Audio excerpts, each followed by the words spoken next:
Hello. How's it going, everyone?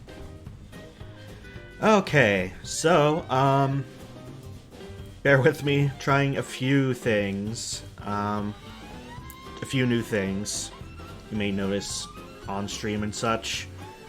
Trying captions, we're gonna see how that's gonna go.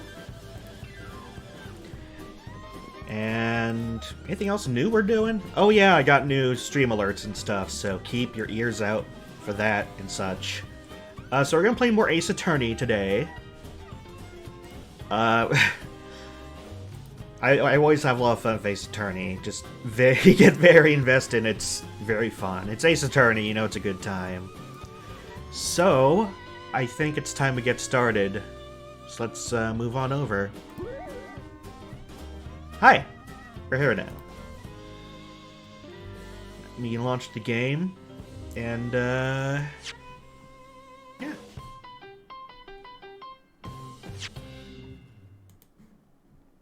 Okay. It should be going. Hold on. No, it isn't. There's a reason why it isn't going. Hey, welcome! Max, it's good to see you.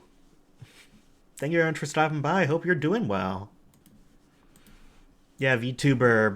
Been having this VTuber for like half a year now. Anyway, hi.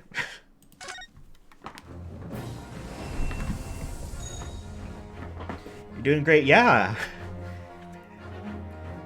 Congrats again on the on the good news you've had. It's always nice seeing the tweets that you have about how happy it's making you. It's awesome. It honestly brightens my day to see that. So we are on Chapter 4.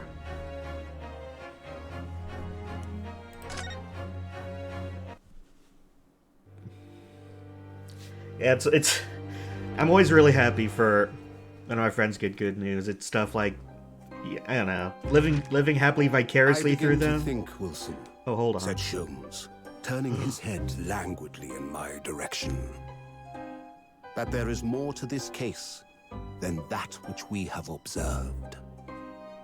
Indeed, that there may be another part to this story that we are yet to discover. His eyes wandered, following the steam rising from his cup of herbal tea, leading him to the distant memory of that snowy evening. Oh boy. To the young lady collapsed on the pavement along Briar Road, and to the knife in her back. Lit in the soft glow of gas lamps, a most extraordinary scene had been set. And under the cover of a light fog, the curtain had risen silently on the insoluble mystery of our invisible killer. Invisible Man. Anyway, I'm like living vicariously through my friends' happy times. It's really nice. Oh. So yeah, Chapter 4 of this. Last time, we didn't get a good conclusion to our last case. We won, technically, and I guess we're going to see the after effects of that. But, yeah. Let's get going. Yep, British.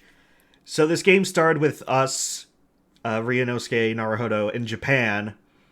But then we got to go to Britain, which is where we're doing lawyer stuff now. Did you sleep last night, Mr. Naruhodo? No, not at all. It was an enormous hotel, wasn't it? The rooms are so luxurious. I felt like we were staying in a palace.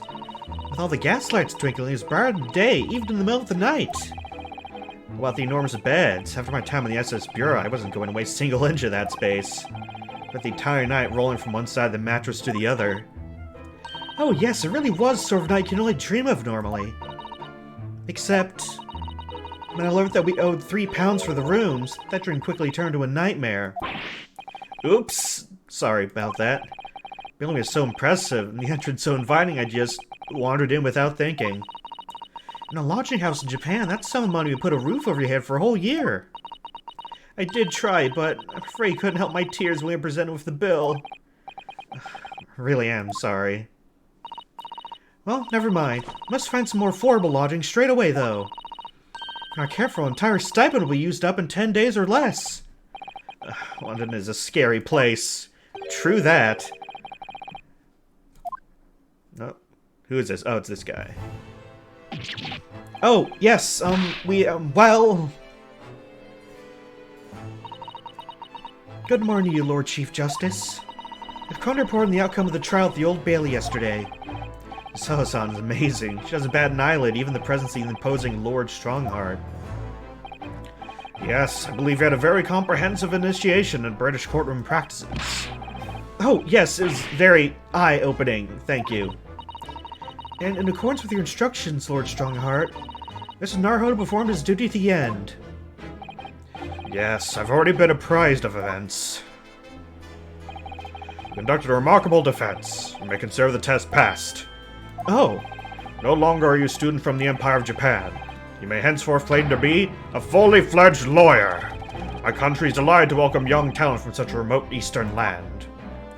Also, this is like, timeline-wise, this is like soon after Japan opened their gates, and we're traveling to Britain, and people aren't, people can be kind of racist sometimes. So, yeah. Be aware of that. We may see some of that again. Thank you very much. So I'm a lawyer now. Now, in view of your new appointment, I have a fresh case in mind for you. I'd like you to take it on at once. Trust that it won't be a problem. Another case? Already? Nothing trains a lawyer better than practical experience. I'm sure. I don't sense dissatisfaction, do I? Just yesterday's trial ended unusually. Hadn't quite come to terms with it. What's to come to terms with? The man was cleared. What more were you hoping for? Yeah, we won the case, but there were some shenanigans going on. There was some tampered evidence, and we never actually learned the truth. The culpability of the defendant has not, at the present time, been established by the court. Consequently, the jury will not be required to proffer judgment. Well, Lord Van Zeeks, it's been a pleasure, so it has. As for you, my dear fella, I couldn't have asked for a better defense. Yeah, this guy was hiding something, but Rich Man McGee here is, something happened. He's covering it up, but guess we won't find that out. Just can't help wondering if Mr. McGilded really was innocent. Mr. Naruhodo! Just that I never managed to ascertain the truth. And then the trial ended. Well, you needn't let it trouble you for a second longer. Sorry? What do you mean, Lord Strongheart? Magnus McGilded passed away immediately following the trial. So that was him. Yeah, the omnibus got burned with McGilded in it last time. Like, that was a closing stinger. Yeah. No. What? Mr. McGilded is dead? Oh. Birds. I have 19 minutes and 41 seconds until my next engagement. Time enough to talk. Oh boy! Now what happened with that? I don't understand. What happened? How could he be dead? After the trial concluded yesterday, there was a great commotion in the Old Bailey. As you'll presumably recall, an omnibus had been wheeled into the courtroom. Yeah, that was the evidence. He just in the middle of the courtroom. Yes, of course, that was the scene of the crime which Mr. McGill had been accused of. Precisely. Well, while the bailiff's attention was diverted by some other matter, the omnibus went up in flames. No. How could such thing have happened? That is being investigated as we speak, but already... The police have identified a corpse found inside the charred shell of the carriage as that of McGilded. That's awful! The Mammoth has slipped inside whilst the bailiff's attention was elsewhere. The bailiff really needs to pay more attention. Yeah, we were like, he's gonna tamper with the evidence some more, because he was like, right after the case is ended, he's like, I'm gonna go back in and see the omnibus again. Because, yeah. But, and how could that have happened? That's also being investigated as we speak.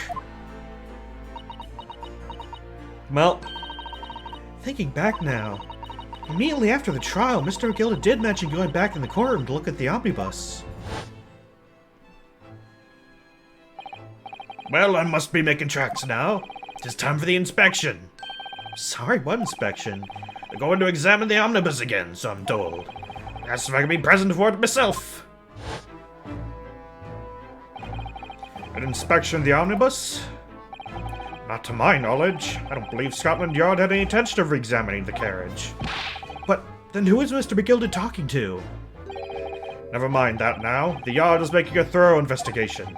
This matter is no longer any concern of yours. Leave it to the police. Yeah, that's gonna go well. Poor Mr. McGilda. Yeah, so that court was interesting. So, how would you find your first taste of our country's Supreme Court? Oh, well, I don't know. I mean, it was... wow. Mr. Naruhodo means that the whole experience was steeped in this... solemnity of Great Britain's long history. Yeah, there's a lot of saying, Britain's cool, Britain's the best. Yeah, that we're gonna be getting a lot of that, too. It's really a world apart from our own judicial system in Japan, which is only a few short decades old. Wow, Susato-san has a way with words. And you seem to have a way of failing to find the right ones. Hold on. Hold on. That was, yeah, Susato can read our minds. Like, I don't know when they're gonna, like, acknowledge that, but she can read our mind.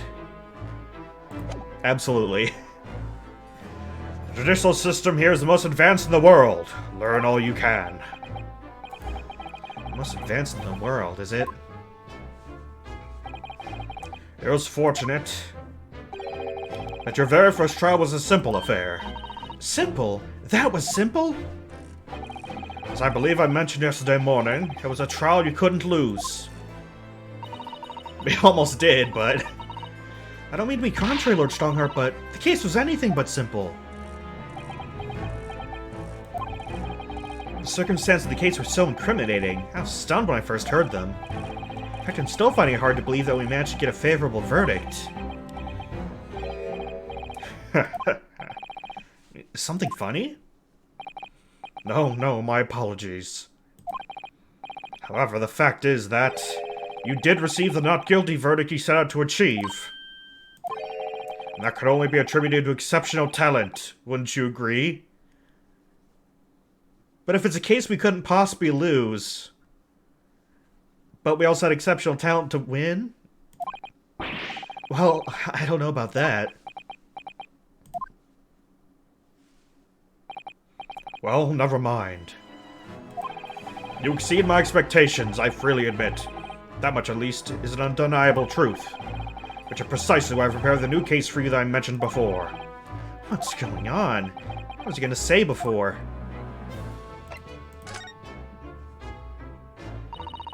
Could you perhaps give us more details about the new case you mentioned?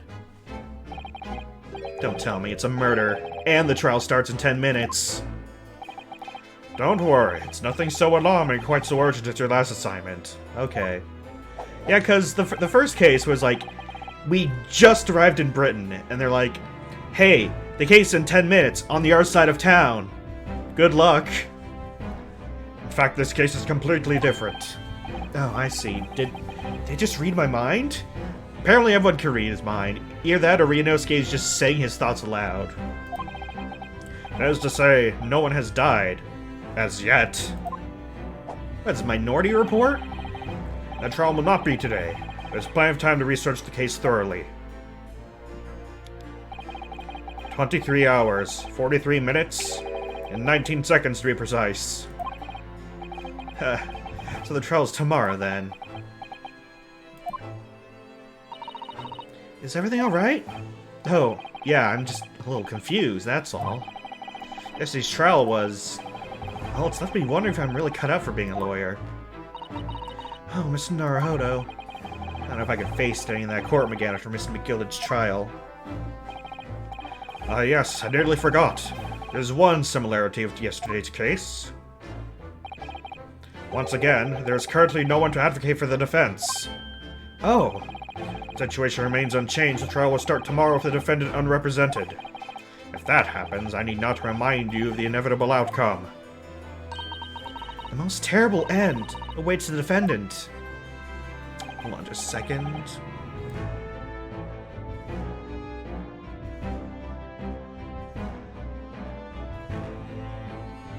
Sorry about that. Ah, an octopus. Correct. Octopus indeed. Welcome. Ah, yes, that's right.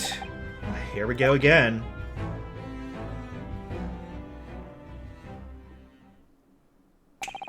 Your time is up. You'll have to excuse me. I'll advise you to begin making preparations for tomorrow's trial. After all, the clock is ever ticking. There's now but 23 hours, 26 minutes, and 39 seconds until the court sits. Last time I mentioned the 23 hours, you said there was plenty of time. And one more thing, Mr. Naruhodo. There's something I should like to ask you. Oh, what's that? Yesterday you remarked upon something... that you intend to see through the will of your late compatriot, Mr. Asagi. I'd be interested to hear what exactly you mean by that. Inside 34 seconds. Oh, well, Kazuma always used to say, you see, I wanted to learn how the greatest justice system in the world worked so he could change ours in Japan. Now that he's gone, I'd like to work towards that myself. And there's another thing. Oh! Another thing? Continue. While I'm here on the steamship, he said something to me. Something very important that I have to do. Something very important? And what exactly would that be? He never had a chance to tell me. Suppose he would have done if he had made it to Great Britain. You're out of time. Well, thank you for an enlightening discussion. Mr. Naruhodo, what's this all about? MC's last name is referenced Japanese name of Phoenix. Oh, is it? Well, there we go. There was straight up... like, there's a decal... well, not a decal. There's, like, a brand name on the omnibus from last time that straight up said Phoenix Wright, so... there was a subtle reference, and there was a blatant reference. Mr. Asagi never once mentioned anything of the sort to me. Urge you both to focus your attention on the matter at hand. I've taken the liberty of summoning the police inspector in charge of the case. He'll be able to apprise you of the details. How long has he been there? So, I wish you the best of luck, and bid you farewell.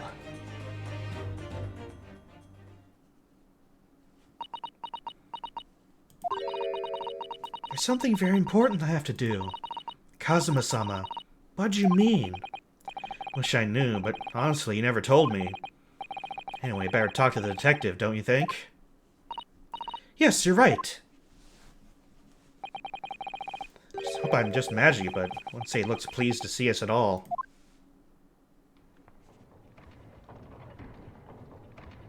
Was he eating food? What does he have in his hand? Just look at all the naughty books packed here on these shelves. I didn't click on the books. I clicked on the food he's eating, I think. They're all books you couldn't help to come by in Japan. It's like a dream. Yeah, it's a very bad dream. They're not all about British law either.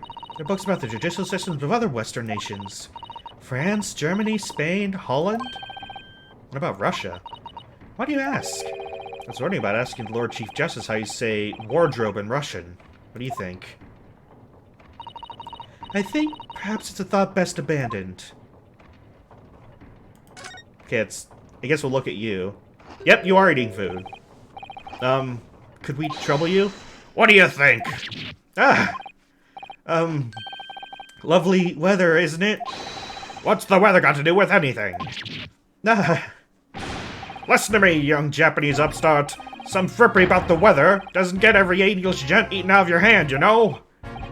But Tasada-san told me it was foolproof. I'm a busy man, a very busy man. There's a crime scene to investigate, but I'm here, having to give the likes of you a talking to. Oh, I'm ever so sorry. Can you imagine what the other officers there will be saying, Haven't seen Gregson anywhere, have you? No, he's too busy with the bigwigs these days. All because some bumpkin is here in a job from a country I've never even heard of. Oh boy, yep. Hear that ripping sound? That's my reputation at the yard going to tatters. There's no need to rip us apart as well. I don't believe we've been introduced. This is Mr. Ryunosuke Naruhodo, a defense lawyer. It's a pleasure to make your acquaintance. I'm Mr. Naruhodo's judicial assistant. It's lovely weather we're having today, isn't it? Oh, of course. Works with her. It's unseasonably fine, I grant you. London's winters don't see a lot of sunshine. Shisato-san is very powerful. Unbelievable. How'd she pull that off? So, Lord Strongheart has asked me to fill you in on the case. Name's Tobias Gregson. Inspector Gregson to you. I'm from Scotland Yard. Gregson? Inspector Gregson. It's my Shisato-san. Does the detective's name mean something to her? Let's find out. Inspector, are you perhaps the Inspector Gregson?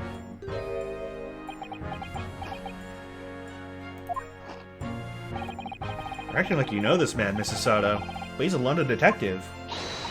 Oh, I do know him. Very well, in fact. Very well. Yes, he features prominently in the adventures of Sherlock Holmes. Oh, and that publication.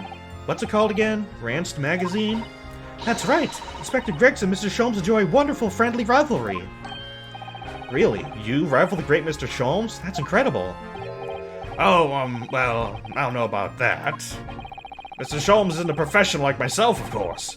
But he does come for the good from time to time. Yeah, Sherlock Holmes is a real character in this game, and he's a recurring character too, so hopefully we'll actually see him soon. Mr. Sholmes is equally complimentary about you, Inspector, isn't he? You've earned his highest praise. Gregson's the pick of the battle, love the Scotland Yarders. Those were his own words. That's his highest praise? Well, Mr. Sholmes isn't particularly known for giving compliments, you see. That he is not! And thanks to that magazine, my name's known all over London town now. That's great, isn't it? Huh. I have to admit that to start with, I was a little, well, flattered by all the attention. Everyone wanted to shake my hand, and my reputation at the yard went through the roof. Well, that's wonderful. No, it is not! There's nothing more sinister than the man on the street. People are always looking at me now. They're whispering rumors about me under the breath, I'm sure. Rumors? Are you quite sure? He's changed since he started appearing in those stories. The fame's gone to his head. Stuff like that. Gosh, you really think people are saying such mean-spirited things about you? Like I said, they whisper, so I can't catch exactly what they're saying. But I know what folks are like. Sure, it's what they're saying. As sure as eggs are eggs. That's a phrase I've never heard of before. As sure as eggs are eggs. Get the feeling this detective could be very hard work. Oh dear. Perhaps the sudden rise of fame does change people. Alright, let's hear about this case. No one's been killed yet, apparently. About the case that the Lord Chief Justice mentioned before. Oh my god, he put away the food. This is serious. Nothing to tell, really. As far as we're concerned at the yard, it couldn't be simpler. Oh dear, that probably means... As far as we're concerned as lawyers, it couldn't be more complicated. Oh boy, yeah. I wish you were wrong about that, but I have a nasty feeling you're right. A young woman was walking along the pavement on Briar Road when she was stabbed from behind. Fortunately, it wasn't fatal. She's still laid up in the hospital unconscious. That's despicable! What sort of coward attacked the poor woman from behind? Suppose you have finished whoever was off the Sasato takedown, would you? That's neither here nor there, Miss Naruhodo. Brace yourself, Ryunosuke, you've angered her now. Anyway, after something of a whirlwind investigation, the criminal was arrested. He barely had time for a cup of tea after the incident took place, to be honest. So there must have been something left at the scene that led you directly to the culprit. Perhaps a reliable witness who recognized the person in question. Let me stop you right there. You're wasting your time on this one. Sorry? There's nothing you can do. There's no way to help the bloke now. Why ever not? Simple. The prosecutor that's been assigned to the trial tomorrow is Lord Barrack von Zeeks. Oh, that guy. No. Sounds like you heard of him then.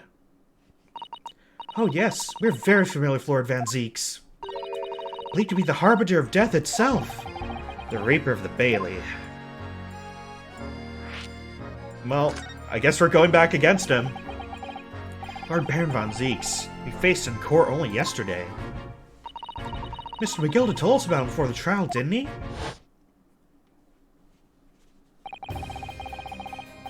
When Van Zeeks stand for the prosecution, they call us the curse of the sacrificial lambs. Oh god. In every single trial in which he'd been the prosecutor, the accused had been danged. Oh boy. This Reaper of the Bailey nickname. I suppose he's earned that because every defendant he advocates against is found guilty, is that it? Well, if that's the case, we should inform you, Inspector. That in yesterday's trial against Lord Van Zeeks, this Naruhodo secured a verdict of not guilty. What of it? Oh, well, I think... that means even against the Reaper of the Bailey, it's not impossible to save the defendant.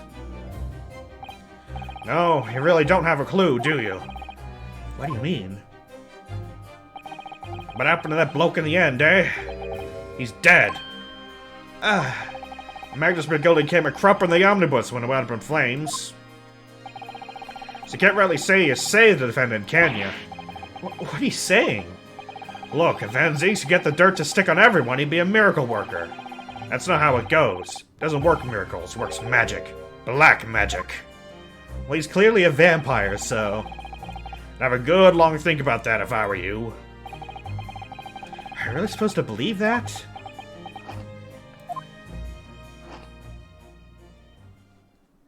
The food keeps reappearing. Okay. Right, well, Filder has requested I'm very nearly out of chips. So I'll be heading back to the crime scene now. Still carrying out a few investigations there. It was Briar Road, you said, didn't you? Where the incident took place? That's correct, ma'am. If you head over to the holding cells, you can meet the criminal himself. Brandon, I'm a criminal already. As good as. Shaking like a leaf in his cell, he is. Give you a chuckle if nothing else. Yeah. But he's nearly out of chips, though. He's in at 53. Speak to the jail and he'll show you the way. I don't know how food works in Great Britain, but I'm pretty sure it doesn't regenerate like that. And then run out anyway. Inmate 53. Thank you.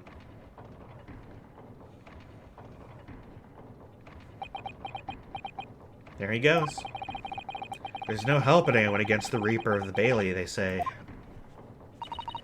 Something troubling you, Naruhodo?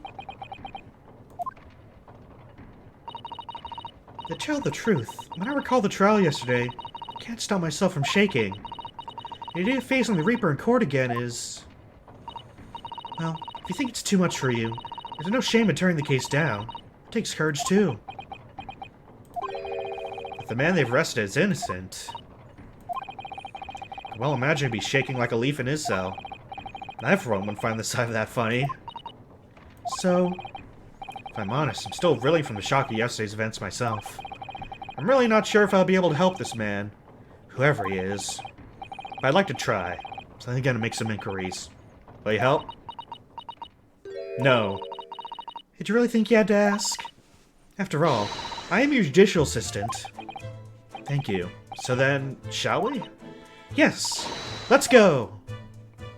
Let's go indeed. Let's go to the prison. Well, let's go to the scene of the crime first. If find anything there, we can ask the defendant himself. Oh, look at that bicycle. What a sorry state of affairs that bicycle's in. So this is where it happened. Briar Road. Ah, look, Miss Naruhodo! Look at that regulation metal helmet! It's unmistakable! The men of Scotland Yard are here. No, the men of Scotland Yard are here! They're investigating as we speak! That is their job, you know? But Mr. Naruhodo, to see one with my own eyes! They're often depicting the adventures of Sherlock Sholmes, but I never dreamt I'd ever come this close. To a real Bobby's helmet! What? The helmet? Yes, of course! I have to try one on one day. Well, I hope your hatty dream comes true. I don't see Inspector Gregson anywhere. Should we see if we can sneak past and investigate the scene of the stabbing? Why should we sneak? Well, I may have to go. Well, thank you for stopping by, and I will stop slouching.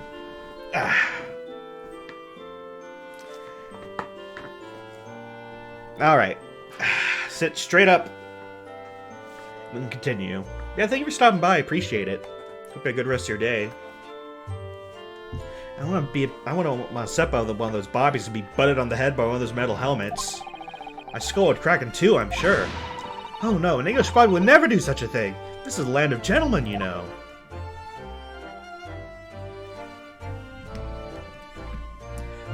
Now, a gentleman would never do such things.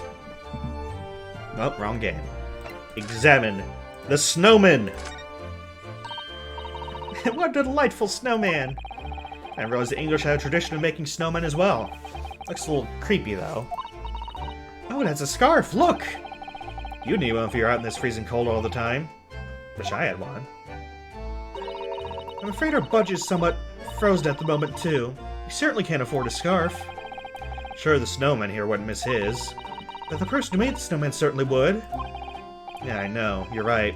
Anyway, even if I borrowed it, it wouldn't do much to warm my neck, would it? It's covered in snow. Alright, let's see the man kneeling down. It's one of the officers from Scotland Yard. He's making sure the Kremsy is undisturbed. I feel if we wander too close, we'll be clapped in irons. I think perhaps you're being a little overcautious. We've done nothing wrong, so we have no cause for concern. Oh no, I'm not getting caught out again. Twice is enough. Twice I found myself in handcuffs despite not knowing a thing about what's going on. Yes, you've had some dreadful experiences. I'm sure it's that wide-eyed look of panic you're so prone to. Does you no favors at all. Oh, wait.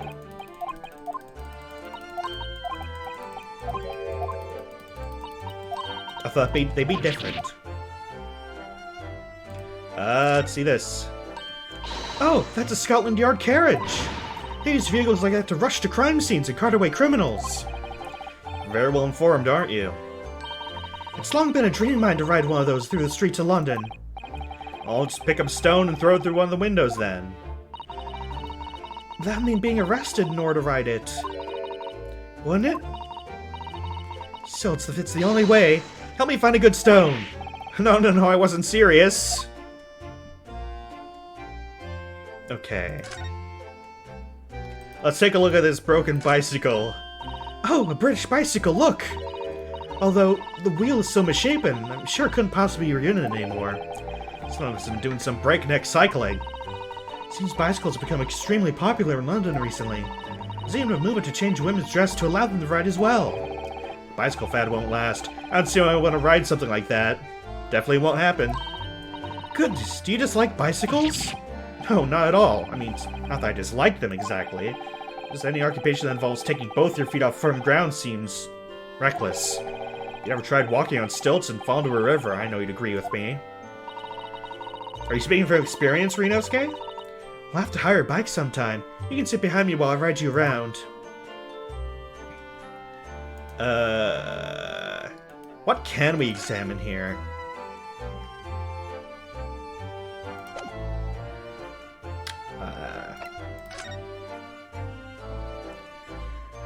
We haven't asked everything we need, because I don't know...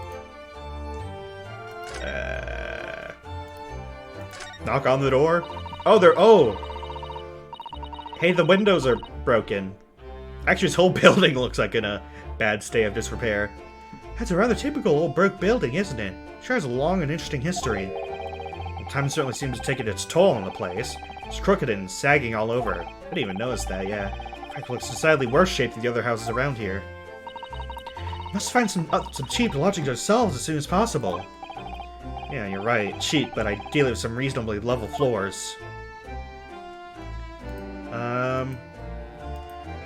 What can we examine? The bushes? Oh, look at the windows of that building there. Oh, the windows there. Okay. That was the bushes we were examining. Okay, but the windows are something separate. Are you sure they're windows? Yeah, but they're all filled in with bricks. Oh, you're right. I wonder why. Perhaps it's an empty property where no one lives at the moment. There's smoke coming from the chimneys, though. Oh dear. Everything still feels very foreign. There's so much we have to learn about this place. Nope. Nope. Anything. The road! There are piles of snow on the pavement here and there, but the road itself was covered in carriage tracks. It seems carriages often travel down Briar Road. It soon disperses all the snow. Yep. Readjusting my seating. I'm still sitting upright, don't you worry. I'm not slouching. Slipped over and I was walking down the pavement earlier. Seems it could be far safer to walk on the road instead. Oh, but you're rather small, Mr. Naruhodo. Dressed all in black. A very coachman might not see you, and you could be flattened by horses. Well, thank you for the rather small concern.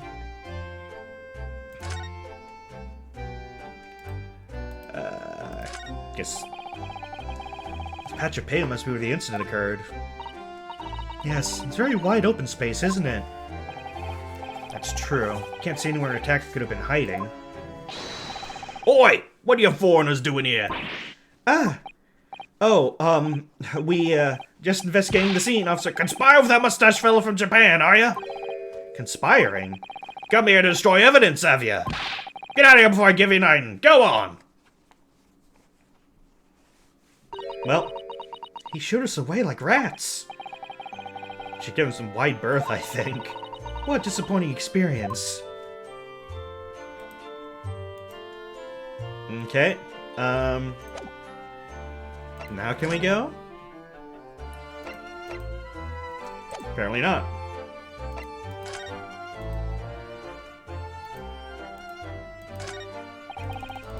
Nope.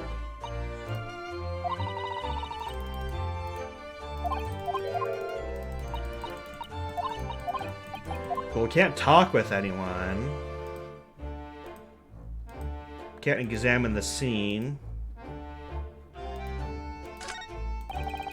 Nope, nope. Tree.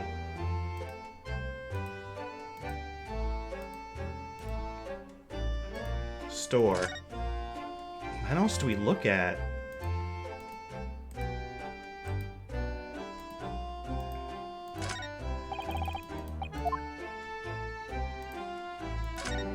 Alright, see you later, Max.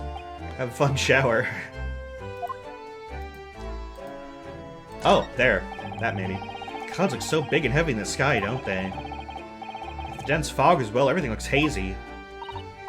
Well, it is known as Foggy London Town. I can just make out some sort of spire through the fog. It's still being built, though. Aha! Yes, that must be the Crystal Tower, being built for the great exhibition that's to open in 6 months' time. Apparently it's going to be very striking. Placed on all sides in the symbolic centerpiece of the exhibition. Be the largest exposition in history, is it? Can't even begin to imagine it. What else could we possibly look at?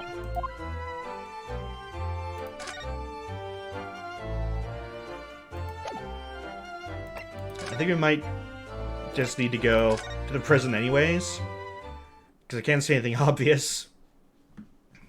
Oh boy, look at this old dungeon.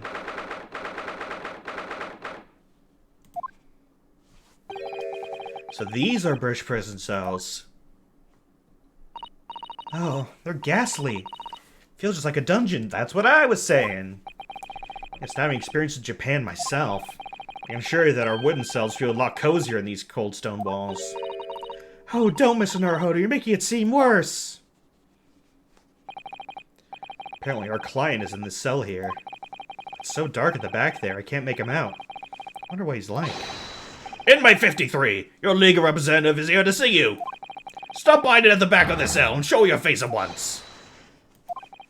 Am I a cat as yet with no name? Calling me by number, it's utterly, unbelievably, and justly unreasonable. I refuse to answer. I don't have a voice for this guy yet since I can't see him.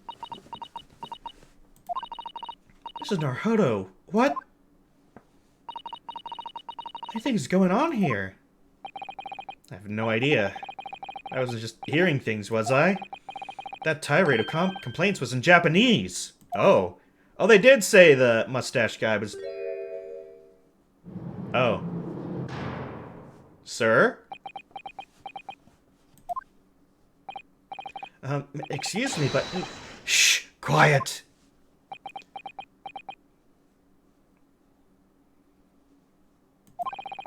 They're all around, hiding. I know they are. They're watching, listening, even now. I can sense it! Oh. Right. So, could I ask you, who's that? There you are! You come to curse me, haven't you? Don't try to hide it, you're a ghost! A ghost? Yeah, this is gonna be complicated. We mean you no harm, Prisoner-san. Are you... Japanese, by any chance? Oh. This is... beyond my wildest dreams! But he'll be interesting to work with. That glazed look in his eye. Forgive me for the outburst before, I'm so sorry. Oh, it's fine. We were just a little surprised, that's all. Imagine it! It's been 12 long months since I left my hometown, and here I am, in a frightful fix in a foreign land. So hearing that sweet, sentimental tones of a compatriot's voice here in this damp, dark hell was a most monumentally moving moment! Oh, this guy. This guy. Could have guessed that's a new client Lord Strongheart assigned to us. Turned out to be a fellow Japanese. What compassion my fellow countrymen show. Dispatch a first-class lawyer all the way from Japan to defend a mere foreign student. Noble, nurturing, never-failing Nippon. Oh, he's a student. First-class lawyer? Oh dear. There's been something of a misunderstanding here. I wonder, do you receive to tell us what's happened? Why you've been detained as a suspect, for example. Also, your name would be kind of important, but... Yes, I can, I will. Shan't stay sullen and silent! This guy loves alliteration. I'm not quite sure I understand what he means, but he seems happy. Yes, he does. I just hope he actually has a good reason to be. Thank you for your cooperation. I'm a lawyer, as you said. My name's Ryunosuke Naruhodo. And I'm Naruhodo-san's Jiu-Jitsu assistant, Susato Mikotoba. I am a visiting student sent here by our government. Notably, notoriously named Natsume! Soseki Natsume. Okay. Soseki Natsume. Soseki Natsume-san. What an unusual name. Call me Soseki, please. I'm a poet, you see. I write a haiku. Something of a nom de plume. Nom de plume? You mean an alias? That's right, Naruhodo-san. No! Don't be so prosaic. It's much more fine than that. And haiku? That really reminds me of home. Did I hear you say that you were a visiting student? Sent over here by the government? Yes, that's right. A year ago I was told to go and study English. First I had to suffer that misery, and now this! It's beyond the pale! Suffer that misery? Did you not want to study here? No, I mean, I've had an interest in Great Britain for some years, of course. Oh. But! Just because the government tells you to do something doesn't mean you can do it? No! What do you mean? They told me to study English literature, that I could have understood. That's my field. But no, they told me to study the English language. Utterly, unbelievably, unjustly unreasonable! I see. Only the other day I was told to send a report about my first year here. I tendered a blank piece of paper. Wise words on white washi! Must be a man of great standing. Oh, yes. So I'm often told. I often like to be told, it seems. What happened, buddy? Could you perhaps tell us exactly why I've been arrested, Saseki-san? I didn't do it! I didn't commit that atrocious murder! Murder? Oh, no, it's alright. The woman didn't actually die, did she? But she was stabbed with a knife! Right before my eyes! Before your eyes? I mean, you saw the attacker? I didn't see anyone. What? If I'd seen the person who did it, do you think I'd be locked up in here? Oh dear. Seems the case is becoming rather complicated. Why me? Why me? Why that silly one have to be stabbed in front of me? It's the curse. The curse of London. It's incredibly, inexcusably, irritatingly inconvenient. So Saseki-san was there at the scene, but he didn't see the attacker. It's vital that we find more about the case. About the case. It was an accursed evening, just after the snow had started to clear and heavy with fog. I'd been to the bookshop to buy some books. I was on my way back to my accursed lodgings. Sure the bookshop wasn't accursed too? As I was walking along that accursed pavement, I could make out the sole silhouette of another ahead of me. A woman wearing a green overcoat she was, just as I went to overtake her.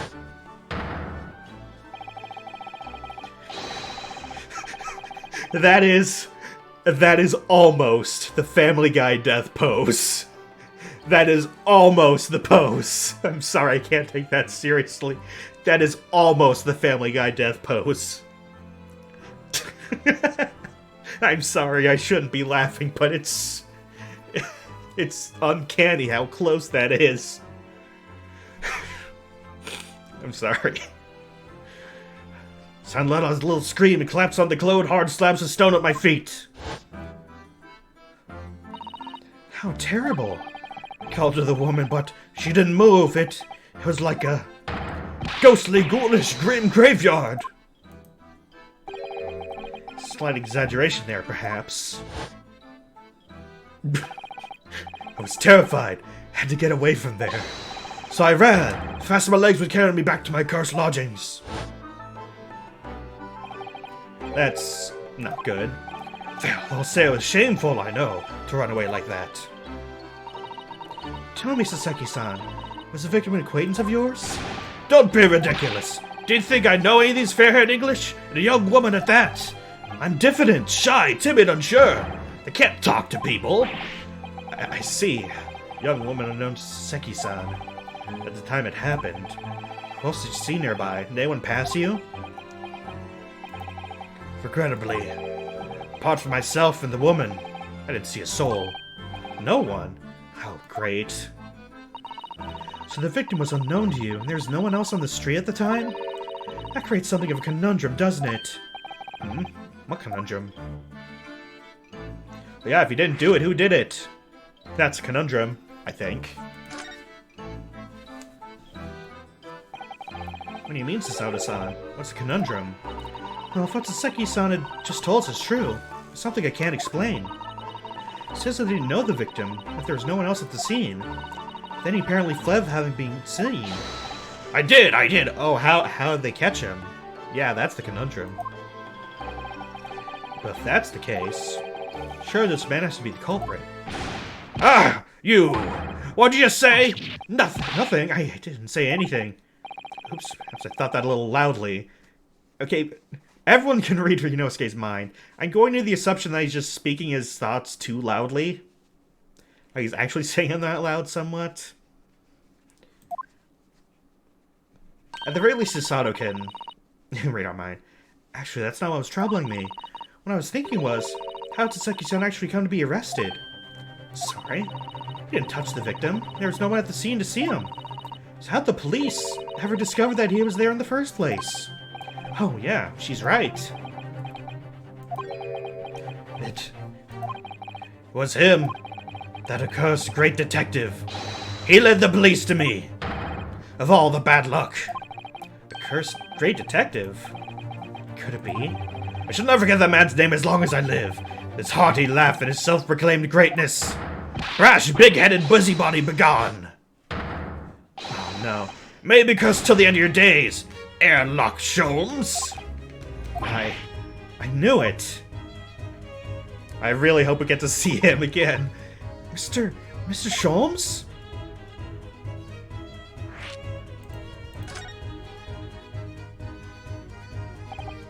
Well, I didn't expect to hear that name from this man's lips, that's for sure.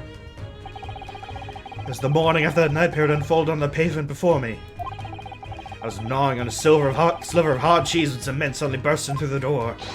They started shouting at me. It's the police, put the weapon down. Yes, it was a thin sliver, and yes, it was hard. And I was needing a weapon. Disgusting dietary discrimination devils! You clearly had a trying morning yesterday. And there he was in the middle of all the policemen, grinning like a Cheshire cat. That Airlock Sholmes. It's actually just Herlock Sholmes. He's English. I've since found that he's a famous name in detection here in London. Yes, the great detective is really very well known. His overly sharp mind managed to deduce my whereabouts, apparently. He thinks I'm the knife-wielding madman. Me, this weak, stooped kitten of a man. What a great deduction process led to that conclusion this time. Yeah, Herlock Sholmes, like, he gets there, but, like, you kind of need to correct him a bit. You need to course correct him a little bit. Do you mean to say Mr. Sholmes' deduction was the only reason the police arrested you? That'd be really most unreasonable. Well, the thing is, I was thrown into a panic when they barged their way in. Of course you were. That's only natural. I was terrified and trembling. They kept throwing question after question at me, in impossible English. Fiendish foreign flim-flammery. Hold on a second. Oh boy, it's too early for my voice to be doing weird things. Well, it's too early for my voice to start affecting my throat. We are in England. Can't really blame them for questioning in English. Good point, but my mind went blank. I had to answer, but I didn't know what to say. So I just kept repeating things like, yes I do, and I'm fine. Next thing I know, I was in manacles. Before I knew it, I was thrown in here. Oh dear, I'm afraid that's hardly surprising. I'm fine? He's not fine now. Mr. Naruhodo, Esquire! Oh, you could just call me Naruhodo. If I were speaking English, a simple mister is more than enough. Oh, yes, I'm alright, yes. They've really got to me. This country poisoning my mind. But please, I beg you to defend me in court tomorrow. You can tell them what really happened. You'll do it, won't you? Well, Why? Why is it so hard to say yes to me? Well, the thing is, I'm just a student like yourself, on a study tour. A student? I'd defend a case in the Old Bailey. Only the one, though. But this moment in time, I really don't know what I'm supposed to believe in. I'm confused about what justice in the country even means. Oh, Naruhodo-san. Not even the foreign student who's supposed to be here. I'm sort of locum lawyer, I suppose. But that armband! That's the mark of a defense lawyer from our great empire! It's a keepsake from the man who should have been here. He's my best friend. A keepsake. That and the katana. But, you know. I know exactly what they're saying about me. Oh, who do you mean? The lawyers. All the British defense lawyers. They won't defend me. Goodness. Why do you say that? For the same reason as you noted before, when it happened. There was only the victim and myself around. I ran away from the scene of the crime. I'm not a fool. I know it looks as though I must be the culprit. It must be very hard for you, Saseki-san. And anyway, I'm a student from overseas. Just a foreign nobody to them. Someone not to be trusted. I heard them openly laughing about me before, in my earshot without any compunction at all. A trial for this man be a waste of time, they said. And of course the foreigner did it. They even had the gall to say, the man doesn't understand half of what's being said anyway. That's awful. They're wrong! I've studied more English than half of the policemen out there on the streets. Traveled halfway around the world to learn about these people's country, its great history. But no one here wants to listen to a man with a strange accent. They all hate me. So, at the very least, I'd like to entrust my fate to someone who can listen to me in my native tongue. You could do it, couldn't you? When I look into your eyes, I can see it. I can see what you've been through. Saseki-san, it's just that. Or it's just that... Give me a little time, please. I'll do what I can for the time being. What do you mean? We shall investigate the case as thoroughly as possible. We can find some clues. It'll give us a much better chance, I'm sure. Oh, yes, thank you. I'll be here, all alone, waiting for you. Locum student Mr. Naruhodo Esquire. We should get going then, Naruhodo-san. We have a case to prepare for. I guess we should go back then. Maybe now we can get more from here. Here we are. What's the Japanese delegation doing here? Oh, Inspector Gregson. This isn't on the tourist trails, I'm fairly sure you're well aware. He's got more chips. Yes, of course. We're here to investigate. So you've been to the Holden cells then. What do you make of the guy? He's not a criminal, as you put, Inspector. He's a suspect. We'll see about that. Japanese like to stick together, I suppose. I'll do what you will. Doesn't bother me. The bloke's in court tomorrow, whatever happens. The verdict's a foregone conclusion. Stone cold air of rejection. Steve Austin of rejection. Take heart. Leonard this time of year is full of stone cold air. That makes it worse somehow. Scotland Yard. Tell me about Scotland Yard, Inspector. Ever since I read about the adventures of Sherlock Holmes, I've been fascinated by the place. The Yard is the most sophisticated policing organization you'll find anywhere in the world, ma'am. Oh, and you know I've always dreamt of wearing a real Bobby's helmet. It does make him look the part. See that policeman there with his helmet on. I certainly get the sense that this is a man who will take no nonsense in his duty of protecting the city. Oh, yes! Doesn't he look wonderful? Being a London Bobby is hard going, I can tell you. Oh, really? First thing in the morning, you know what he does? Goes around and rouses all the laborers on his beat so they can get off to work. What? He wakes people up? Yep. Raps on their windows with a long pole. Did it myself going back a bit. I had no idea. The Bobby works for the people of the town. Just another one of his duties. After that, he starts tirelessly patrolling the streets all day long. He has to cover 20 miles a day. That's the regulation distance. Can't really imagine how far that is, but it sounds like a long way. Let me see. 20 miles? That's approximately the distance from Tokyo to Yokohama. On foot? That's definitely taking things a step too far. When it gets dark, of course, he has the important job of lighting all the gas street lamps. Oh my. I suppose in between all those duties, Bobbies are expected to investigate cases as well? A chase after criminals trying to evade the law. Not sure you could call it in between exactly. More alongside, but yes. Expected to handle those jobs as well. You do have men keeling over from time to time, I admit.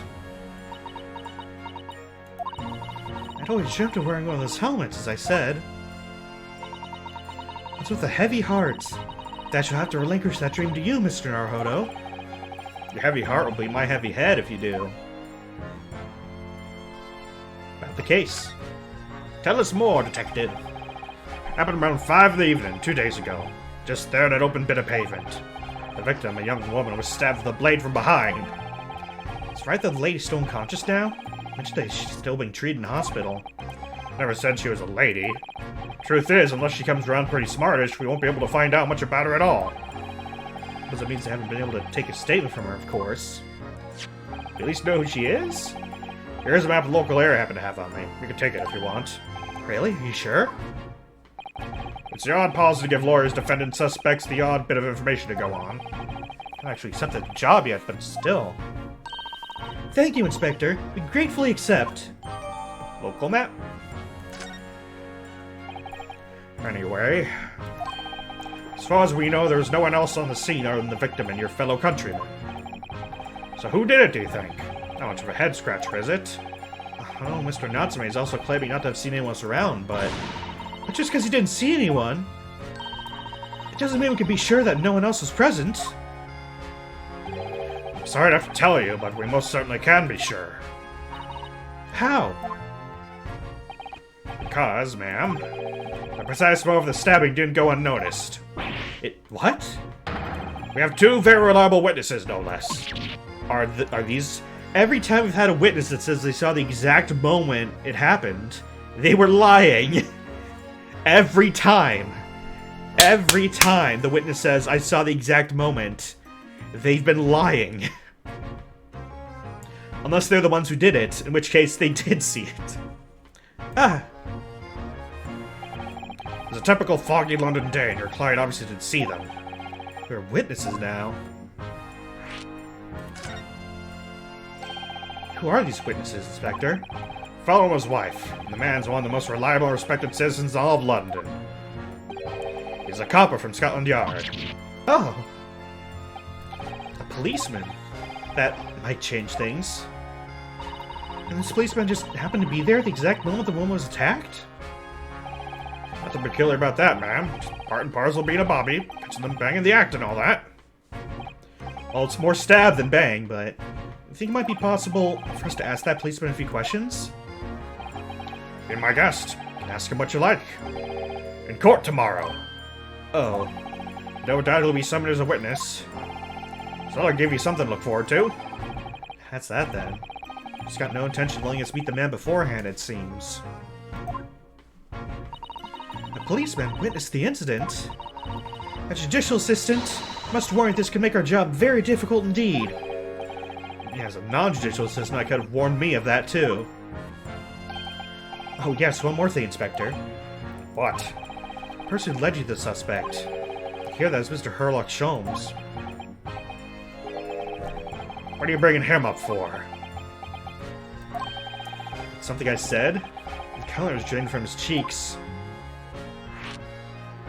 Yeah, let's hear about this line of questioning, first and foremost. Who would you hear that name from? Oh, well, it's Mr. Natsume mentioned it. He said that Mr. Sholmes was with the police when they entered his lodgings. I'm sure there was all one of Mr. Sholmes' inspirational great deductions.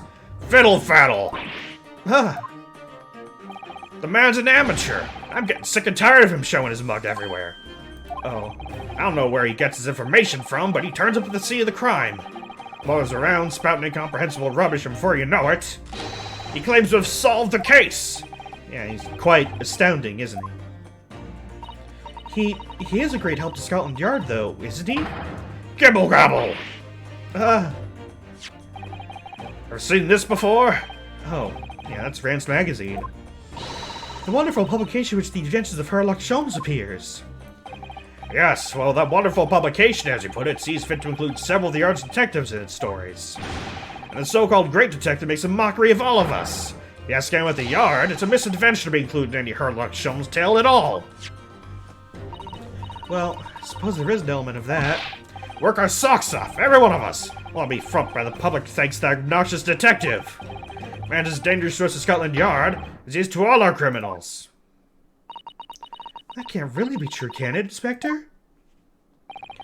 Oh yeah, the great detective and the police have a complex relationship. Especially since his conclusions, need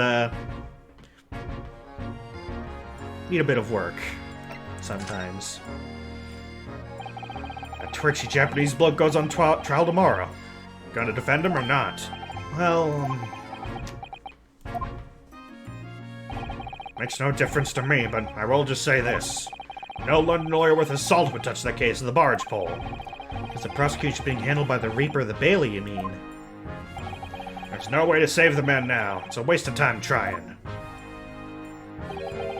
It's all a bit strange, though. Sorry? The Reaper hasn't appeared in court once for a good few years now. Yes, we did hear something to that effect. The only people he usually bothers with are the real scum. The master criminals. The violent ones. Master criminals? The violent ones? That's right. He handpicks his victims, while he deals with those guaranteed to go to the gallows for their sins. But Mr. Natsume would hang for what he's accused of, surely. That's just my point, Sunshine. Yes, the young woman stabbed, but didn't kill her. Couldn't even say the intent was there. This isn't the sort of case to be expecting the Reaper to want to sink his teeth into, for want of a better phrase. It's not exactly a minor infraction, is it? No, gotta be more to it. Some reason he's taken interest. Really? What sort of reason, Inspector? Think I can tell what's going on inside the head of that Lord of Darkness? You have to ask him yourself. Tomorrow's trial. Am I really gonna have to face the Reaper again? The Lord of Darkness, as he puts it. Sorry? Well, I don't think we're gonna gain more useful information out of the detective. Oh. Mrs. Naruhodo, can I make a suggestion? Oh, yeah, what is it? Well, it seems to me that we must speak with him about this.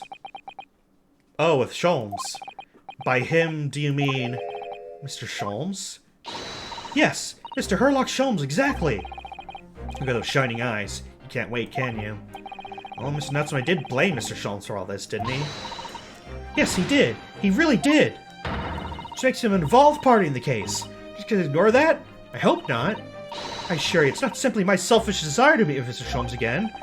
The trouble is, I have no idea of the man's address, even. It's Baker Street. How do you know that? It's in the stories, of course.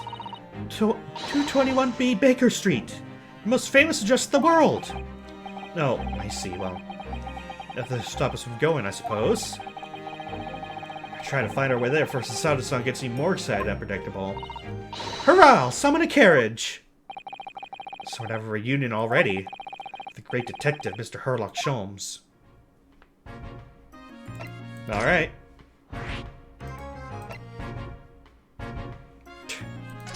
Alright.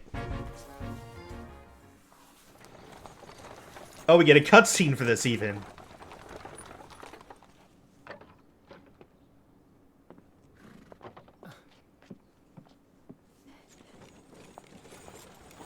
Thank you very much. It's just up there overlooking the street. Good day. Thanks again.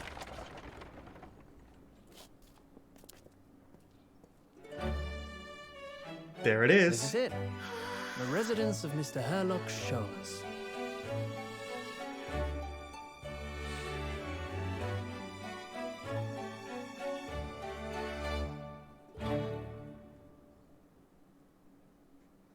Wow.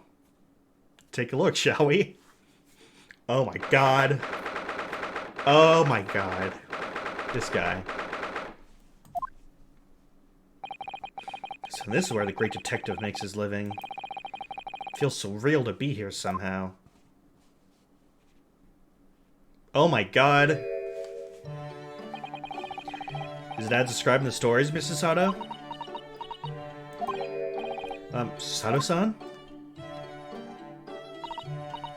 Many famous cases have been solved here in this very room. Oh, I suppose they must have been, yeah. I read the story, so it's hard to get quite as excited about as she seems to be. Detective chases the villain relentlessly as he disappears in the fog down an unlit London street. Oh, the thrill of it! The romanticism! Can't you feel your heart thumping in your chest? Can't you, Miss Naruhodo? Oh, I suppose I can, yes. So if you don't mind, I'll just stand here and soak up the atmosphere for a while longer. Please don't mind me. She's obsessed. Oh boy, there's a lot of stuff here. Looks like our detective friend isn't home at present. Excuse me, is anyone home? Do we have a visitor? Oh, it's you! Hello, is this a big new case for Mr. Sholmes? Hello. Wait. Aren't you... Oh, how rude of me. I'll go make some tea at once. I'm sure it's the same girl. Mrs. Sato, did you see the girl who was just here? Oh yes, isn't it truly extraordinary? To think that the King of Bohemia came to this very room to ask Mr. Sholmes to take on his case. King of Bowaria? King Wilhelm Gostrich Sigismund von Ormstein. Of course. Where's Smo? Sorry, I'm drawing a blank. Forget the adventure of Herlock Sholmes for a minute. Look over there. A tea's brewed, and I have a freshly baked cake as well. Huh, it's you. I knew it. Sao-san recognizes her too. Ah, there you are. And taking that with you as well. I was looking forward to the trial run of my experimental smoke grenade launcher. Oh, good day to you. I'm, well, the inventor, I suppose. The machine. It's the girl who turned up at the end of Mr. McGilded's trial in the defense antechamber. I've never met a lawyer from the Far East before. Poor you having to get straight to work when you've only just arrived in London. Oh, yes, it was challenging. Well, try this tea. It's my special blend, you know. Oh, thank you. Was tea supposed to look that color? Uh-oh. Oh my, what a fragrant yet mellow flavor. Hooray, it's a winner! Try blending different leaves designed to alleviate fatigue, you see. You must be exhausted after your long voyage here. You have another ticklish trial tomorrow. Oh, you're to defend a Japanese man. I do wish you lots and lots of luck. Did Mr. Sholmes tell you about us by any chance? Oh, you know Hurley, do you? Hurley? Mr. Sholmes, do you, surely? Mr. Sholmes was a fellow passenger on the boat that brought us to Great Britain, you see. Was he really? Well, I had no idea. I'm afraid Hurley's out on an errand again today, even though he's just returned from overseas. Wait a minute. I met this girl for the first time ever yesterday, or the trial, and went briefly at that. How on earth did she know so much about us? Did she deduce all those things, do you think? And perhaps more to the point, why is she here in Mr. Sholmes' suite? Oh, silly me! I haven't introduced myself, have I?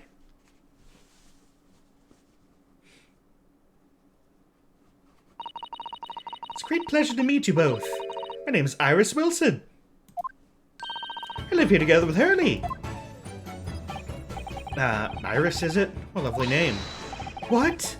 What's the matter? No, wait, this can't be. Did you say that your name is Wilson? What's the matter, Sasato-san? Why are you so flustered all of a sudden? Yes, that's right. What are your names? Oh, I'm Ryunosuke Naruhodo, a lawyer from Japan. Oh, sorry. I'm Mr. Naruhodo's judicial assistant, Sasato Mikotoba. It's wonderful to meet you. Lovely. Susie and Runo. Got it. Oh. Susie and Runo. There's more of this girl than meets the eye. There's so many questions for her. I don't know where to start. Yes, and so do I.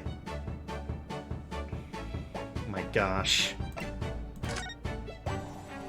Iris. It was you that we ran into yesterday, wasn't it? The Old Bailey. Yes, that's right. You were ever so helpful. Thank you so much. Oh no, not at all. I'm so sorry we couldn't have been more welcoming. Oh, at the time, we did have a rather large gun pointed at us.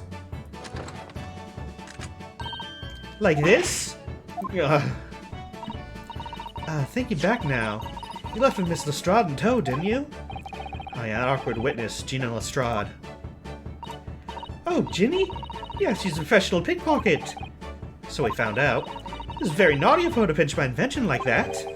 Are you referring to that trial-disrupting gun-like contraption? Exactly. So I followed her, you see, to get it back. Perhaps I should think about fitting a self-destruct mechanism in my inventions. This girl's dangerous. Anyway, I brought Ginny back here after that. Thought you could apologize to my trusty technician. Sorry, your technician? Hurley, of course, silly. Hurley? Yes, Herlock Sholmes. We live here together. I had no idea the great detective had such an interesting young daughter. Daughter? Not likely. What? I wouldn't call him Hurley if he was my father, would I? Well then, what is your relationship with Mr. Sholmes? Well, I expect you found out that lodgings of any kind in London are very expensive. So the solution is share the cost with a partner, a roommate. Your roommates? I hope you don't mind me asking, Iris, but how old are you? Canada last this year. Well, what of your mother and father? Oh no, they're not around. Oh, I see. What the story is there. Wilson. Oh yes, there's something I must ask you. Of course, of course. Go ahead, Susie. I'm a very great fan of the Adventures of Sherlock Holmes and... Oh, you have a copy of Rance magazine! Yes, I've read every issue. It's delivered all the way to Japan on a ship. Oh, this is so exciting! My stories are being read on the other side of the world! My stories? That's right. Early's always solving such amazing cases, you see. He tells me all about them. They really are quite fascinating. She's the writer of them. It'd be such a shame if I was the only one who ever heard them, don't you think? Goodness. Last night he was telling me all about a new case he just solved on a steamship traveling from a faraway land. So I was just in the middle of typing up the manuscript for the next issue before he came. So you are the author? Yes, I'll let you on a secret if you like. I'm going to call this latest adventure The Speckled Band. The Speckled Band? That's certainly very familiar.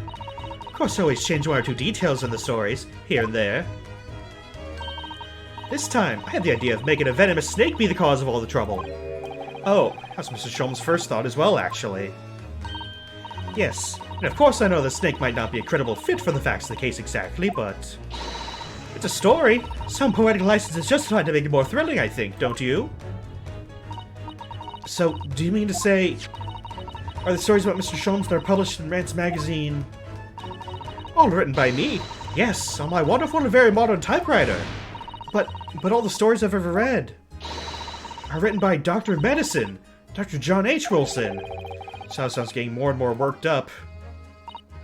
Yes, that's me. I mean, my name really is Wilson. But what about the Doctor of Medicine part?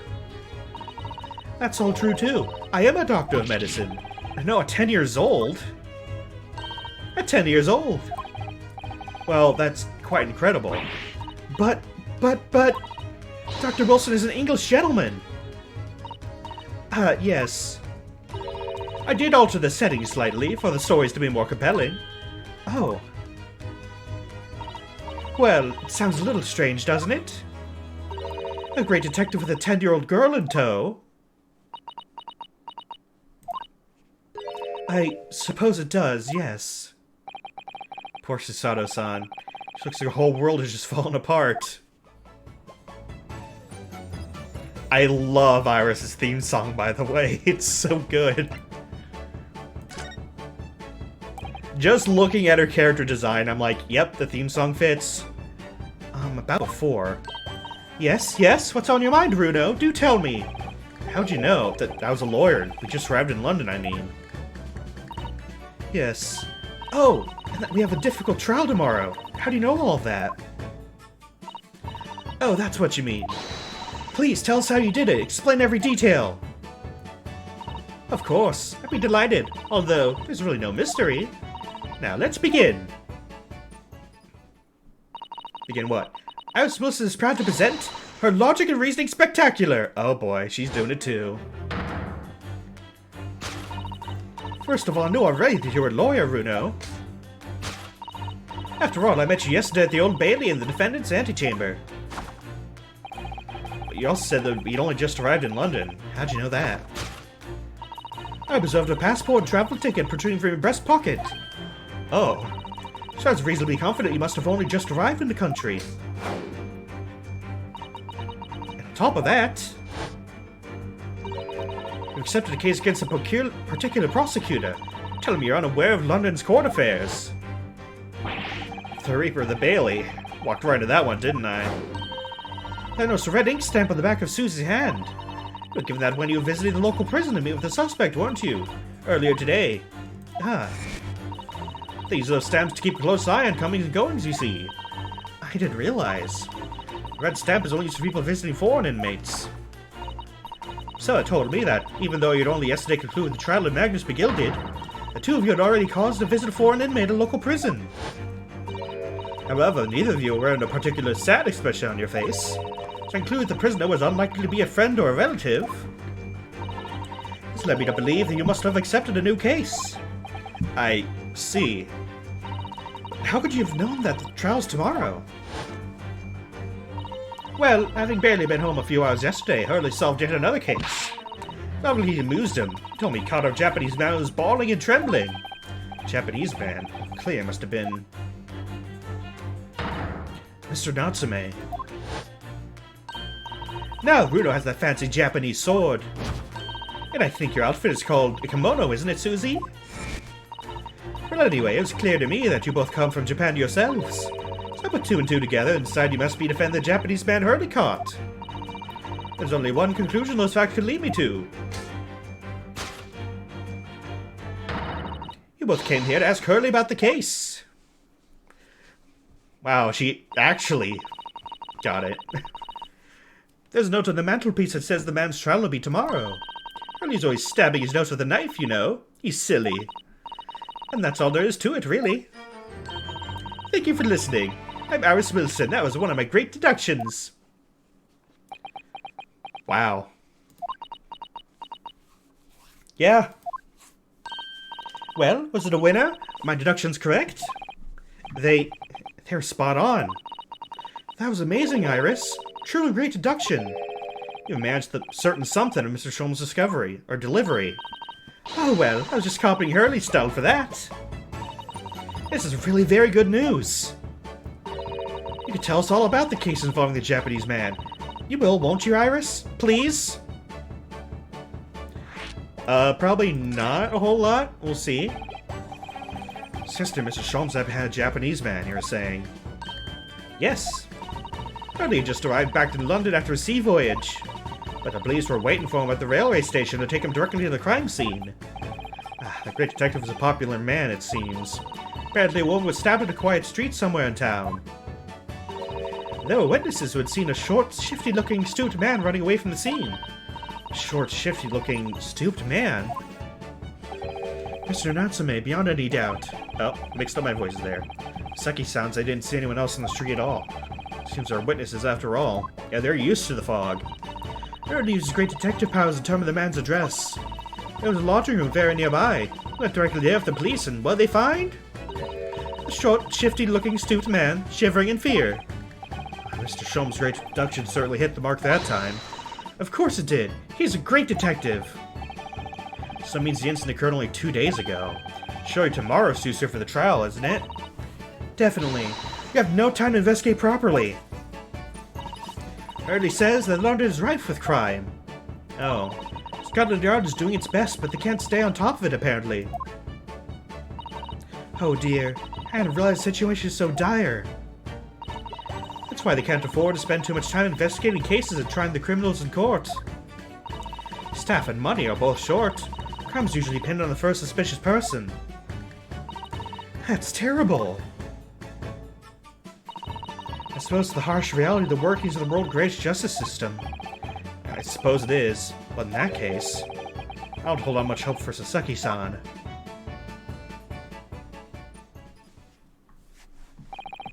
Thank you for answering so many of our questions, Iris. It's been very informative. Oh, you're most welcome. I've had so much fun. You happen to know where Mr. Sholmes is at the moment?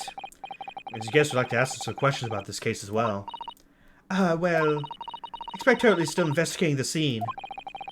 Case involving Mr. Natsume, you mean? Yes, Mr. Nuts. Oh, May? Hurley said he was going to the man's lodgings. If you leave now, you'll probably catch him there. Iris, do you know where those lodgings are? Well, I imagine the police are still investigating the scene of the crime themselves, aren't they? Did you happen to come across a detective by the name of Gregson when you were there? Yeah, we know Inspector Gregson. Ah, goody! In that case... Give Gregsy this for me, will you? If you do that, I'm sure he'll tell you what you want to know. What is this? A 5-shilling piece and a postcard, it seems. Oh boy. Friends in high places, I guess. Reads, tell the gentleman in black whatever he wants to know. I trust that won't be a problem. Gosh, this will make the inspector help us, won't it? We're bribing the detective. Oh, thank you, Iris. We'll give it a try. We're bribing him to tell us about the case. Nice. Good luck then. I'm going to return to writing my manuscript, The Speckled Band. I'll be making more special blends of tea. So come back again soon. We'd be delighted. Thank you so much, Iris. Well then. Well, Mr. Naruhodo, it's back to the scene of the crime. Alrighty. So, somewhat dubious that they would exert any influence of the men of Scotland Yard at all. We head back to the scene with Iris' curious to know one of the world's heaviest silver coins in hand. To be continued. Let's keep going.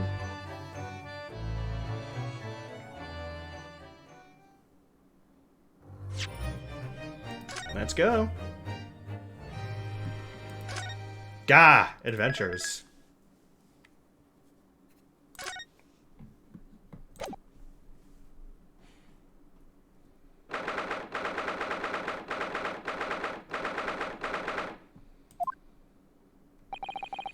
Looks as though the police are still here, carrying out their investigation.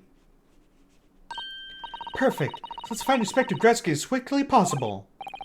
Yeah, let's see if he'll take a break from his chips to look at that silver tip Iris gave us for him. There he is. Present. Yeah, this is actually a present, alright. Iris' little handwriting is adorable, isn't it? Tell a gentleman in black whatever he wants to know. Just won't be a problem. The handwriting might be adorable, but the message is ominous. No room for sentiment there. Sure, it's simply the way you're interpreting it, Mr. Naruhodo. Oh, I do hope the inspector will tell us what we need to know when he reads it. You don't think it'll just make him munch piping hot chips until steam comes out of his ears, do you? Well, that wouldn't be an entirely terrible outcome. The bribe. It's a 5-shilling piece, isn't it? I believe it's called a crown. You can train a Scotland Yard detective to do whatever you want with just a single one. Iris must be the most powerful 10-year-old in the world. I mean, yeah, she kind of is. How much is 5 shillings, by the way? What's it really worth? Well, it's probably enough to buy all the chips the inspector could possibly eat in a whole month. That's greasy. Very greasy.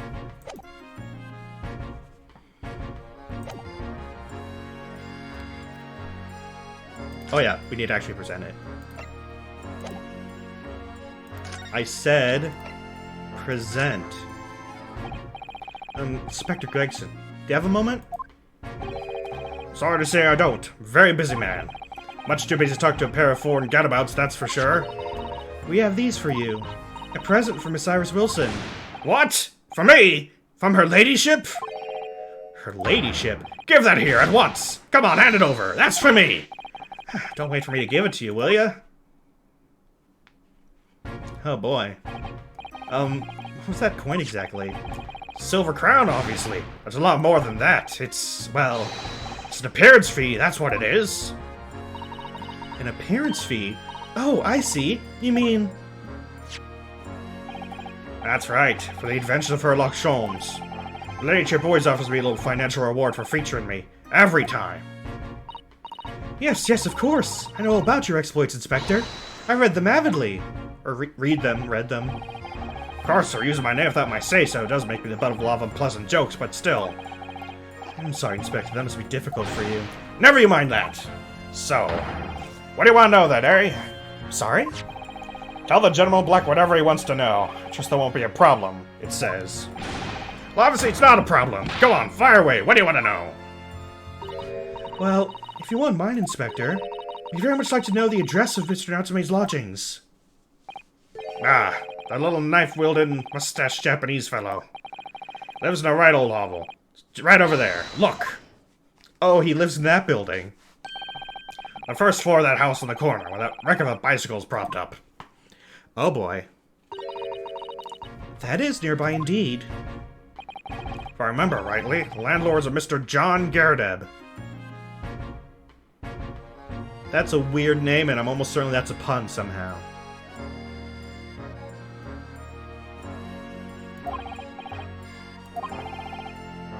See you again, you make sure you give her ladyship my regards, you hear? I mean it. You tell her that Gregson sends his very best wishes. Don't worry, Inspector, we will. Goodbye for now, then. And long live her ladyship. Oh my god. Iris really is powerful. Well, at least he told us what we wanted to know before he left. Yeah, so then, shall we go and see what we can find in Mr. Natsume's lodgings? Definitely.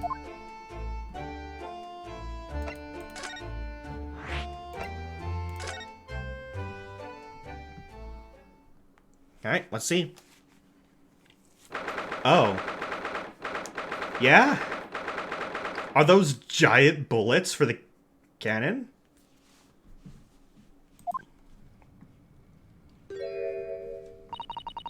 May I help you? Ah, yes, would this be the residence of Mr. John Garrideb? Indeed it would, sir. And who may I say is calling? My name is Ryunosuke Naruhodo. I am... Mr. Naruhodo is representing Mr. Seki Natsume. I believe he takes lodgings here? We'd very much like to ask him some questions about our client. Oh, One moment, please. I shall convey the message to Mr. Garrideb. Did you see that, Mrs. Sato? That's a real-life English maid. I know. As I understand it, anyone standing in English society employs a number of household staff. But that was the first time I've ever seen one in the flesh. Oh, this day keeps getting better. Certainly feels like I've really arrived now, doesn't it? We'd only need a butler and the experience will be complete. I'm not sure if I'd go that far, but I understand the sentiment. Thank you for waiting. Mr. Garrideb will see you now. This way. Oh my god. Crescent moon looking guy. There's a lot to look at here. Oh. Look, it's crockery on display here. It's rather unusual, isn't it? Oh my, genuine London dresser. Isn't it delightful? Well, the shelves seem to be broken. The crockery is... Oh dear! It's in pieces! It really is. The word cracked wouldn't do that chinaware justice. Hey Bonnie, welcome! You're not super late. Ha, I wonder... Perhaps the cannon was fired at it! Probably something like that. Let's not delve too deeply here. Okay, let's actually talk to the guy. Good day to you. So Mr. McGill did on the fire evidence? He was in the fire. Yeah. He was in the fire. As in, he was the guy inside. But we, of course, don't learn about that yet. So we're on a different case now. Good day to you. John Garrideb at your service. Pleased to meet you, sir. This is Ryunosuke Naruhodo. He's a defense lawyer. Do excuse me not getting up. Took a shot to the knee a few years back in the Battle of Maiwan, don't you know? Earned a medal for my pains, but had to withdraw from service. Head over the reins to the up-and-comings. So he's a retired soldier. It's a heck of a job getting up and down stairs, now I can tell you. Don't get out much, you can imagine. It's quite a climb up here, the second floor, isn't it? I was panting at the top of the stairs. You really must take more exercise, Mr. Naruhodo. You think so? He took... I don't know if it's an arrow, but he took something to the knee.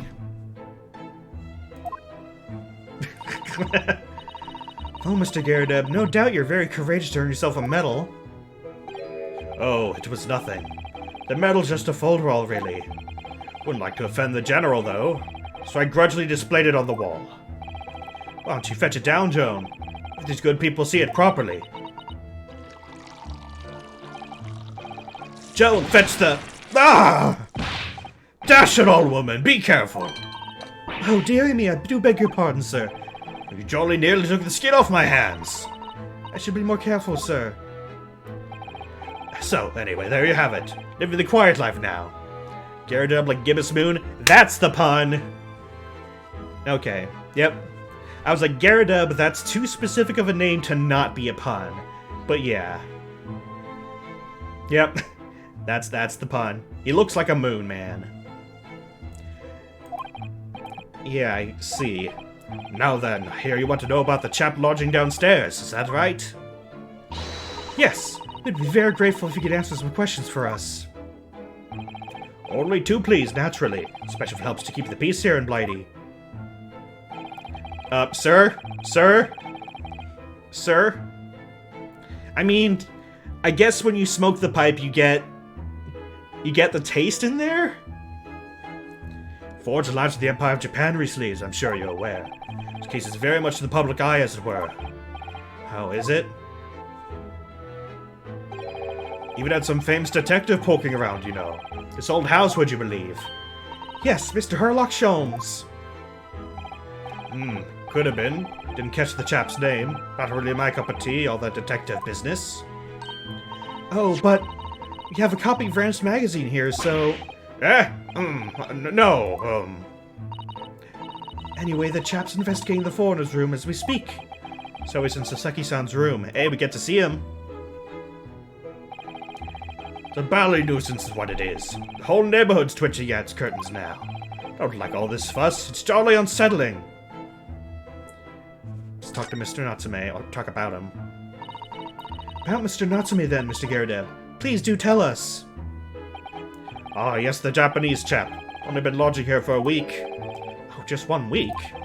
So he moved in very recently then. 2 lodgers most of the time. One on the ground floor and one just above us. First floor room became available a week ago, you see. There'd been... Oh my god, this guy. Dash it all, Joan, do be careful. Oh my goodness, I'm terribly sorry, sir. If you want to know my opinion, I thought he was a shady sort from the moment I had set eyes on him. Oh, why? He seemed to have a most nervous disposition, always shaking, looking over his shoulder. I mean, yes, kind of racist, but when you see the guy... When you see this guy... He's something. Yes, the racism part might be coming in here a bit, but when you see this guy, you'll know. Always shaking, look over into his shoulder. Oh yeah, the maid cut him off. The man had shady written across his sweat-soaked brow, if you ask me. Said to myself, Joe, that man is trouble. Sooner or later he's going to do something untoward. And I'm rarely wrong about anything. I'll be calling this maid as a witness, that's for sure. Was there anything else that struck you suspicious about the man at all? Yes, oh yes, indeed there was. She's dying to tell us. The Shady Lodger. Did you notice anything else about your lodger, Mr. Natsume? Oh my word, yes! The man was shadier than an orchard! Could you elaborate? Well, take the man's room. Absolutely stuffed full of books it is. One anyone could ever read. He never so much as passes the time of day with another living soul. I've seen a single visitor call. Just trots off the old bookshop every single day and comes back at 5 to light the gas fire. The fine little man is up long past the time everyone else in the house has gone to bed, too. Oh, I see. Gentleman on the ground floor goes to bed around 9 each night. Haven't known that Japanese fella to retire any earlier than 2 in the morning.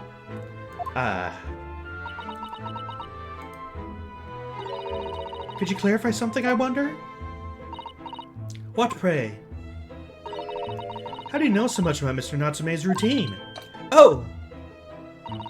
I understood that neither of the lodgers live on this floor of the house. Is that correct?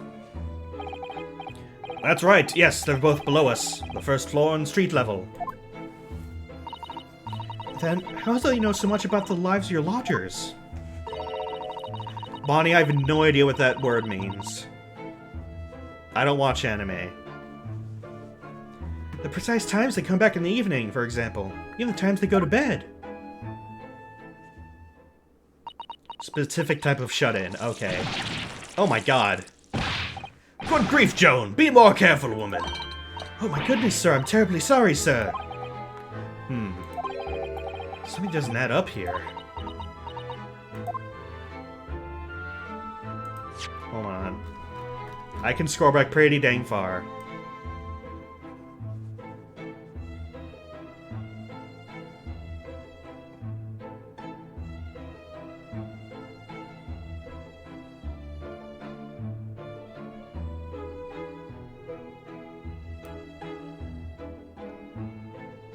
Okay. I just had to double check something I read. The incident 2 days ago. Except the incident took place around 5 in the evening. Happened to look out the window at around that time?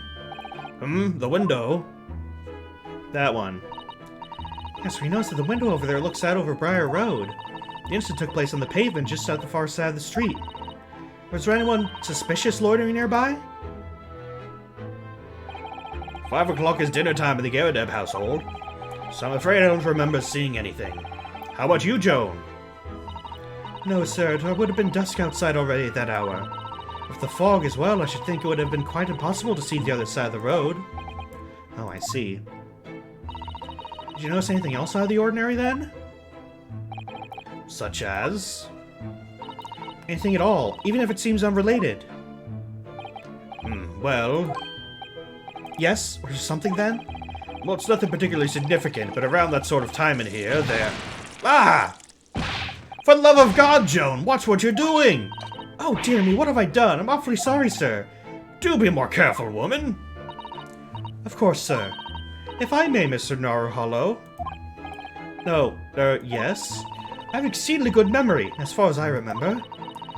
The maid is so suspicious, yeah. Nothing of significance took place here at that hour. Nothing at all.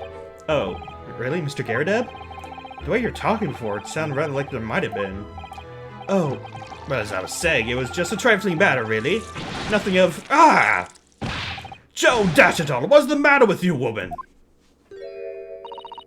Beg your pardon, sir. Nothing happened. Yes, quite. Nothing happened. We sat down to a quiet and uneventful meal. Joan? That's right, Mr. Garrideb. Yeah, we need to get him alone. What's the matter with these two? Sounds like something happened here in this room on the evening of the incident. But what? Wish I knew. Mr. Natsume's room. Can you tell us which floor Mr. Natsume's room is on? Why, certainly. Just below us on the first floor. Mr. Sholmes is investigating there, even as we speak? Yes. Told me Natsu's name. I'd ask him to look into the matter, so I gave him the key. Mr. Natsume's engaged Mr. Sholmes' services? That's a blatant lie. Would it be alright if we also had a look around? In Mr. Natsume's room, I mean. Don't see why not. Just went down one flight of stairs. Who knows if we'll find anything that could help us with the case. We have to try. We need all the clues we can lay our hands on, shall we? Yes. And while we're there, we can speak of Mr. Sholmes again. Perhaps he'll be able to tell us more. Alright. My god.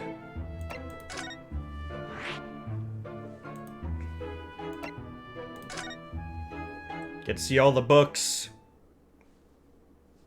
Oh my god, they weren't kidding. Kitty! Kitty.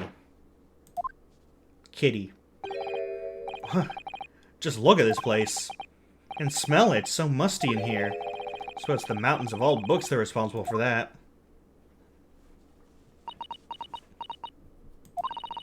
I don't think I've ever seen so many books in all my life. Why is the window bricked up? Oh yeah, all the windows are bricked up in this building. All the windows, except for Mr. Garrideb's window.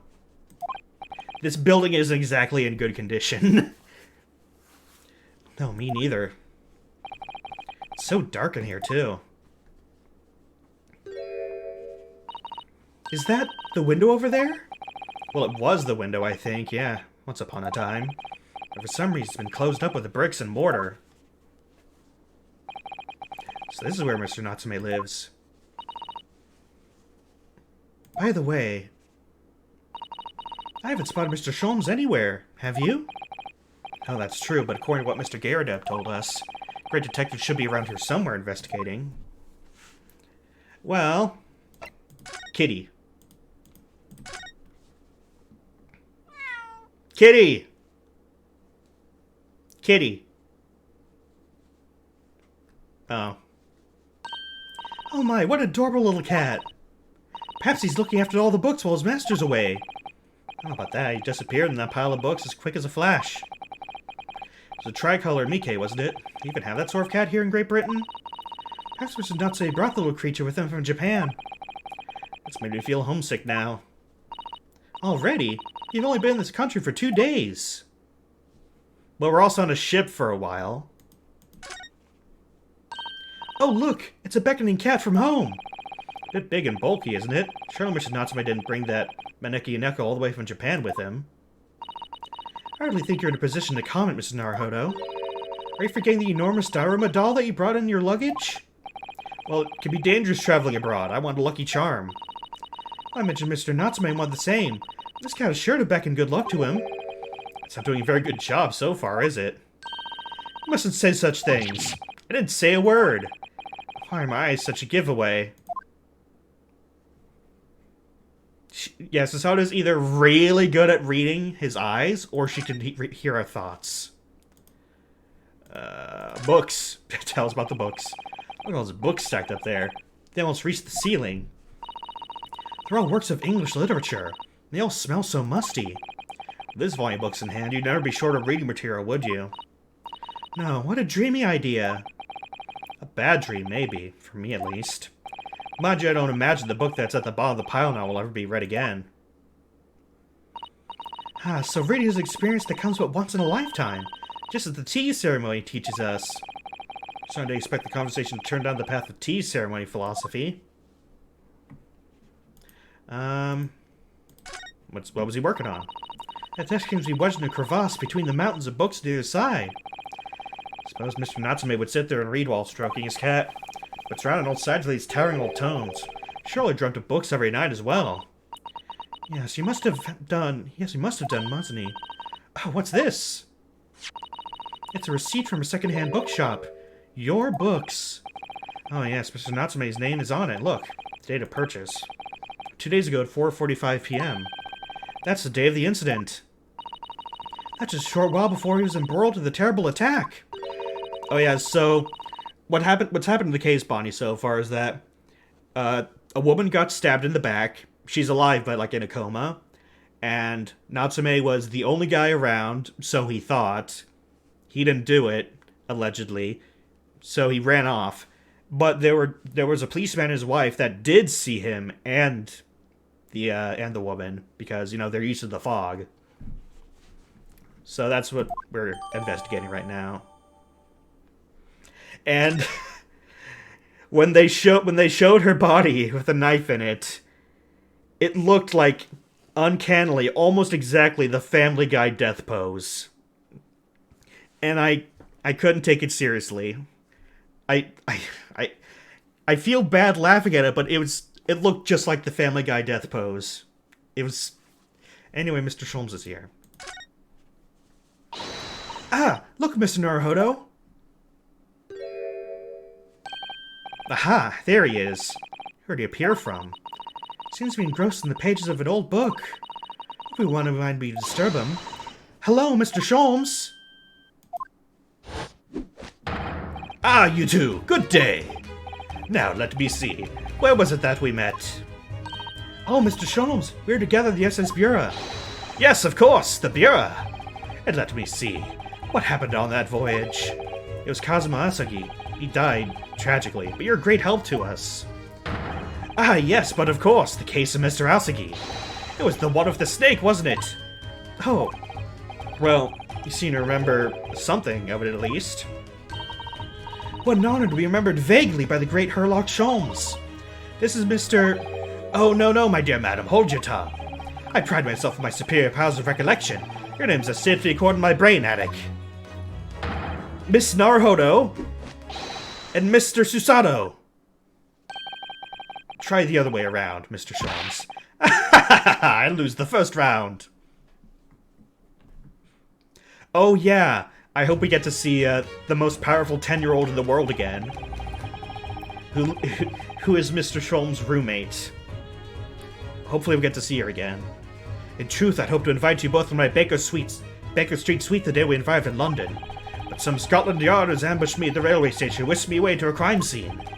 It was an entirely trivial case, of course.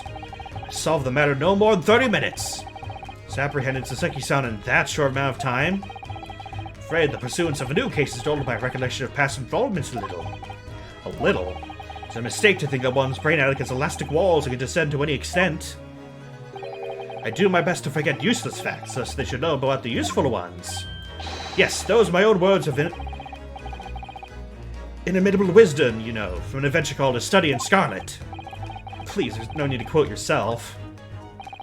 I don't always remember my pearls of wisdom, but fortunately my associate pens them beautifully. He means Iris, I suppose. Mr. Sholmes, you have some extremely important question to ask you about the trivial case you just mentioned. Goodness, what an earnest expression. My dear madam, I should be only too pleased. In this murky room is an apt place to discuss the murky case. Well, let's hear about it. The arrest. He knows to be the lodging of a Japanese foreign student by the name of Sasaki Natsume.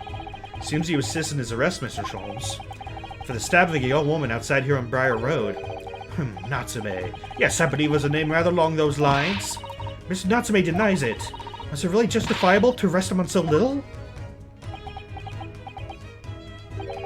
I'm sorry, Mr. Sato, but I have not the slightest idea what you mean. Huh? Can't believe he was looking Sato-san square in the eyes while feigning ignorance. I assure you, I'm not merely feigning ignorance. It appears the pair of you are under some misapprehension.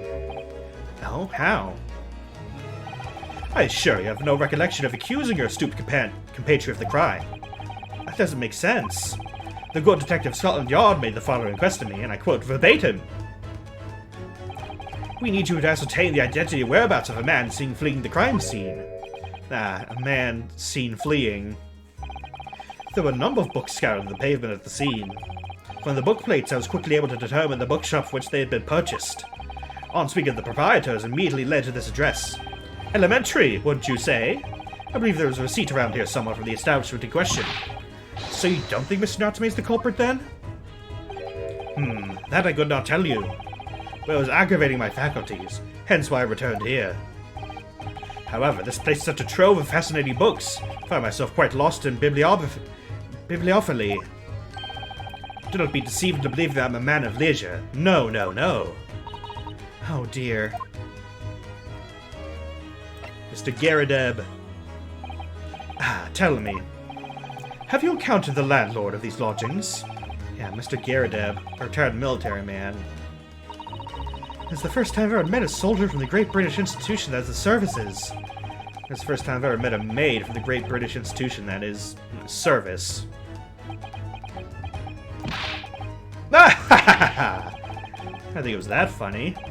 I do apologize. As you may well be aware, many households in London employ a maid. Yes, I read as much in my Great Britain primer. And so, conversely, whether or not a household employs a maid has come to betoken the social standing of those dwelling therein. Betoken their social standing? Sorry? Put simply, my dear fellow, those who employ at least a single maid are considered middle class. Those who do not are beneath that. In the upper echelon society, of course, households employ enough staff to constitute a large family. Goodness, how extraordinary. As you can appreciate, for those on the precarious boundary between the middle and lower classes, being able to afford just one maid is of the first importance. I had no idea.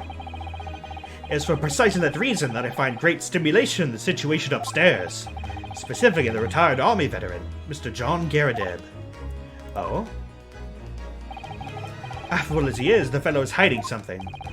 Whether or not it imposes on the circumstances of this case, I am as yet unable to ascertain. I'm thoroughly lost on what he means to say. The Dingy Room. This room is thoroughly suffocating for the soul, my dear fellow. I assure you, any man whose lot is to dwell in a place such as this will stab someone sooner or later. Mr. Natsume stabbed no one. But sooner or later, as I said. I don't believe that's the issue here. About this dark little room, Mr. Sholmes. Why is there no longer a window? Do you have any idea? No window? Well, I mean, I could clearly see that there is a window of sorts. But it's been completely blocked with bricks. I see. The answer to that question is quite simple. Window tax. window tax? What is that? Surely not a tax on windows. Precisely that. Oh my goodness. Until relatively recently, tax was levied on households of the country by the number of their windows. Those of lesser means, having inherited a sizable and costly family home perhaps, rapidly closed windows up. While the rich opened windows here, there, and everywhere. In an effort to curry favor with those in power by furnishing them with large sums of tax money. How awful and unjust, forcing people to live in rooms devoid of light. Indeed, disease was rife as a result. For some 40 years ago or thereabouts, the window tax was abolished. But its legacy remains, as you can see, in squalid lodgings such as these, for example. I suppose Mr. Natsume's stipend for living here in London isn't very generous, perhaps. It would appear so. I've done a little digging, and discovered that these lodgings were offered at an extraordinarily low price. Because the room was so awful, I should think. Apparently Mr. Natsume only moved in here about 1 week ago. Yes, that's correct. However, I don't believe the low rent is explained by the shabby nature of the accommodation. Oh? Still, that is of little relevance here, and not worthy of further attention. You sure? I'm curious now. Just a second.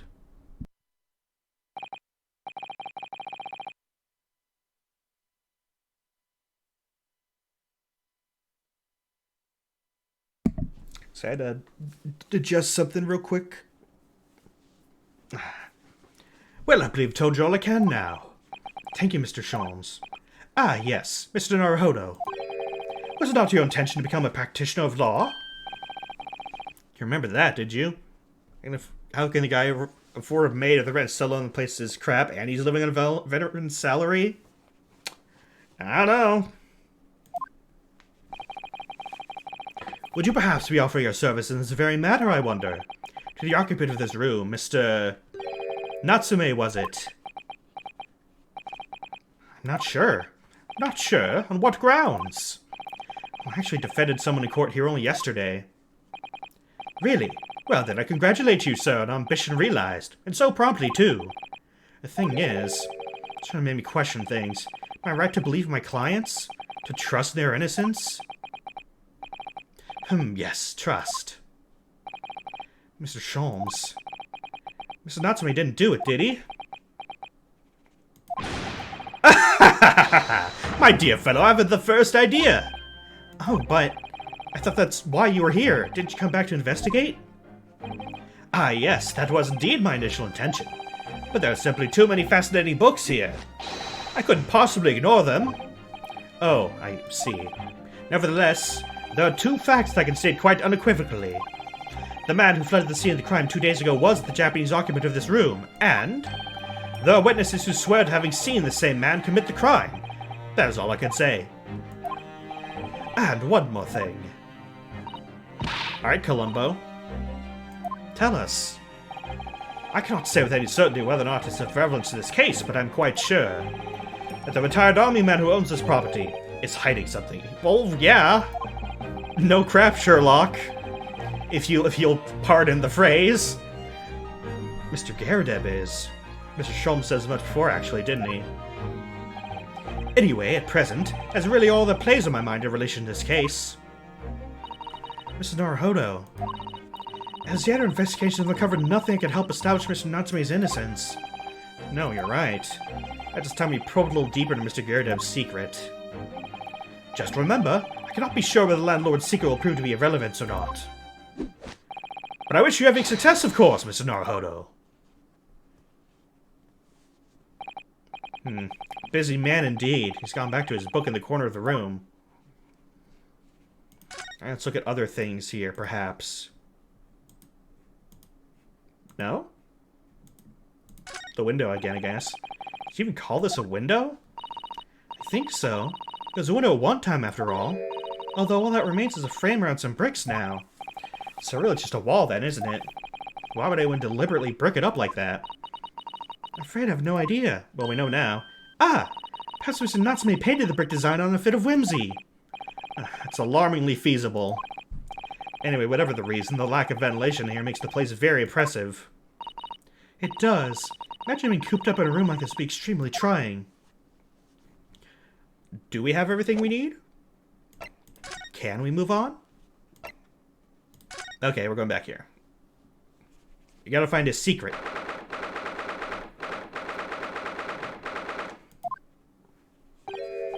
Ah, you pair again. Tell me, what's the detective chap? I forget his name. Still hard at work down there? Mr. Herlock Sholmes? Ah, yes, rings a vague bell. All that detective business isn't really my thing, I'm afraid. Well, Mr. Sholmes is, in his element down there. Jolly good show. Another cup of tea, if you please, Joan. Now then, why don't you tell me what... Ah! For the umpteenth time, woman, would you watch what you're bally well doing? I shall be serving dinner shortly, sir. Ah, yes, of course. Frightfully rude of me, but I'm afraid I shall have to ask you to take your leave, if you'd be so kind. Oh, yes, of course. We're deeply grateful for your assistance. Not at all, not at all. Don't get much chance to talk with young foreigners like yourselves. It's been a pleasure. Best of luck and all that. Perhaps you can see yourselves out. Well, according to Mr. Sholmes, Mr. Gerda is hiding something. Since no other avenues of investigation seem open to us at the moment, perhaps we should do some digging. Okay, well, we can look around. Look at this cannon. That's a full-size cannon! What's it doing in here? Oh my, it's real! I thought it might be a replica. That old thing. Ah, that's a little more than a toy. Sorry? The army was selling it off when I retired, so I decided to give it a new home. Never know when the enemy might attack next. Surely useful to have a cannon about the house. Really, it isn't overkill? Be prepared, I always say. Never know what this twisted world is going to throw at you next, boy. You think there may be trouble brewing, Mr. Gyarados? Always is. Take Joan here. Never fails to have a clean apron in reserve.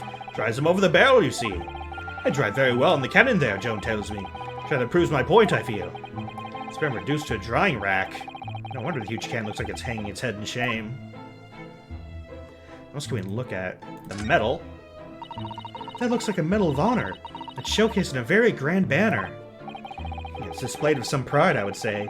Well, it bothers me it's not straight. What, that old thing? Sorry? I should be glad to see the back of it. The general would turn his grave if I disposed of it.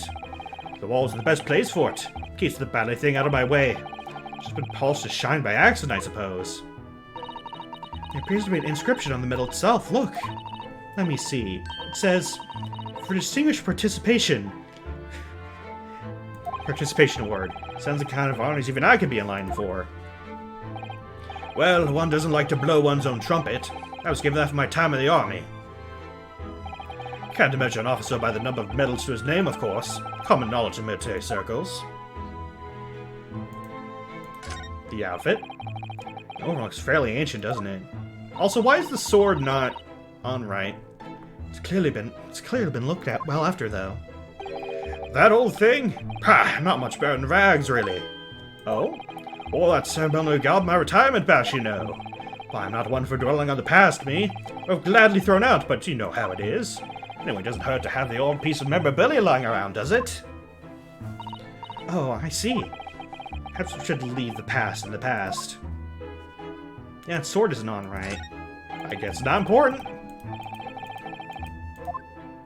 What else? Oh. There were burns here. Look at that enormous screen! This was put there deliberately, surely. Yeah, it certainly seems like someone's trying to hide something from view. Who'd be behind it, I wonder? Also, Herlock Sholmes is here. Yeah, that's pretty crappy made. Let's go and have a very quick look. Just a little peek. Ahem, ahem. Maybe let's not, Mrs. Sato. There's clearly, yeah, burn marks behind there. I think the maid's got to head us off with a cup of tea. Ahem, ahem. Also, yeah, Herlock is here. What's he doing over there? Mr. Sholmes! Aha! We meet again, my dear fellows! Good gracious, what did you sneak in here? Herlock Sholmes, sir, at your service! Whatever are you doing by... Whatever are you doing by the window? I'm given to watching the evening sky as the sun sets, madam. It's sadly cheerful as the room downstairs undoubtedly is, and lacks an aperture for such observation. Sorry for good liberty of borrowing a small corner of space by the window up here. Well, keeping an eye to one's windows at dusk is the prudent thing to do in London, I'm gathering. Ah, and one other thing, Mr. Naruhodo. Okay, Columbo. Oh, me? I thought perhaps you might be in need of a certain great detective's great mind. You thought right. He's not talking about... Is he? I'd expect to be going through that again so soon. Do you mean Mr. Sholmes? There's a mighty secret in this modest room. Mice even the most trivial of trifles. Take it you're prepared, Mr. Naruhodo. I think so. There's this time enough for one of my greatly admired great deductions. Let's conclude the matter before dark. I'm assuming it's going to be about the bird marks. Mr. Garrideb, though it would seem you're a military man of considerably distinguished service. Your standing as landlord and most certainly not what one call first-rate. I'm afraid, sir, that is all too clear to me. There are two conclusions I've been able to draw by careful observation of your living arrangements. I beg your pardon. The first is that even as we speak, you're considering the presence of ferocious beasts in your care. Oh, this again? Another hidden pet? And the second is that as a result of the beast's violent rampage, you have lost something very dear to you. Ugh. Mr. Naruhodo, look! The old man's broken out in a cold sweat. Unbelievably, it seems Mr. Sholmes' conclusions are both spot on. How? How could you possibly... How could I possibly know, you mean to inquire? The answer couldn't be simpler, sir. For in the dense jungle of logic and reasoning, I am the king of beasts. Ah! And I know only too well that wild beasts are not easily tamed. So, shall we begin? Once again, Erlark Sholmes is proud to present his logic and reasoning spectacular. Yes! Get to do this again. The game's afoot.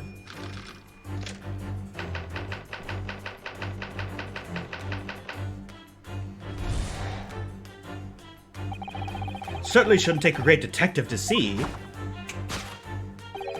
that a fearsome beast has been on the rampage of late within these four walls. Thus, we are faced with the question, what form might the beast take? Ah, for a man with a military breeding, your eyes are uncommonly candid. Your furtive glance, Mr. Garrideb, leads us directly to the answer. He's not going to say a lion, is he? Because of the statue there? Yep, it's a lion. The true nature of the beast has run rampant here is revealed by that lion statue. Yes, though an army man, you appear unimposing at best. A fact has fueled your admiration for the mighty lion, the king of beasts. What is his piffle, I ask you? In the end, your admiration became so great, in fact, that you had a living, breathing specimen shipped from India, which you tried to keep in this very house. What? Oh, he has... Oh, hold on. I just noticed. He has a mark on the other side of his face.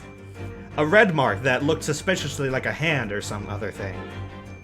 Yet living with such a wild beast proved more difficult than you would imagine. The chilling traces of wild rampage are still very much in evidence. Well... Yet as we look around, the beast in question fails to present itself. Where could this angry creature have disappeared to? Madam. Me? I pray do not consider me unchivalrous, but it's plain to me with one glance in your direction. It is?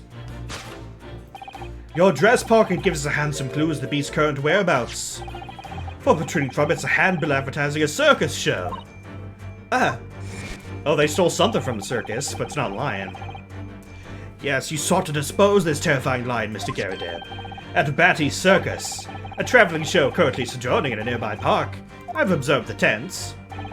You sold the savage lion, sir, to the circus troupe. I most certainly did not. I believe I've made my point. And now, part two.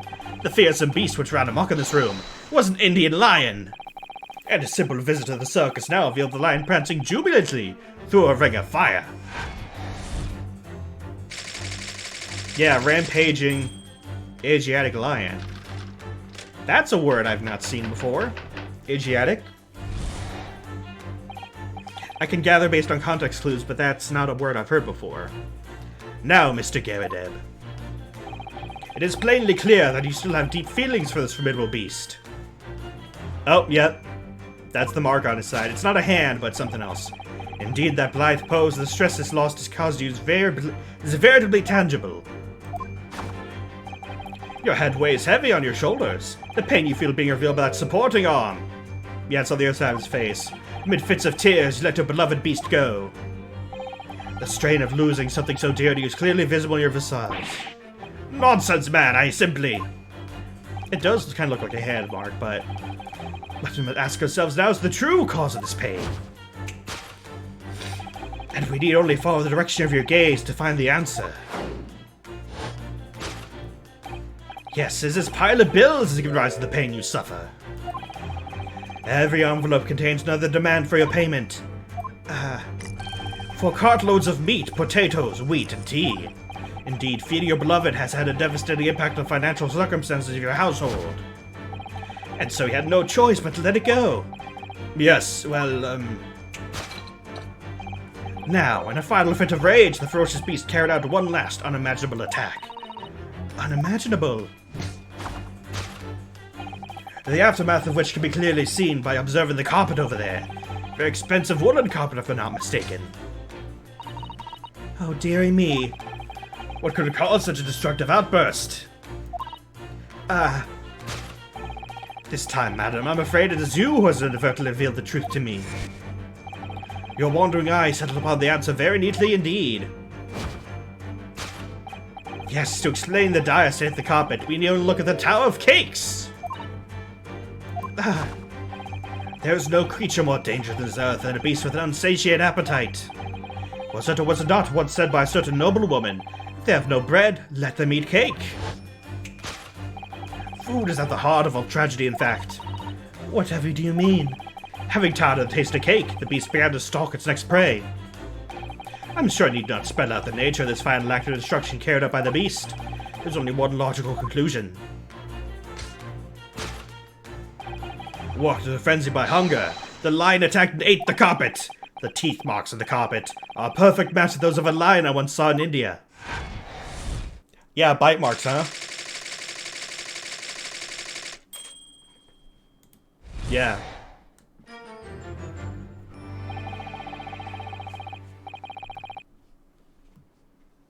Thus concludes Herlockshum's great deduction of this beastly puzzle. Yeah, let's try that again. Oh my god, look at him! Ah! What is the matter with you, Joan? You're pouring scarring hot tea all over me! Oh, I'm sorry, Mr. Garrideb. I'm afraid I didn't notice. My deductions can be startlingly sharp. Stands to reason that your cup runneth over. Indeed, my revelations can make people spill tears at times, too. Mr. Sholmes, sorry to butt in again, but can I make an observation? Why, certainly, Miss Naruhodo. What is it? Again? What are your deductions just now? Do you really think a lion could have fit inside a room of this size? Indeed, it's the only explanation for the facts. A terrifying truth all too often lies beyond the realms of common sense. Would it be an idea to consider what lies inside the realms of common sense as well? But if an uncaged lion had run amok in this very room, surely Mr. Garrideb's maid would have been hurt, or worse. Ah, that's where you are stuck. No doubt the former military man handled his own against the beast using a large cannon. They said they sold the lion to the circus. And what about the food? Meat and potatoes are one thing. I cannot believe I've ever heard of a lion that drinks tea. Or eats cake. Ah, my dear Mr. Sato, curs may have some regularity. That irrespective of race and breeding, whenever anyone lands on Great British soil, they infuse the highly appropriate taste for afternoon tea. Is this true? Anyone who's been to Britain? Anyone? Is that true? Is it? Oh, what a glorious notion! Well then, Miss Naruhodo, it's your turn to shine again. I had a feeling that was coming. A slight massage, that's all Mr. Sholmes' deductions need. You can do it. Excellent. I've been waiting for my trusty partner deduction to step forward, Mr. Naruhodo. I don't even know yet whether or not this is going to help with Mr. Natsume's case. Still, covering the truth is always worthwhile, whatever the motivation. At least, that's what I want to believe. Let us start again. From the beginning. Farlock Sholmes's logic and reasoning spectacular. Alright.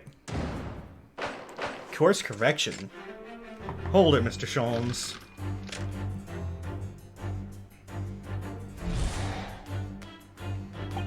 Certainly shouldn't take a great detective to see that a fearsome beast has been on the rampage of late within these four walls.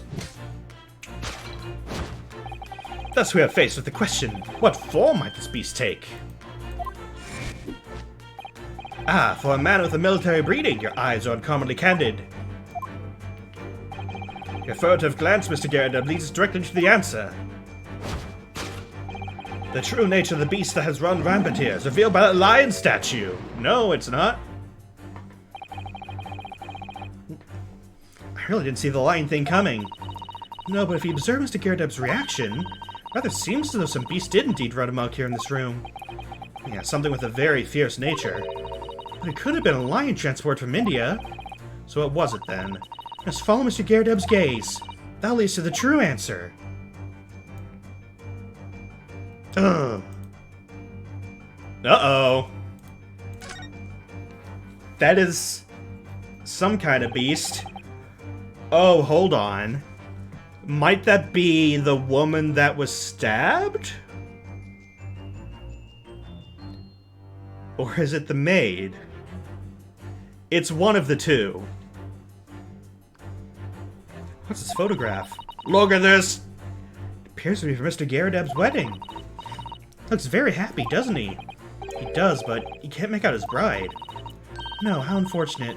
Something must have struck the glass directly over the woman's face. I wonder what happened. I best not to delve deeply there.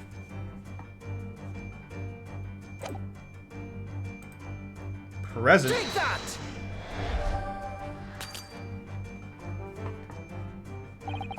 Behind the lion statue in the mantelpiece, almost deliberately hidden from view is a photograph. I have yet to examine it in detail. Oh. Oh my god. Okay, so I need to... Okay, so I did have to... Okay, let's try this again.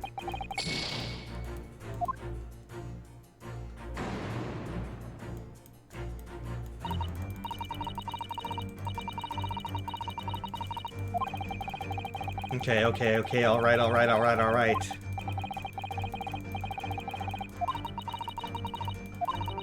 Yep.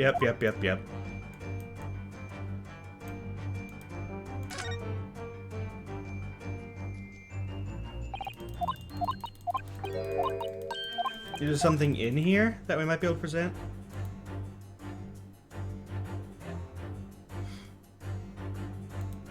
Oh, which one? Glass is broken, so you can't see the bride's face at all. No amount of cracks hide the woman's plump form.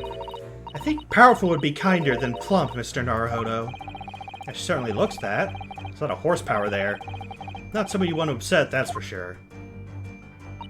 Oh, look! Have you noticed her wedding ring? It's very large, isn't it? Yes, that's unusual design. Looks like a sort of embellished sunflower. This must have been when Mr. Garrett was still in the army. He seems to be carrying his rather stout bride effortlessly, and beaming a smile at the same time. I suppose he's very strong in his younger years. Hard to imagine now. He's thin as a rake. Take that! There we go. Grammatically, it has to be this. It can't be Mr. Garrett. The true nature of the beast that has run rampant here is revealed by the newlywed bride. Precisely, Mr. Naruhodo. No other explanation could possibly fit. Yes, this framed print pictures with your wife, Scaredeb. And while we lament the fact that her face is obscured, we can still make out her mighty arms and note the considerable horsepower they must contain. Oh, indeed. Surely a woman with such a powerful constitution would be honored to be described as a beast. Honored might be stretching your point. Too late! The fact remains that the beast, which so clearly savaged this room, was your wife, Mr. Garrideb. Garr! Oh, yep, that's a slap. And, chilling traces of wild rampage are still very much in evidence. Well, as we look around, the beast in question fails to present itself. Where could this angry creature have disappeared to? Madam. Me? Pray do not consider me unchivalrous, but it's plain to me if one glance in your direction. It is? Your dress pocket gives us a handsome clue as to the beast's current whereabouts. No, it doesn't.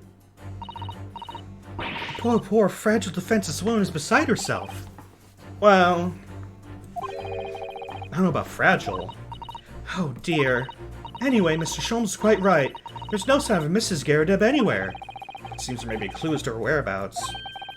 Clue this maid is trying to hide. I wonder where Mr. Garrideb's wife could be. Let's check. Let's check.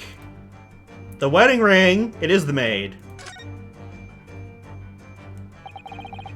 He's wearing a very large ring, look. Oh yes, the sunflower design with some rather nice embellishments. It's on the ring finger of the left hand, which means it's surely a wedding ring. It's on there for life, too. Can't imagine it would slide off a finger of that size. That's something to think, Mr. Naruhodo. Not to say. Do you know Mr. Garrideb's wife in the photograph had a ring very much like this one? It was a large sunflower design as well. Really? I have a great memory for these things. A large sunflower wedding ring. It's quite a coincidence they have the same ring, isn't it? Take that!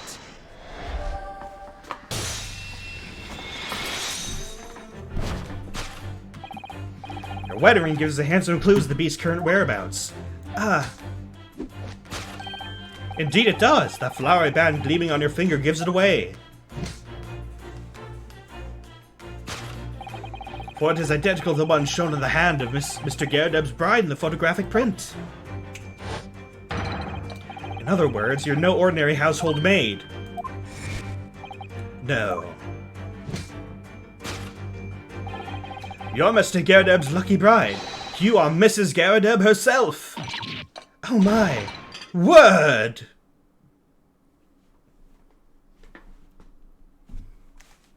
Lovely marital problems. Well, jolly fine detecting, sir. As you rightly surmise, this is the wife, yes, my Joan. Rather let herself go, you might say, but she was a bally cork— Ah! That one was well deserved. It appears you don't live in the most comfortable of circumstances. After all, you're a retired army man, yet you run the business of renting out rooms. I would assume, therefore, you have insufficient means to employ a maid. Would that be correct? It's not right, I tell you. I was second lieutenant of the 3rd Regiment. A man has his pride, don't you know? By golly, it's a sorry thing when a chap can't even afford to have a single maid as his employ. Yes, here in London, one is rather judged. A household cannot be considered worthy of society if it employs no staff at all. Though in my considered opinion, such concerns about appearances are folly. You mean Mr. Garrideb has his wife work as his maid? Precisely. Am I right, Mr. Garrideb? Only in company, obviously, but listen here. This must remain a secret. Tip-top secret, please!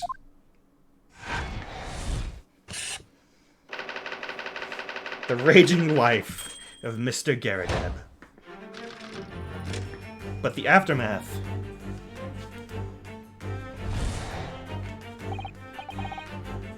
Now, Mr. Garrideb, it is plainly clear that you still have deep feelings for the formidable beast. Indeed, in that blithe pose, the stress this loss has caused is veritably tangible. Your head weighs heavily on your shoulders. The pain you feel being revealed is that supporting arm. No, it isn't. Mrs. Sholmes is quite something. He's still calling Mr. Gyarados' wife a beast. Yes, it's a woman that feels rather uncomfortable. But Mrs. Gyarados is standing beside her husband as we speak. In other words, he hasn't lost his beloved at all, has he? Oh, how true. So perhaps that supporting arm seems to be propping up his head. Has some other significance then. According to Mr. Sholmes, Mr. Gyarados' pain is tangible, though. Look at that pose, what does it really signify? Well... slapped cheek. Take that!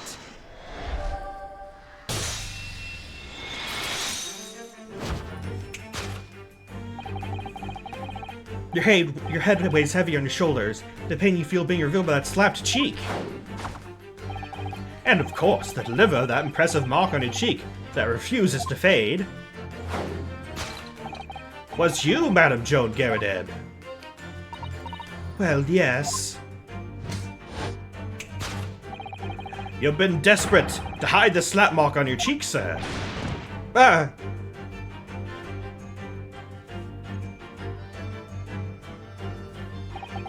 How the blazes did you work that out, man? Nothing escapes the nose of one trained in the art of observation, my dear fellow. That's why I haven't looked directly at us even once. Keep your other side from view. Well, Now, let us proceed to the next conundrum. Why were you subject to such a violent slap? In other words, we must ask ourselves what caused Madame Gyarados to fly into such a rage. And we need only follow the direction of your gaze to find the answer. Yes, it's a pile of bills that would rise to the pain you suffer. No, it isn't. Did Mr. Sholmes say that the bills were all for lion fodder? Yes, but now we're established that the lion never existed, which can only mean that the thing responsible for gobbling up all that food was Mr. Gyarados' wife. Mr. Naruhodo, she's a person, not a thing! Yes, well, she's also a person who gave her husband a mighty slap around the face. Once her heart had left a perfect hand mark, in fact. Yeah, why would a woman want to hit her husband with such force, I wonder? I'd love to know the answer to that question.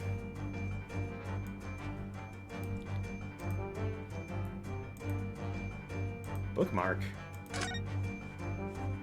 Uh-oh! Uh-oh! Hey, what's that? Someone's reading this book at the moment. There's a bookmark here, look! Mr. Gyarados is clearly an avid reader. Wait a minute. I don't think this is a bookmark. Oh no, so it isn't! It's a note written in a woman's hand. Oh, James, I love you. Yours, Mary. And look next to the signature here. Lip marks, made of lipstick! Oh, what a passionate and romantic gesture! Don't get any ideas, Sato-san. Oh dear, I'm sorry. This bookmark is actually a love note, then. Love note. Yeah. Take that!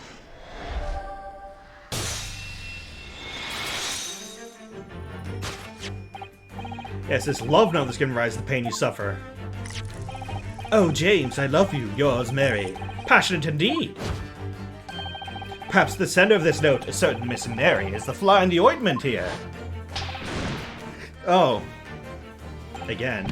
But I don't know the Bali woman. You don't know her? That note wasn't written to me. It was just in the book. I don't know how it got there. It was just in there, you say? That's right. That's what I've been saying. Ah! A likely story. Now listen here, Joan, old thing. I explained it at the time. I bought the book at the second-hand place. That note must have already been in there. So the previous owner of the book was using the note as a bookmark, you mean? That's right. That's what I've been saying. Ah! A likely story. For heaven's sake, woman, look at the name. It's written to James. My name, in case you'd forgotten, is John. Ah! A likely story. Are you questioning my name now? And there we have it. Arouse the suspicions of the female heart and you unleash a beast with the most ferocious bite. Now in a final fit of rage, the ferocious beast carried out one last unimaginable attack. Unimaginable? The aftermath of which can be clearly seen by observing the carpet over there. Very expensive woolen carpet, if I'm not mistaken. Oh, dearie me. What could cause such a destructive outburst? This time I'm afraid it's you who has overtly revealed the truth to me. Your wandering eyes settled upon the answer very neatly indeed. Explain the dire state of the carpet, we only look at the Tower of Cakes. No, we don't. But surely Mrs. Garrett didn't eat the carpet? No, of course not. Doesn't seem to be any doubt. The state of disarray this room is in is a result of her wild temper. No, that's true. So this is the last part of Mr. Sholmes' abduction that we need to fix. We only follow Mr. Garredeb's gaze. Or Mrs. Garredeb's gaze, and that'll tell us the real answer. Alright, let's see what we can see. Yes! I mean... Candle. Oh. Candlestick. This looks like a very old candlestick, doesn't it? The base looks too small. Surely it's very unstable. Looks to me like even the slightest knock would make it topple over. Oh dear, that'd be dangerous. Wait, take a closer look at this. There's one candle missing. Yes, I didn't notice that before. Why is that, I wonder? Why is one candle 3 missing from its holder? Take that!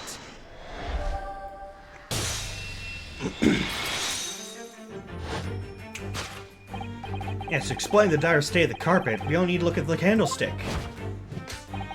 Most illuminating, my dear fellow. And of course, the only possible way out of this logical labyrinth. Yes, the remnants of ferocious attack in which the carpet was devoured are clearly visible. Indeed they are. The scorch marks on the edge clearly give the truth away. Scorch marks? It would appear this room was the scene of a little marital altercation. Mrs. Garredeb's mighty arm must have left an impression only on her husband's face. Upon the entire room. Of course, which that caused a candle to fall from the holder. And in seconds, the carpet was alight and the whole corner of the room was in flames. What's behind the thing? Yes, The most fearsome beast in the world is neither a violent lion nor a vengeful woman, but fire. In this room, that ferocious beast bared its claws and ran amok. Eloquently put, my dear fellow. So I see there's but one conclusion here.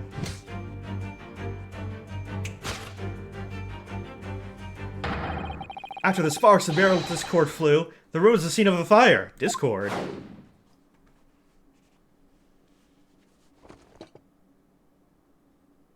Oh, he's getting up.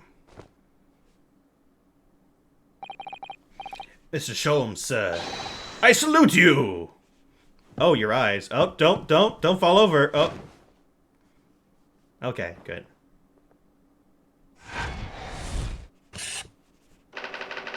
Carpet scorched by a small fire. What's hidden behind the screen, though? That's what I want to know. Abduction complete. Elementary. We done did it. It's these dash long winter nights, you know. Nothing to do but read in front of the fire. Luckily, there's a jolly good second-hand bookshop just around the corner. Buy all my old novels there. In the pages of one particular novel, he discovered some rather illicit material. For which your wife admonished you harshly, it seems. Don't know about admonished. Demolished might be rather closer to the mark. And beast is most certainly an apt description. Ah! Here I go again. And the carpet? Was that destroyed by fire when a candle fell on the floor? Afraid to say it was. Happened in the blink of an eye, you know. The whole place filled with smoke. Couldn't see a barley thing. I was caught between the old Styx rage and the raging flames. You paint a torrid picture, sir. One that would have been most entertaining. That's sympathy for you. Didn't take long for the fire to spread, of course. The barley furniture started going up as well. Had to hide the mess behind that screen for the time being. What might that be? Over here, Mr. Garredeb? Well, you have nothing more to hide now, if you allow me. Oh no! One of my favorite old novels in that case. But as soon as the fire got hold of them, that was it. Whoosh! Up in smoke. Gosh. Then the wife started hurling things at me. What a terrible sight it must have been. There was I, back up against the window, under heavy enemy fire, and incendiary books coming 10 to the dozen. Worst of it is, I lost my favorite, book called The Lion's Pride. The Lion's Pride? Ah yes, your notorious love of big cats coming through again. I assure you the title didn't influence my choice in the slightest. So the poor man really did lose something dear to him in all the ferocious beast rampage. Mrs. Sholmes' deductions turn out to be correct once again. It can only be described as a great British wonder. I tell you, it was total carnage. Flames everywhere and the old stick in full fiddle. Out of interest, what time of day was that? Not sure I can remember. It was 2 days ago now. Let's see. Around 5 o'clock, I think. So exactly the same time as a terrifying incident was unfolding outside your window on the street below. Even more terrifying on the inside, I can assure you. The horde of Blighty could have been flattened outside my window at that moment. I wouldn't have noticed a dash thing. Oh, really?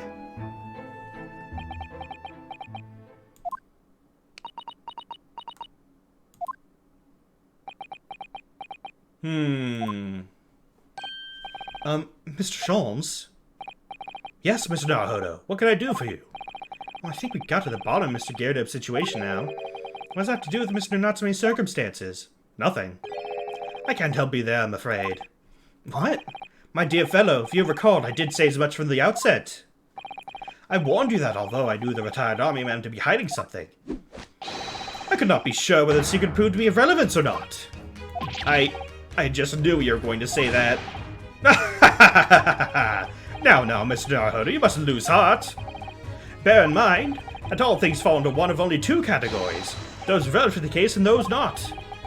That makes no sense to me. Well, no matter. It's of far greater importance that you make up your mind now. Sorry? Visiting hours at the prison will soon be over. Oh no, is it that time already? If we're to accept Mr. Natsume's case, we have official paperwork to attend to. So that's it. No more time to think. Perhaps you'd like to betake yourselves to bidding us farewell now? I must prepare supper for Mr. Gyarados. Oh, yes, I'm so sorry. Thank you both very much for your time. Saseki-san will be waiting for us. I'm going to have to give him an answer. Alright, let's move. Oh yeah, Bonnie, if you're still here, you get to see the man.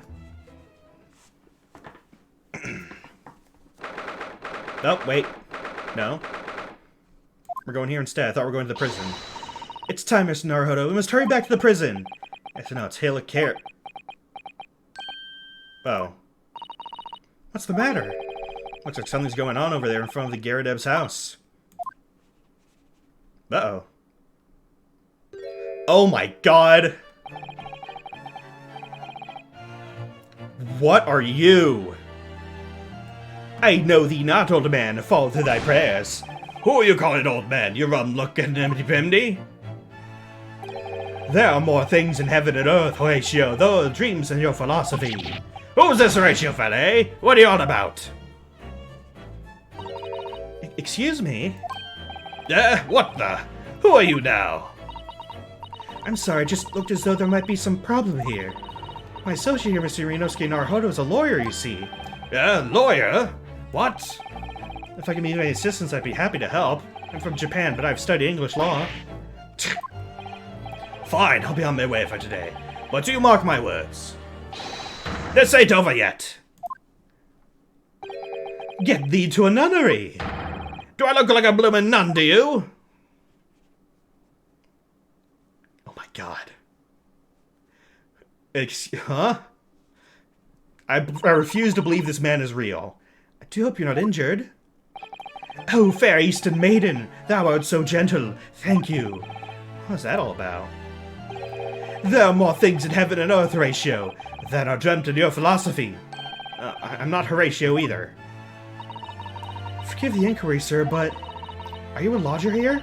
In the Gyarados residence? Oh, fair Eastern maiden, thou art so right. Ah, yes, I do dwell in this humble abode. Mr. Gyarados mentioned they had another lodger, didn't he? Must be the man. Do you happen to know the other lodger who lives on the first floor? Ah, yes, a gentleman named Natame. Oh, more worthy opponent in my battle of words than there could be.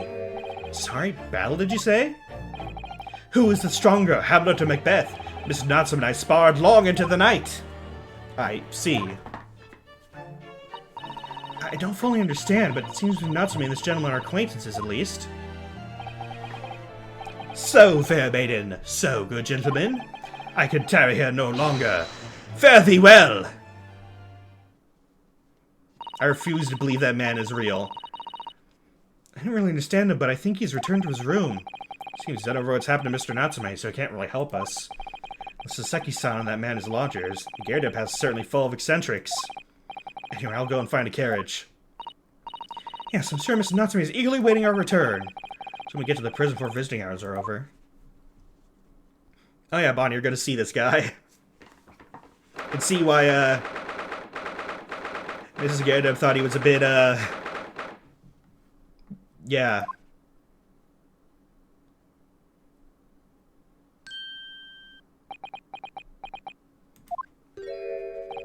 Oh, it's you! You're here, you came! Locum student Mr. Naruhodo Esquire! I can't believe he came back! I'm so touched! We're so sorry to have kept you waiting, Mr. Natsume. Oh, no, think nothing of it. Relax. If I were a cat, I'd purr with pleasure to accompany such fine compatriots. Noble, nurturing, never-failing Nipponese! Oh, now let's not get carried away. Oh, I quite agree. Who is this? Who is this? Ah! It's a thorough friendship transcending international borders that one truly appreciates the fact. Such is my belief, at least. It's you! The miserable, rotten spy! Herlock Sholmes! Mr. Sholmes, what are you doing here? I have no intention of doing anything, per se. Save observing, of course. Whatever do you mean, Mr. Sholmes? Well, having encountered some curious reading material in that gloomful room, having unmasked the secret identity of that eccentric pair, I decided I should drop in on my way home to see how our divested friend is faring. Gloomful room? At least your accommodation here offers a window, my dear fellow. In that sense, it is the superior option. Anyway, I must commend you on your taste in books. My day's been a delight and cost me not a penny. Ah! You! How dare you, Airlock Sholmes! Ugh. I've had it. I'm through. I'm at the end of my rope. I should never have come to Great Britain. It was a terrible mistake. Haunted by spirits in those accursed lodgings. No doubt my luck will be cursed in tomorrow's trial as well. My whole life is danged! What are you thinking, Mr. Naruhodo? Mentioned that once before, didn't he? As the lodgings were cursed, I mean. And there is much truth in Mr. Mustache's words. What? Cursed is a wholly appropriate description, I would say. For the man's lodgings, and indeed for tomorrow's trial. What's that supposed to mean?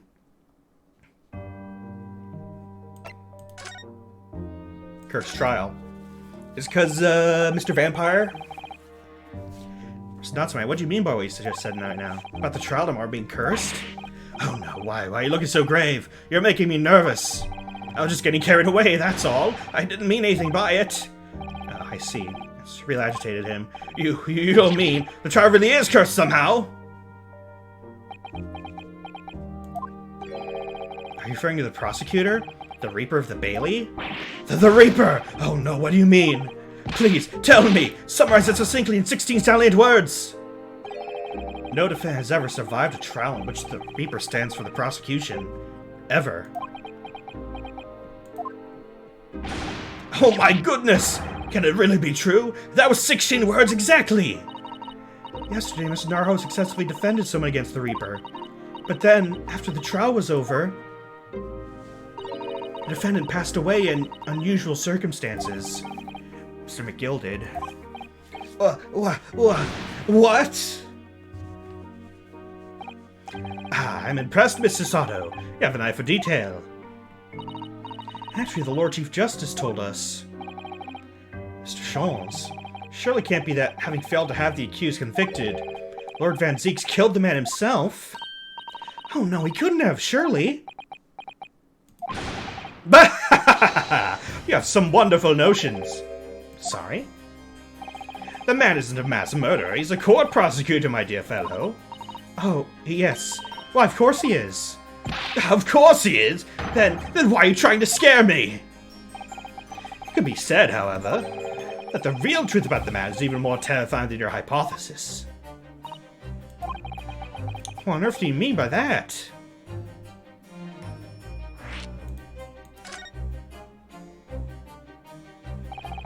Van Zeeks is quite an exceptional man. However, in London courts of law, exceptional does not equate to winning every case without exception. Ah, that's good. Seki-san looks like he's going to cry tears of joy. As you're no doubt aware, in a British criminal trial there's both a judge and a jury. The judge officiates based on the letter of the law, whilst the jury offers public opinion and common sense. It's an excellent system, whereby the defense guilt is considered from several points of view. However, public opinion in particular is somewhat easily manipulated. Right. Criminals and corrupt lawyers, for that matter, can use it to their advantage. By any means at their disposal, contriving evidence, calling imposters as witnesses, and so on. By such underhand means, those who would want to are able to sway the jury, which means that even in the light of irrefutable evidence, the prosecution can fail. But it means the wrong verdict can be passed. And sadly is, from time to time, my dear madam, is simply the reality of the situation. And that's alright. However, those indicted by Lord Van Zeek cannot escape justice. Their fate is sealed. Oh my. Though the adjudication may see them leave the courtroom with their freedom, within months, they all disappear, is most striking. Disappear? But how? Ah, by all manner of misfortune, sir. Perhaps they are trampled under a passing carriage. Perhaps they fall into the Thames and drown. Perhaps they're suddenly overcome by raging fever. Perhaps attacked by highwaymen. Oh, no. Actually, hold on. I think I mispronounced. I think it's Thames, not Thames, or however I said it. All examples of the reality of events here in London, I'm afraid, Mr. Naruhodo. Indict is pronounced like indicted. Like that with a D? Indicted. Okay. I'm mispronouncing so many things. I'm not good at words sometimes. I knew it, I'm a dead dodo done for doomed!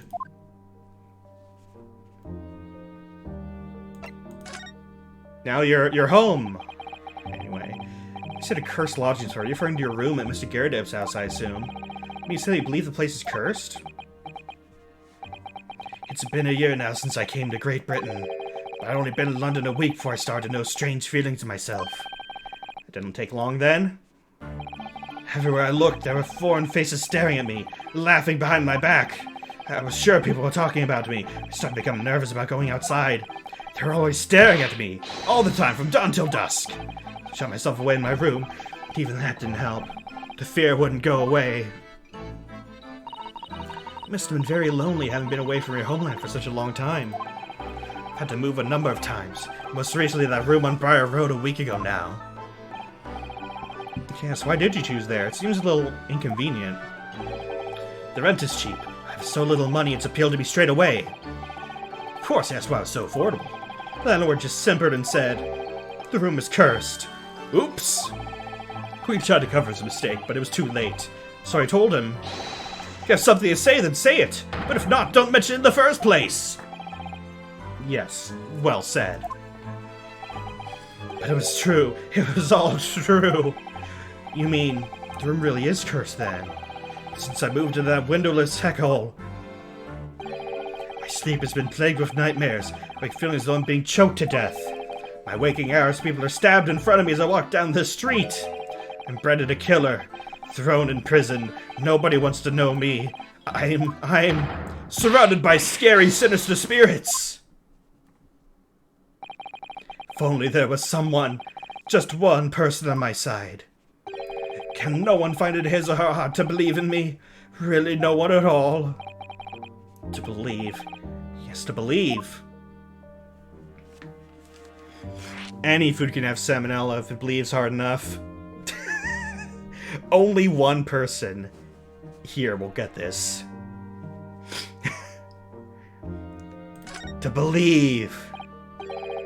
Mr. Sholmes. Ah, me, Mr. Naruhodo? Pray, what can I do for you? It's about the case on the SS Bureau, if you recall. The Bureau. The Bureau. Ah, that case. The one of the snake. Well, yes. At that time, I was a suspect. He believed me and listened to my side of the story. He helped us to investigate. I did, didn't I? Interesting. What I want to know is, why? Why'd you believe me? I see, yes. You mean...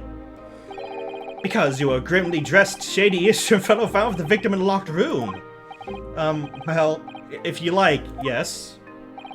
I'm a little surprised that the answer requires explanation, my dear fellow. It's quite simple, really. You said I didn't do it.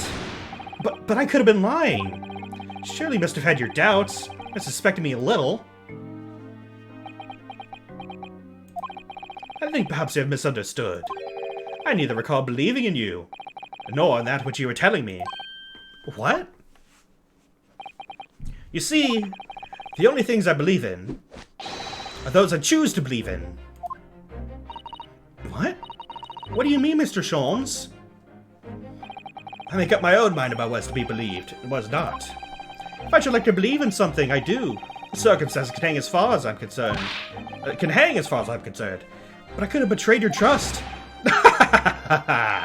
In that case, I should have made an elementary error of judgment, and nothing more. Betrayal of trust and overused excuse, in my opinion. Meaning, whether or not one should trust another is, in the final analysis, down to oneself. It's a matter of whether or not one can trust oneself. Yes, he's right.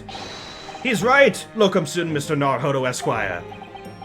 Well, then I can believe myself. A defense lawyer is only as good as faith in his client. And that comes down to how much faith he has in himself. You're so right, Kazuma. So true, bestie.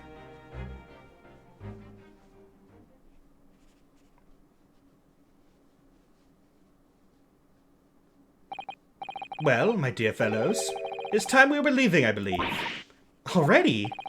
Visiting hours are over. The guard will be here shortly to escort us out. There's a restaurant near here that serves excellent trout. Would you care to join me? Yeah, I'd really love to. Oh dear, there's never enough time, is there? Oh, bye, bye, Mr. Natsume. Goodbye, see ya. Goodbye. Mr. Natsume, if you'd like, in the trial tomorrow, I'd be happy to represent you.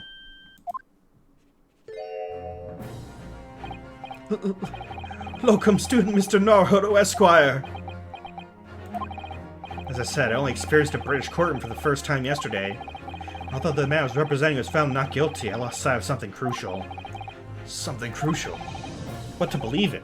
The defendant, justice, or the truth? How to believe, even. But I think I finally worked it out. So I must believe in myself above all else, to trust my instincts. Yes, Mr. Naruhodo. My instincts are telling me that you, Mr. Natsume, are innocent of this crime. It's imperative we prove that in court. Locum student Mr. Naruhodo Esquire. I'll fight for your innocence till the bitter end, with every weapon available to me. So I hope you'll permit me to represent you tomorrow.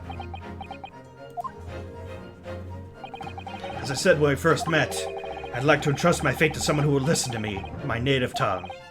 Of course, Mr. Natsume. It would be fair to say, Mr. Naruhodo, that your mind was in many ways made up from the outset. You merely needed the events of today to fully realize it.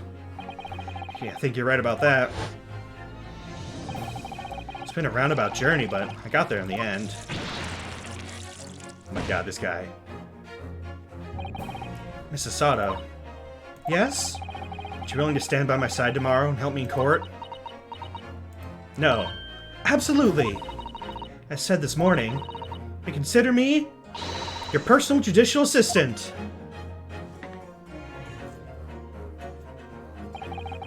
Shocking events of yesterday's trial still weigh heavily on my mind. It's time to stop looking backwards. Kazuma believed in me. Mr. Sholmes believes in me now, too. So it's time. Time that I learned to believe in myself.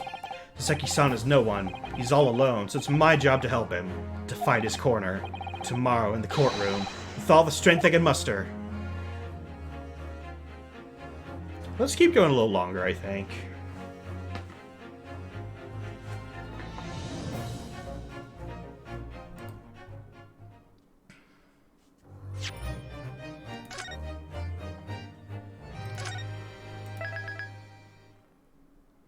Do excuse me for a bit of a second, though. I need to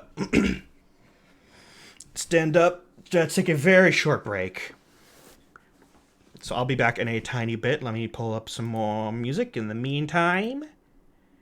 And let me pick a good one. Alright. So I'll be back in like a few minutes. So take care. I'll see you in a tiny bit.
Hi. I'm back.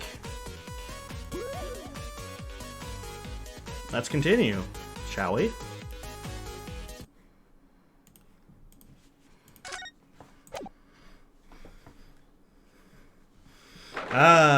The trial begins. Here we go. Well, never expected this. Could have thought we'd be back here again so soon. On a study tour of Great Britain, the intention of learning the country's legal practices. In order to research the latest court procedures here, we need as much court experience as possible. Well, yes, I suppose that's true, but for the person in the dock, it may as well be his or her one and only time in court. It could be life-changing. In which case, training as research may seem a little crass.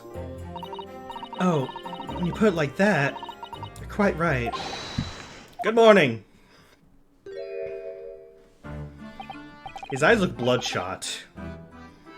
Ah, Mr. Natsume, good morning. Oh dear, you alright? Your eyes are terribly bloodshot. They are bloodshot, I told you. The early bird catches the worm, as they say here in Britain. Yes, I've heard that expression. But I really don't want to catch a worm. So I tried desperately not to wake up early. I was so worried I couldn't catch a wink. And now I'm absolutely exhausted as a result. Do all literary people take things so literally? Thank you for putting your faith in us today, Mr. Natsume. I wish I had 9 lives. My whole future hangs in the balance. I'm too terrified to tremble. Really? Because I can feel tremors in the floor. I can't do this. I can't take it. Although, welcome soon, Mr. Naruhodo Esquire. Yes? By 9 lives, he hit the dab. Caught a glimpse of the public gallery as I walked by the courtroom. Looked like the opening night of the opera. There were so many people. No idea my case is such a notorious affair here in London. Oh, neither did I. You know where that might be, Mrs. Sato? I'm sorry, Miss Naruhodo, but I have no idea. Is that all-knowing look on your face just coincidence, then, is it? Don't hide the truth from me! It's because of the Reaper, isn't it? Lord Van Zeeks. Is that right, Mrs. Sato? I purchased as many different newspapers as I could to find this morning, and yes, Lord Van Zeeks is on the front page of every one. I knew it. Sometime after the prosecutor was dubbed the Reaper of the Bailey, he stopped appearing in court, it seems.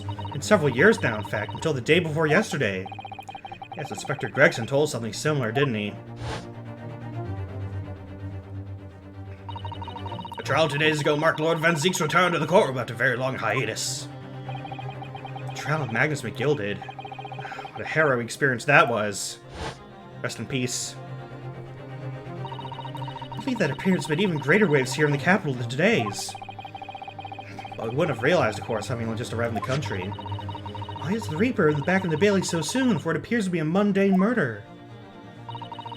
That's the question the papers are asking, and all speculating various answers. Mundane! Mundane! It's the most significant saga of the century to some of us! Oh dear, I meant no offense, Mr. Natsume, but that is how the papers are describing it. Well, lest we all forget the fact that it could spark an international incident. Obviously, the reappearance of this infamous prosecutor has caught people's attention.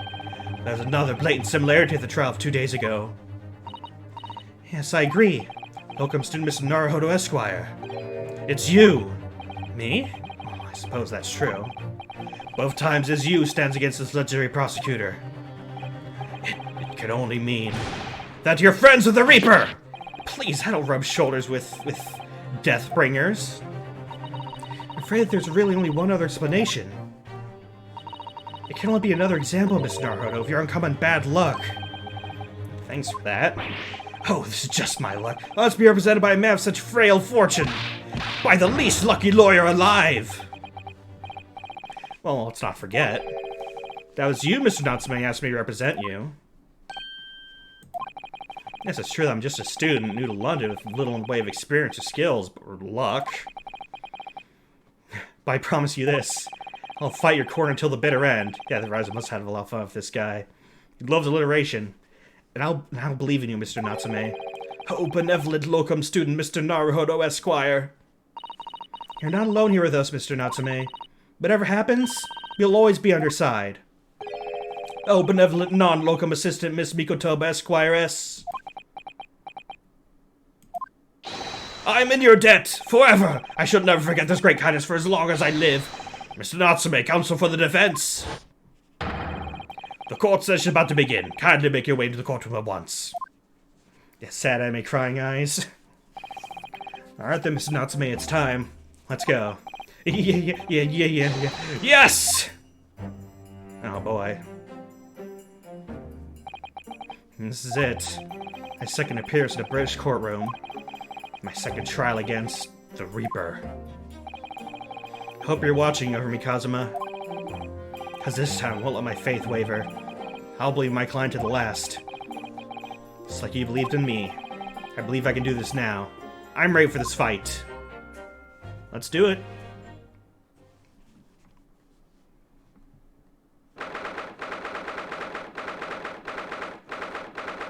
10 a.m. sharp.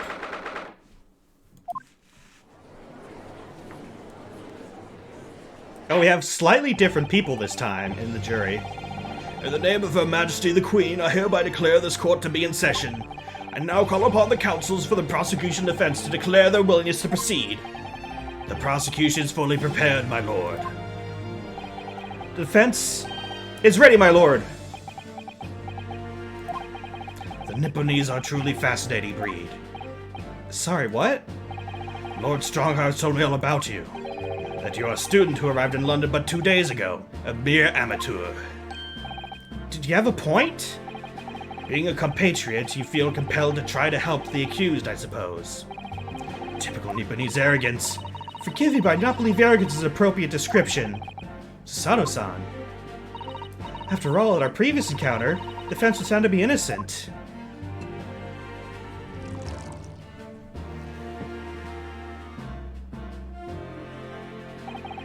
Very true. And a most fascinating, if dark, trial it was, too. Yeah, the wine's coming out immediately. Tragic conclusion came later, of course. Here's the acquitted, and his unfortunate violent end.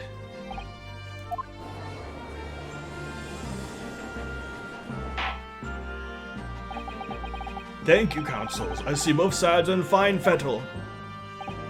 Now, ladies and gentlemen of the jury, are you ready to carry out your duties here in court as impartial members of the public? Oh god. You never know, it might be down to your luck, but I believe in fair play for everyone. Oh, it's this guy. From the previous case. Well, I must warn you, I'm rather more ruthless than I appear. Oh well, not me. What you see is what you get. I'm a peace-loving fellow. Oh. Hey, it's her. I'm afraid to say I think it's quite possible the mustached foreigner did the deed. Impartial, huh? Come on, what are you waiting for? No doubt he did it anyway. Sorry, didn't quite catch that. Why is she a juror? I don't know. Very well, let us proceed. The opening statement, if you please, Lord Van Zeeks. Very recently, Great Britain signed an alliance with the rising power in the Far East. The accused in the dock today is a student from that same land, certain Mr. Soseki Natsume. And while our country has extended the swords to the warmest of welcomes, regrettably, the kindness has not been returned. In fact, the student is accused of a most sinister act. I guess he isn't aware of the English lady that did a murder on our soil. I guess he hasn't been made aware of that. Of plunging a knife in the back of an innocent woman who was doing nothing but walking down the street. A knife crime, I tell you from bitter experience, those are the worst! Bloody oath they are! Just look at that sallow complexion, sword stature. He's one of those dreadful oh god. Come on, let's get this over with. Myth me now, everyone. 1, 2, 3! Sorry, didn't quite catch that. Is jury number 6 always going to be an old person? Pray forgive this courtesy smashing my hull chalice here in this great chamber. Allow me to call the first witness to the stand. Very well. Bailiff, lead the inspector in, please. Here he is. Oh, Bonnie, you missed this guy. Your name and occupation, please. Yes, sir. Tobias Gregson, Detective Inspector at Scotland Yard. Would you please summarize the events of the case for the court, Inspector? Why does he have no chin? I don't know. He constantly eats his chips, though. The victim is thought to be a young woman in her 20s by the name of Olive Green. I beg your pardon, Inspector. Thought to be? Yes, having been stabbed in the back by her attacker's knife, the victim fell unconscious. That was 3 days ago now. She's been comatose ever since. What? So you don't even know who she is for sure? Comatose, I see. But her life is not in danger. Hey, Ren. How's it going? Thank you for stopping by. I have been enjoying streamy time. But her life is not in danger. Fortunately for the Eastern student, the charge will not be murder. Pray, elaborate on the details, Inspector. Sir, if I could ask everyone to look at this street map. As I mentioned, the incident took place 3 days ago, around 5 in the afternoon. Happened on the pavement right alongside Briar Road, a wide thoroughfare for horse-drawn vehicles. It had not long since stopped known as the victim, Miss Green, was walking down the street. Out of the blue, she was approached from behind by the accused and stabbed in the back. Luckily, the young lady's life was spared, and she's currently being treated in one of the city's hospitals. Being unconscious as she is, we've been unable to take a statement from her, of course. This is the case file with everything we know about the victim so far. Thank you, Inspector. The court will accept the documents as evidence, if you please. Okie dokie. What of the weapon that was used? Sir, I have that here. It's removed from the victim's back. Ouch, that big thing is starting to make me scared to walk down the street now. With a heavy blade like that, almost anyone would have been able to stab the poor woman. Give the scraggle-looking Soseki-san, I suppose. A common or garden jackknife, I would say. Rather nondescript. Thank you, Inspector. The court accepts the blade as evidence. Jackknife. Now then, what do we know of the motive? Money or valuables, I presume? From what we can tell by looking at the woman's possessions, it seems like she's a poor student herself. Hard to imagine she would have had anything much worth pension, my lord. I see. Well, in that case, are we looking at some deep-seated resentment towards the victim? I'm afraid I couldn't say. Apart from visiting second-hand bookshops, the defendant, Mr. Natsume, doesn't appear to get out much. This moment in time, we haven't been able to establish any sort of connection between him and the victim. Yes! Theft and grievance have been ruled out as the motive. What reason could Mr. Natsume possibly have for stabbing the young woman? You arrested the man in spite of that? In a totally unjustified and heavy-handed way. Oh my god. The whole thing. Pray forgive the discourtesy flinging a freshly uncorked bottle into the public gallery. Into the gallery. Full of people. But your words have soured its hollow bouquet. For it is you, my learned friend, who is being heavy-handed here. What? Scotland Yard does not arrest people without good cause. That should be beyond question. Inspector Gregson, the prosecution calls for your formal testimony. Explain to the court precisely why constabulary came to arrest the Nipponese student. Yes, sir. Here we go. How many of your chips are going to be eaten this time? As I said, it's 5 o'clock in the afternoon when the incident occurred. There's an unusually large fog. Visibility is reasonably good. There's no one else about but the victim and the accused. Out of the blue, the victim was stabbed from behind and subsequently collapsed on the pavement. Accused ran off, scattering his belongings all over the floor. Does mean a number of old books he just bought. He's on the way home from a bookshop, it seems. Just a matter of working out who the books belong to. We found the bloke to arrest him. Old books, you say? Yes, my lord. I have a photograph here of the scene of the crime, taken immediately after the incident. See? It's the Family Guy death pose, almost. I'm sorry, but I can't take this seriously. It's like almost the Family Guy death pose. Just need the arm to be, like, angled down. Anti-recovery position. Oh yes, I can clearly see the books to which you are referring. I will take that as photographic print as evidence, please, Inspector. God. You Nibbinis are a spineless breed, too cowardly to admit defeat. Denying evidence, Oh, let's try that again. Denying everything despite overwhelming evidence to the contrary. Well, Forgive me, Lord Van Zieks, but the defendant is not denying everything, as you put it. What are you doing, Mrs. Sato? Do go on. Mr. Natsume has admitted to playing some part in the incident. Isn't that right, Mr. Naruhodo? Oh, now you mentioned it. When we visited in the prison yesterday, he did tell us what all happened. As I was walking along the accursed pavement, I could make out the sole silhouette of another ahead of me. A woman wearing a green overcoat she was, just as I went to overtake her. She suddenly let out a little scream, collapsed onto the cold, hard slabs of stone at my feet. I was terrified, had to get away from there, so I ran as fast as my legs would carry me back to my cursed lodgings. A green overcoat? Well, that's exactly what the woman in that print is wearing. Oh my, a photographic print in full color. What will the world come up with next? The defendant has done nothing more than admit he fled the scene of a terrifying incident. That does not mean he's guilty of the heinous crime of stabbing the woman in the back. There was nobody else there at the time, just the two of them, the victim and the accused. In other words, there's no one else who could possibly stab the woman. A fact that the accused concedes. Seems a cross-examination could prove to be pivotal, counsel. Proceed, please. And there wasn't a throwing knife? Let's take a look at the knife. This is the knife.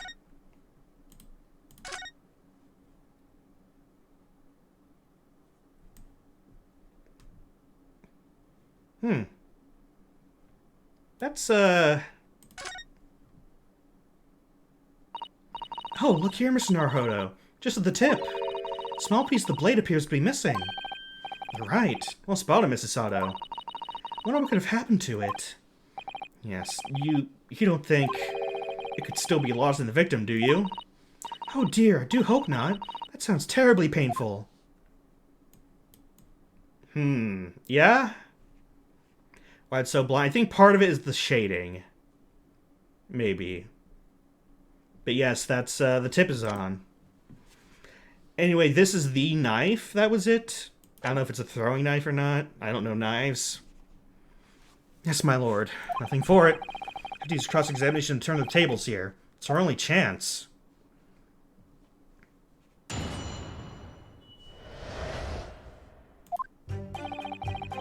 So, it's 5 o'clock in the afternoon when the incident occurred. It was an unusually light fog. Let's hear about it. A light fog, you say?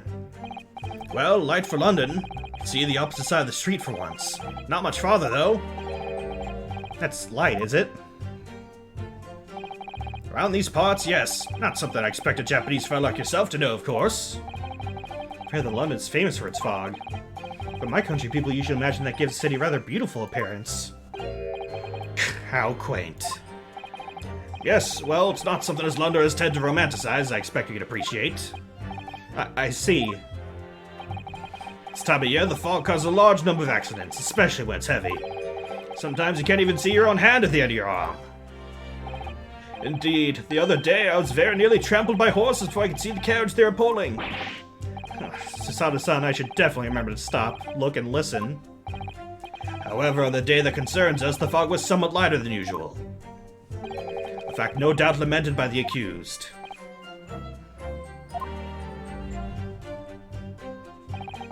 Visibility is reasonably good, and there is no one else about but the victim and the accused. What about the witnesses, though? Hold it! You didn't mention the witnesses.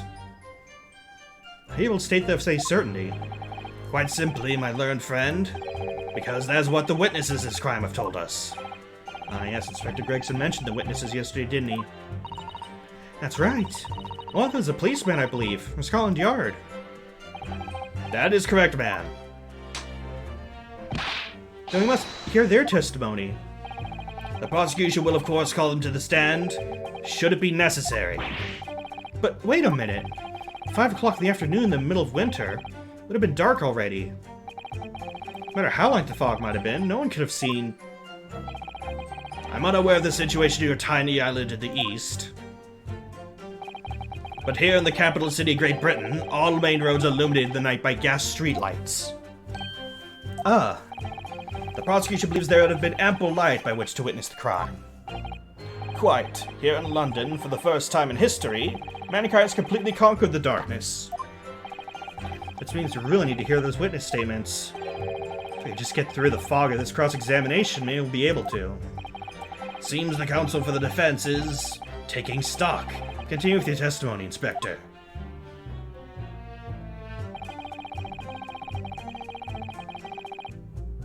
Alright. From behind, you say? To shreds, you say? That's right, 6 feet for this print. To shreds, you say? Yes, quite so, Inspector. The handle of the weapon is clearly protruding from the victim's back. And as you say, this poor woman, Miss Green, remains in a critical condition, comatose no less. I'm afraid so, my lord. Yes, she's been treated at Bart's. Or... It's hopeful that she'd come around before the trial starts so I can take a statement, but wasn't to be. Yes, that is indeed a pity. Would have been most illuminating to hear the victim's own account of events. Luck is on your client's side, it seems. On the contrary, my client's been exceedingly unlucky. Your force of tone is seriously undermined by those disturbingly wide eyes, I'm afraid. Yeah, you really need to stop that, Ryunosuke.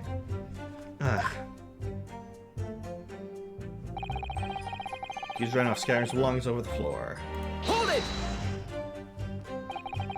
It's not somebody's belongings. I think you'll find it's all there in the photographic print of the crime scene. Books. Yes, the 3 books on the floor. That's right, my lord. Second-hand books they were, irreparably damaged in the fall in the snow, of course. The accused could have easily carried all 3 books in one hand, which means his other hand would have been free to wield a knife, for example. He's very clever, isn't he? What do you mean? He's made it extremely hard for you to assert that Mr. Natsume had a handful of his books. And should close the one avenue of escape he might have had before he even knew it was there. You mean to say that the defendant was holding his belongings as he thrust the knife in the woman's back? That must be what happened, my lord, yes.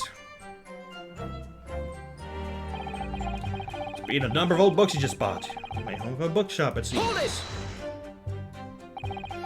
Then apparently visits a secondhand bookshop on a daily basis. Yes, so I understand. Shop full of old English literature. Commend the accused of the lofty subject matter for scholarly attention. The bloke's room is stacked floor to ceiling with those musty old books. Tell us more about the bookshop in question, please, Inspector? Well, if I must, I have to ask you to look at the street map again, I'm afraid. Bourbon Books. The close second-hand bookshop the accused lodging this place here. Bourbon Books. Little place in the corner of Briar Road and Meerschaum Street. I don't know how you're supposed to pronounce that. Meerschaum Street? It happens the accused is currently living in lodgings on the other side of Briar Road at the opposite end. Means it does take a genius to work out the route he would have taken home. Something like this. Ah, hey. That was good. Yes, I concur with your conclusion, Inspector. The defendant would certainly have passed the scene of the crime on his way home from that particular shop. This Naruhodo. I think the Inspector just told us could turn out to be of vital importance. Yes, I agree. The most important points that the Inspector just made being the location, probably. Crucial to teach him what you've just told the court inspector is the location of the bookshop. Couldn't agree more. So, where is it exactly? Yeah? Are you winding me up, Sunshine? Just explain that. Got the map out and everything, using red bloomin' ink. Drew the bloke's red home on for you. I distinctly remember seeing you down at Long Council. Oh, yes, of course. I've been so nervous I didn't take it in. The blunder of the day goes to you, my learned friend. No, not yet. The trial's only just begun after all. Mr. Naruhodo, I strongly advise you to look carefully through the court record at this stage. Yes, miss, at once, miss. Sorry I made a mistake, miss. Inspector, continue with your testimony, please.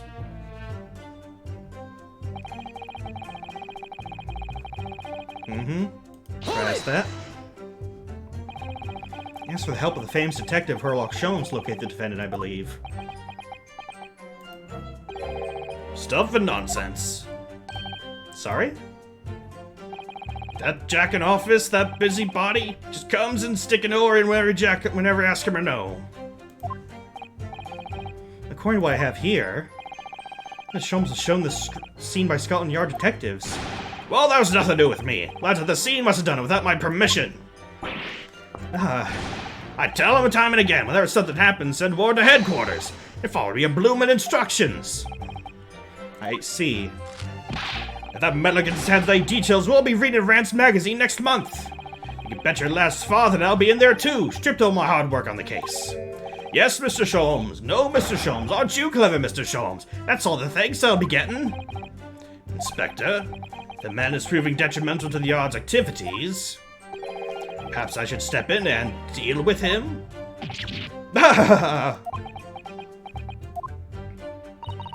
It appears Inspector Gregson is lost for words.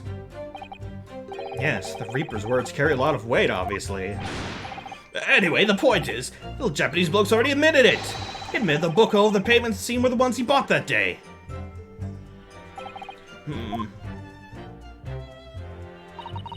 What do you think, Mr. Naruhodo? If you're unable to sway the jury during this cross-examination, I'm afraid Mr. Natsume's fate will be sealed. Yes, I'm sure to find him guilty. So one way or another, I've exposed an undeniable inconsistency in the inspector's testimony.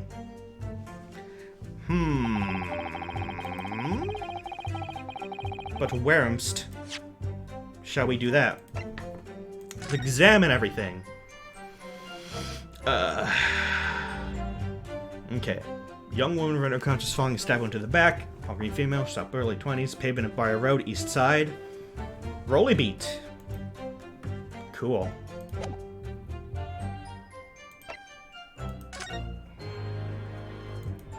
Mm-hmm.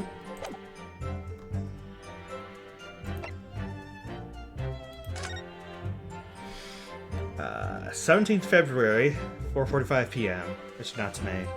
Some 2 shillings, tenor receipt of picture, sincere lock, mirror for Govero. Canterbury earnings.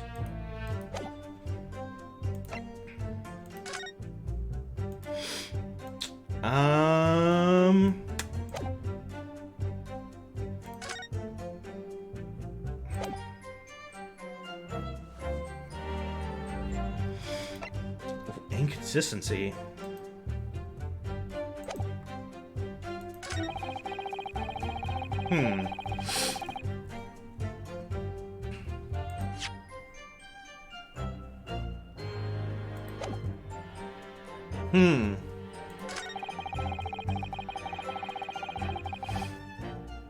Victim was stabbed from behind, subsequently collapsed on the pavement.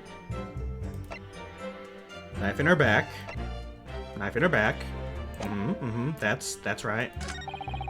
He's ran off scattering his belongings all over the floor. There's been a number of old books he just bought. He was on his way home from a bookshop, it seems. Just a matter of working out who the books belonged to. He found the bloke to arrest him.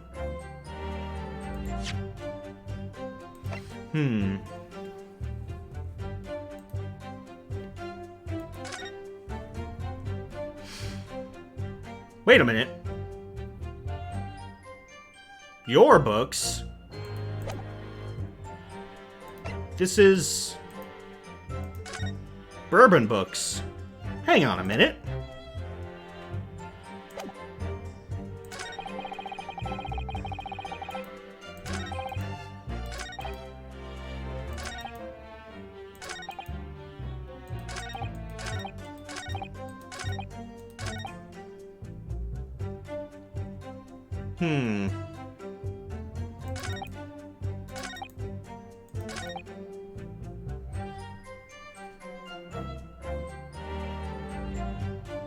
But where do I prove that at?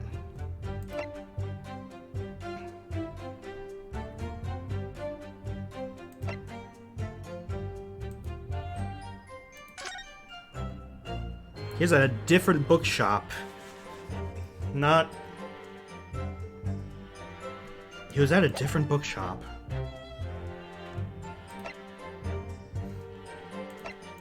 Let's try this. Objection!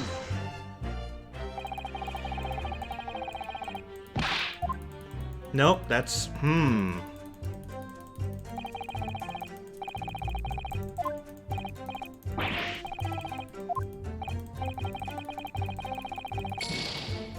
Okay, I don't know where we prove this at.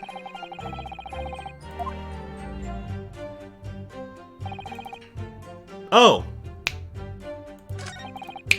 We have to redo this and get the right end. Okay, hold on. Hold it!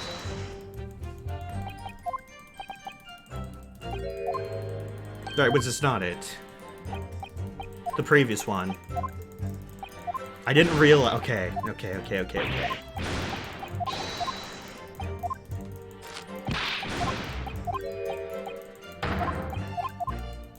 I didn't realize that getting that right was important.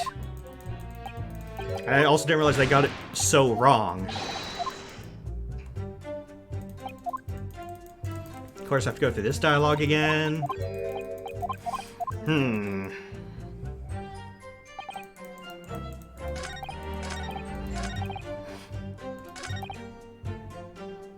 Let's press this.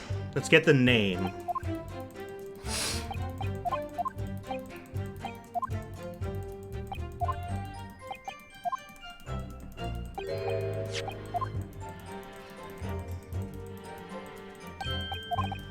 Okay. A little roundabout way, but yes. The name is what's important. And we have to mention it here.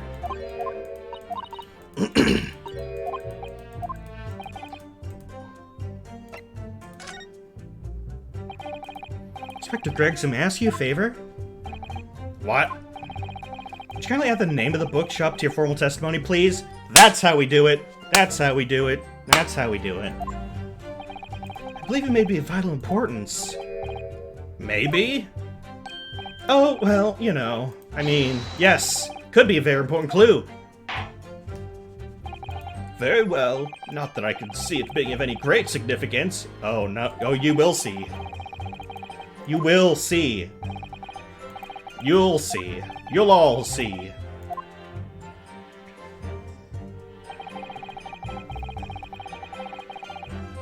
He was not on his way home from Bourbon Books. He was on his way home from your books. If I could just stop you there, Inspector Gregson.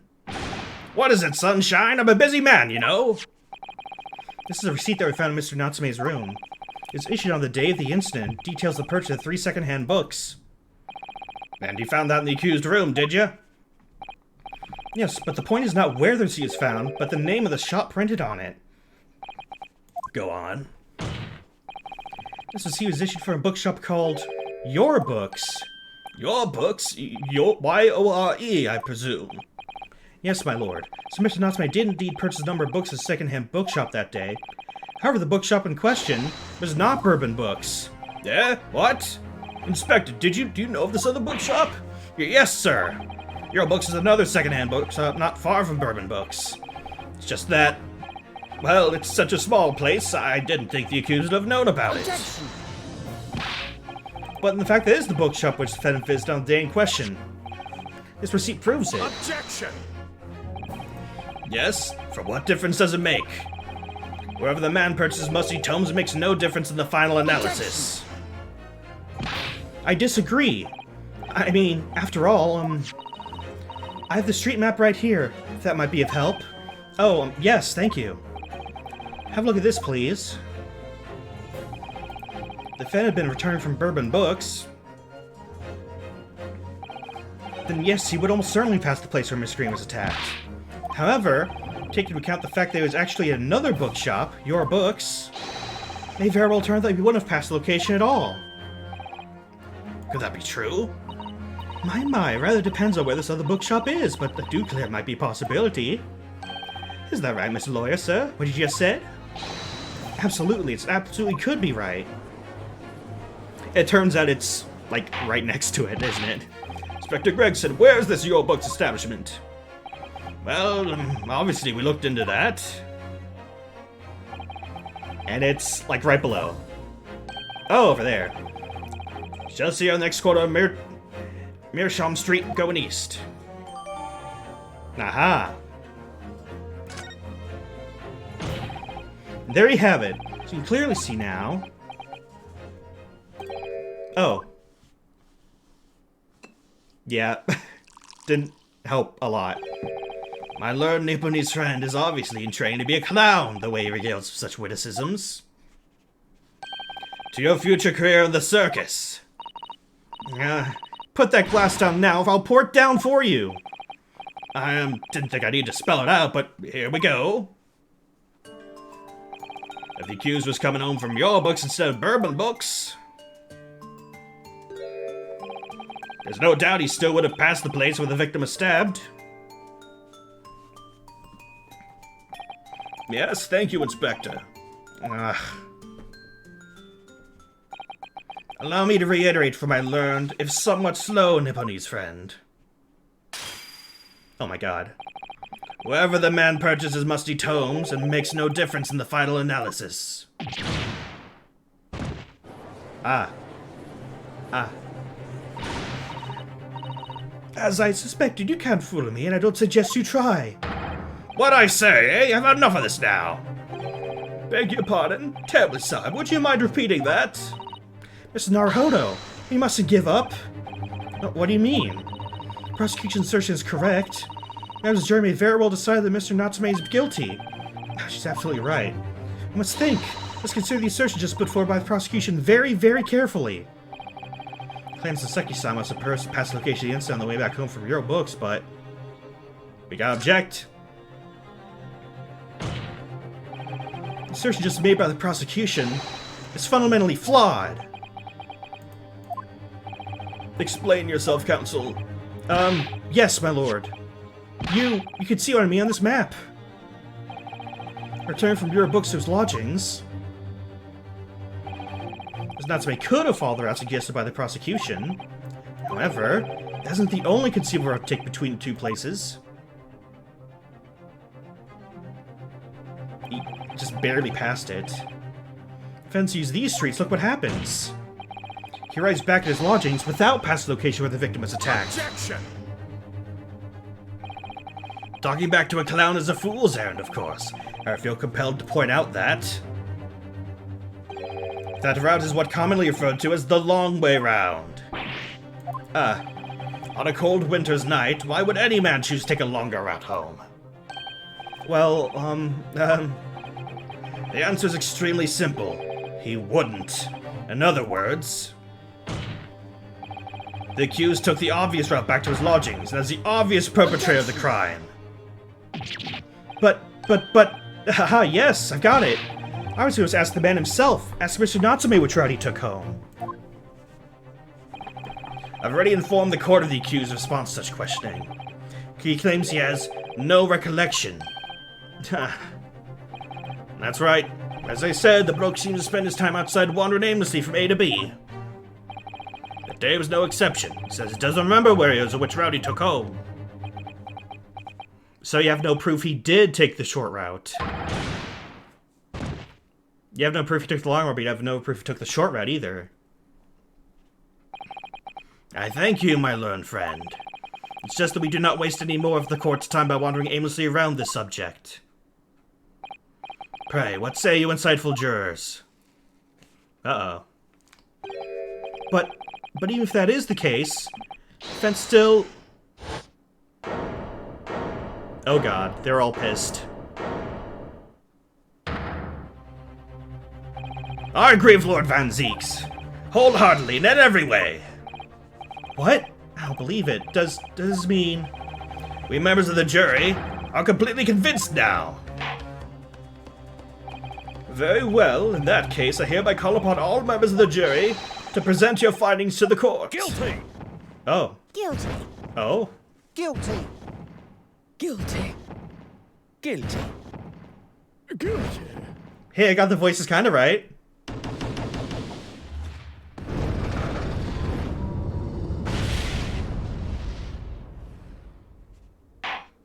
got the voices almost perfectly right, I think. It appears the jury's leaning is unanimous.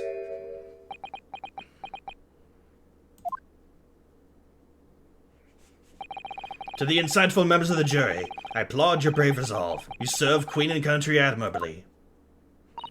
Mr. Naruhodo. We gotta do the thing again, I guess. No, not yet. This isn't over yet. Still have one last chance to sway the opinion of the jury. Have to tip the balance of those scales the other way. Have to turn this around. Somehow. Those are the eyes of Quarry not yet willing to give up and die. So I presume you intend to wield your rights again this trial. Rights of the defense written in antiquated British law that should have been buried long ago. Call it antiquated if you will, but it's the defense's prerogative to carry out a summation examination if it so chooses. Very well, counsel. In accordance with the letter of the law, we shall proceed with the summation examination. Are the members of the jury ready, Mr. Foreman? Of course we're ready. I'm all too familiar with that Nipponese whippersnapper and his uncle's refusal to throw in his alley. Unbiased, huh? Ladies and gentlemen of the jury, you will each explain on what grounds you have determined the defendant to be guilty. Unbiased, huh?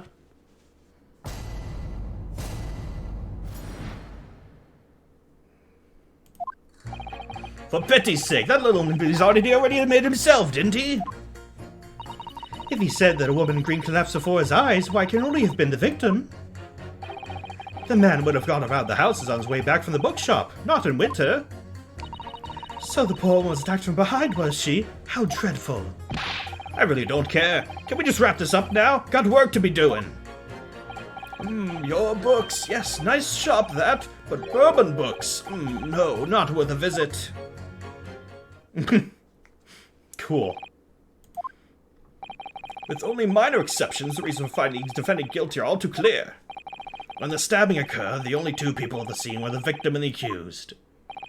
The accused himself has admitted to seeing the victim in her green overcoat sink to the ground before his eyes. Was there a second woman? Is that what this is leading to? Furthermore, I've heard that the inspector the defendant then fled the scene. I must say, I would have ample grounds to convict this man already. Oh, do we have to prove that the books are different from what's on the card? Even the judge appears convinced of Mr. Natsume's guilt now. Why'd I have to run away like that? And how are we supposed to believe in some phantom attacker no one could see? This is impossible. How can I possibly make a case for the defense? Mr. Naruhodo, this is no time for grumbling. You want to force the trial to continue? Yes, I know. I have to turn the tide. Must make the jurors change their minds. Well, 4 of them at least. Exactly. We have no choice but to forge forward. You have the floor, counsel. Begin your summation examination. Yes, my lord. Slap. Just need to keep this trial going somehow. Whatever it takes. Come on, Ryunosuke, you can do it. We gotta turn them against each other.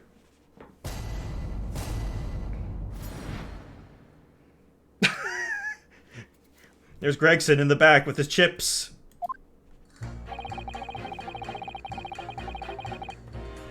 Let's press. Hold it! Excuse me, but aren't you? Yes, that's right. I was in the witness stand myself just 2 days ago. Yes, I had a feeling I knew your face. Or at the side of it, anyway. If I remember correctly, you're a banker, aren't you? That's right. After the gold rush down under, I came back to London to work. It was all going swimmingly until you started fussing around. Bruce Fairplay was a man of repute. Sorry? Don't think I've forgotten how you treated me the other day. You had me and that young hat pegged as criminals. Oh, well, you know, water under the bridge. Now there's all sorts of rumors buzzing around. The police have been badgering me non-stop. If I could turn back the clock. Well, anyway, I don't know about the Hatter. At least I'm in the clear now. And free to make up my own mind about who's guilty and who isn't. Thank goodness. Alright, maybe I might struggle to change this man's mind, given our awkward history. Oh dear, I wonder what's become of Mr. First now. Yeah, ladies first.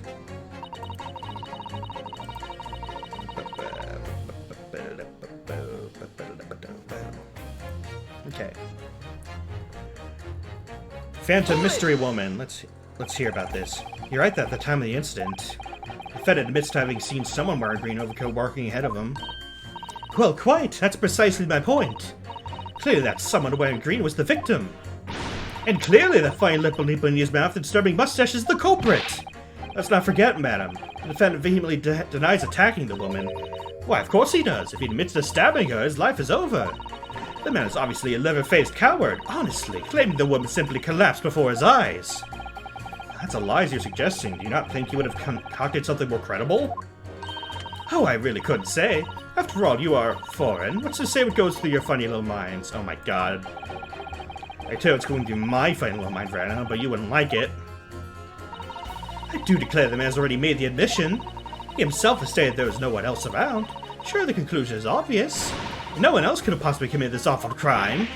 If no one else could have done it, the accused must be the man. Really, it couldn't be more simple. Your argument is compelling in simplicity, I must admit. Oh my, you are too kind, my lord. That went well, for her. The man would have gone around the houses on his way back from the bookshop, not in winter. Hold it! You can't deny there are other routes Mr. Natsume could have taken back from your books. Oh yes, like you drew on the map, you mean. What was it? Calabash Road or something? Precisely. It seems to me that what counts is whether the little Japanese fellow actually went that way or not. Well, yes, that's true. At the moment, there's no proof that shows he did, is there? Well, yes, that's true as well. As I understand it, the accused himself doesn't remember which way he went, does he? Well, yes, that's annoyingly true. Winter nights are dark and cold, so the way I see it, you want to get home as quickly as possible. Well, yes, why is this all true, bestie? So really, the only thing that makes sense is if he went home along Rye Road. I'm supposed to be convincing you here. I've given a lot of thought, you know. And just make up my mind in a way they did it. I mean, if there was some logical reason why I might have gone the Calabash Road way, it'd be different. I'd be happy to reconsider my position in that case. Honest, I would. A reason why Saseki-san might have taken the longer way home. Yes, a good reason. I don't imagine you'll be able to sway this young man's opinion without one. What is that reason?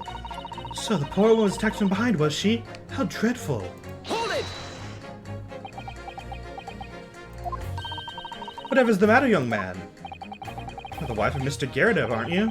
The landlord rents Mr. Natsume's room. The master's wife? Where do you get your ideas, sir? I'm the maid you understand. Keeping up that charade? This is going to be awkward. Why didn't you mention this yesterday? That you'd been selected for the jury in this trial, I mean. Well, I was told not to mention it to anyone until the day of the trial, you see. I was in the letter I received. The instructions were very clear, so I'm afraid I had no choice. I see. Anyway, Mr. Natsume, the defendant, takes lodging in your master's house, doesn't he? Yes, that's right. Although he's only been a little over a week now. And that time, surely he must have taken stock of his character. Does Mr. Natsume look like the kind of man who committed crimes such as this? Dude, she said that he looked very shady. From the moment... Oh my goodness, but yes, he's just the sort. What? Spending all his time in that dark and dingy room, sporting that unscrupulous mustache. The man never speaks. Don't get me started on those shifty eyes. All the neighbors are talking about him. I've heard them, you know. People think he must be building a bomb in there or something. Oh dear, poor Mr. Natsume. How could people say such things about him? Just a harmless bookworm. Nothing more. Well, you just called him a worm, so... Anyway, I'd better be careful about inviting this maid to speak. She said enough dang things already. I really don't care. Can't we just wrap this up now? I've got work to be doing. Hold it! That's not an opinion. A man's life is on the line here, sir. Let's take as long as it takes. Don't get clever with me now, son. My life's on the line too, and so's my family's. Ah. The likes of you wouldn't understand, but a laborer like me can't afford to take time off. If I don't work, I don't eat. Neither do the wife and kids. Oh, I see. That must be very hard. I go to the union every morning to find out what needs doing. If you're late and the work's taken, it's tough. This time of year, there's water and gas supply pipes bursting left, right, and center.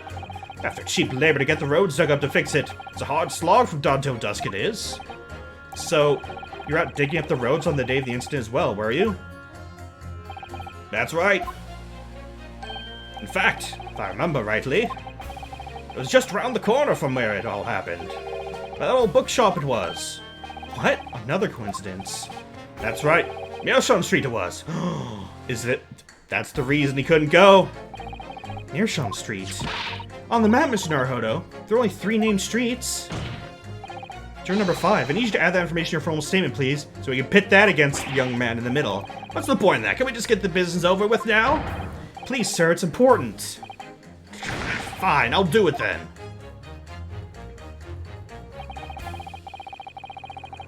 Yep, there we go.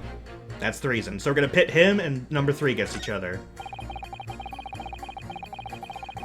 Your books, yes, nice shop that. But bourbon books, no, not worth a visit. Sorry? Fold it, you say? Fold what? No, what I said was, hold it. What I wanted to ask was, do you visit your books often? I like the old books they have in there, yes. I enjoy reading them over a nice cup of old tea. That's my daily routine, you see. Same thing every day, including the day you're all talking about. And at what time did you visit your books on the day in question? Well, I was picking out books in there all afternoon. It would have been just before 5 that I left. That's my daily routine, you see. Same thing every day, including the day you're all talking about. Just for 5, you say? Exactly when the victim was attacked. Are you sure about the time? Oh yes, no mistake there. I remember it well. I'm not about to forget that day in a hurry. Not after the dreadful time I had. What do you mean? Well, I was walking down Calabash Road when I slipped on the ice and donked my head. It's always worse after the snow starts falling. That's when it's most slippery. Knocked myself clean out, I did. I thought my number was up. Wait a minute, let me get this straight. This happened on Calabash Road? That's right, I live in Cornpipe, you see. Heading down Calabash Road is the quickest way for me to get back from your books. Juror number 6, I must insist that you add that information to your formal statement. It may very well be extremely significant. Sorry. Extremely sick? No, I'm quite alright now.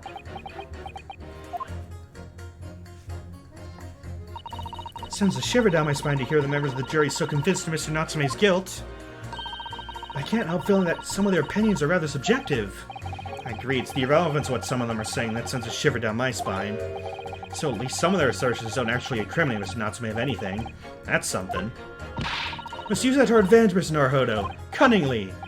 Yes, you're right, let's listen to the jurors again. Carefully. If any of their assertions are at odds, I'll pit them mercilessly against each other. Yes, don't hold back. Pit them all against each other. Okay.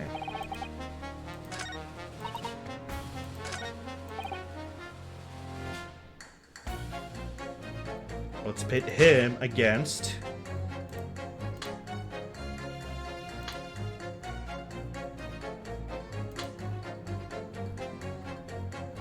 Objection! This team is clear at odds with one another. At odds, counsel, explain yourself. Please don't point. It wasn't me, I swear. What? I just want to get this done and dusted. Well, juror number 3? Oh, me, sir? What do you mean? Juror number 5's words just now are extremely significant. Let's take a look and consider the implications of what's been said in our map of the local area. On the day in question, Mr. Natsume visited this bookshop to purchase a number of second-hand books. On the same day, you now know that there are works being carried out on Meerschaum Street, making it impassable. Meaning the defendant's route home could not have taken him along Meerschaum Street and down Briar Road. Oh, yes, of course. Well, what do you think, sir? Well, yes, you can't argue with that, really, can you? They must have had a good 2 yards or more of the paving up. Every gentleman that came along and turned back and go the other way. So the only conclusion is this. The defendant must have taken the longer route back to his lodgings. Yes, I suppose he must have. I suppose it must be right, eh? Juror number 3 said the following. The man who wouldn't have gone around the house is on his way back from the bookshop. But we see now that he had no choice. Yes! Hello, Mr. Judge, sir, if I may. Yes? I don't think in all good conscience I can say the man's guilty now. Yes, I'd like to see its trial continues when we get to the bottom of what really happened. Hey, I like this guy. He's a little too normal, though. He's a little suspicious that he's too normal. What about you, sir? Who, me? Well... Alright then. If there's a hole in the prosecution's argument, it should be filled in, that's what I say.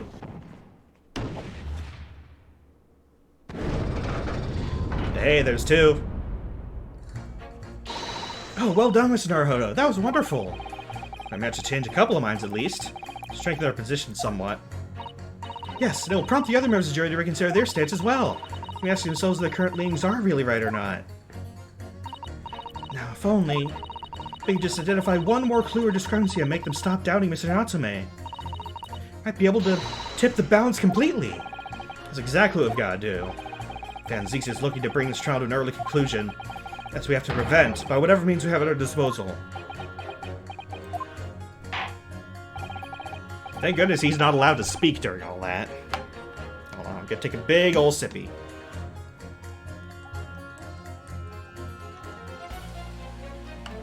I have two things of water here. Because I'm a bit thirsty.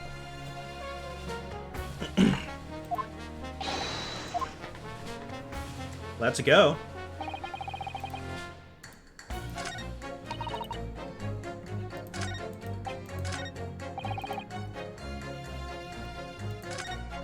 Oh, wait.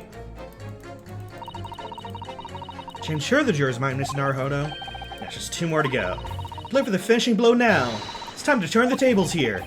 Wish I knew how to do Susato takedown. Those words have to suffice for now.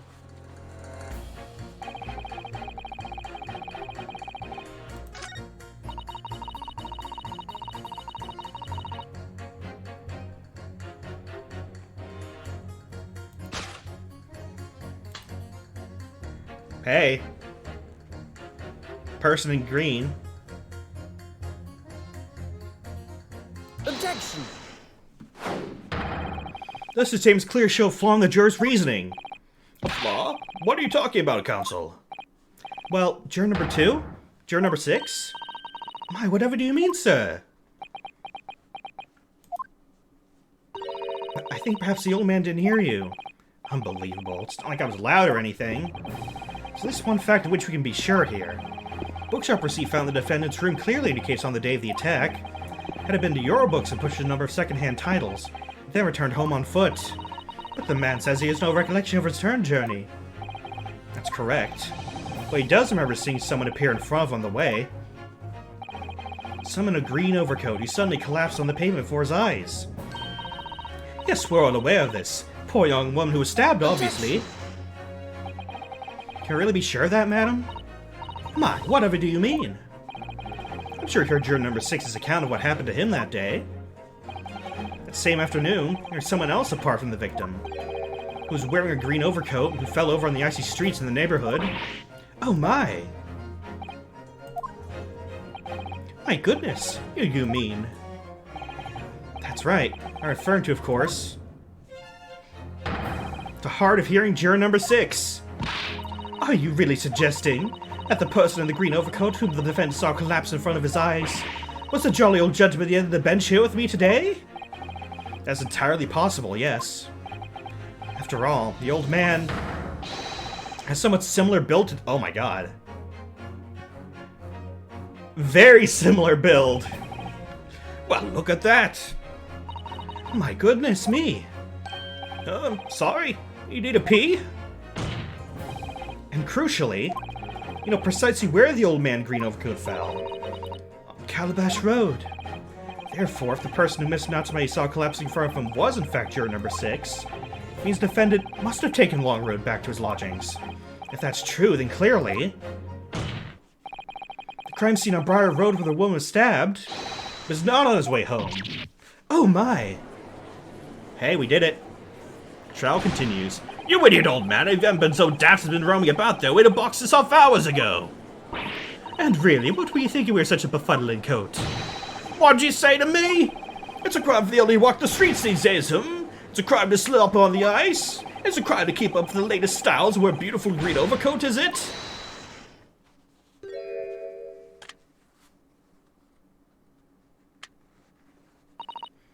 My lord, I do hope it won't cause any inconvenience, but... You'd like to change your leading, I presume. I do declare that I would. I should like to call for a verdict of not guilty. Thank you. And I would too. What? Is it a crime to change your mind, is it? Well... We done did it. We done dang did it.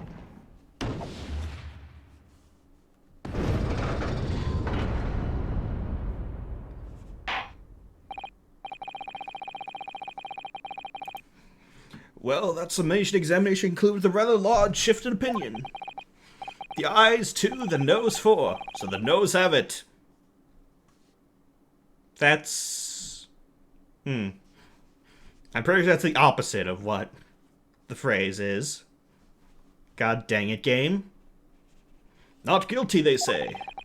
Which means we no longer contest among the members of the jury. The trial will continue.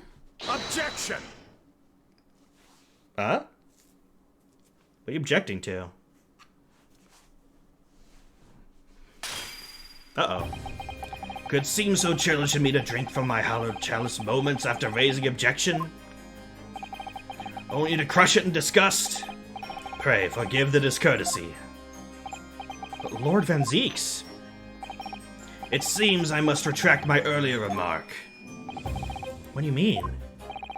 I mistakenly credited these jurors with intelligence by describing them as insightful. Yet we have just witnessed them falling for a cheap trick performed by an Eastern entertainer. Oh my god. That is... Ugh, that is... Oof. That's not... That's bad, man. That's bad. Whatever do you mean? I haven't tricked anyone. Everything I say is the truth. Indeed. Stalwart Junior Journal 5 was undoubtedly repairing the road, as he claims. I believe he said it was a good 2 yards of the pavement which he had excavated, sir. That's right, it took me the whole day, the pavement he measly tuppence for it. Now, my Lord Nipponese friend, tell me. Do you have any notion of this distance that 2 yards represents? Well, I'm honest, I don't have a clue, no.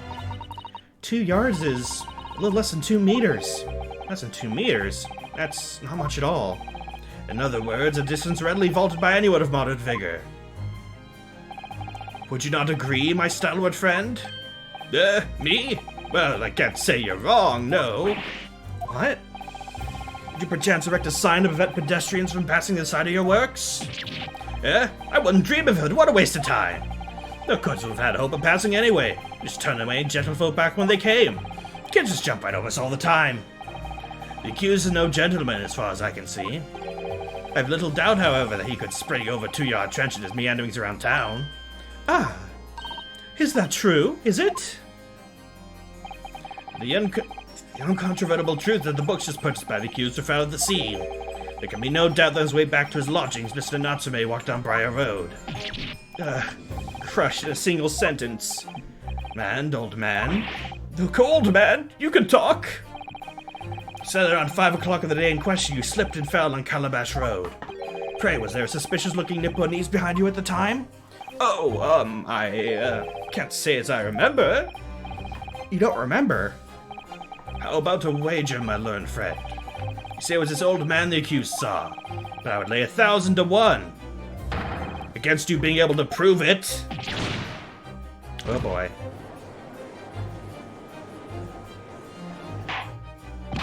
Order! Lord Van Zeeks, explain yourself. My lord? If you had such a trenchant argument up your sleeve, why in the world did you not proffer it during the summation exam? He's not allowed to talk during it, right? I'm pretty sure that was it. Yeah, he's not allowed to talk. That's why he didn't talk last time.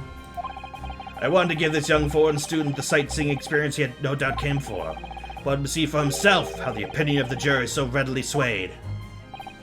But my hospitality has its limits. They have been reached, I feel. Didn't he say last time he wasn't allowed to talk during that?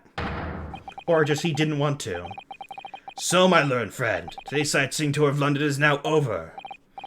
What are you talking about? My lord! The prosecution requests permission to call its next witnesses to the stand. Hey, get to hear the actual witnesses. Bailiff, bring forth the witnesses. It's next to witnesses. Mr. Naruhodo, do you not remember? You've been told on several occasions that there were eyewitnesses to the incident. Yes, I remember, one of them being a Scotland Yard policeman, no less. It's likely to be the prosecution's next witness.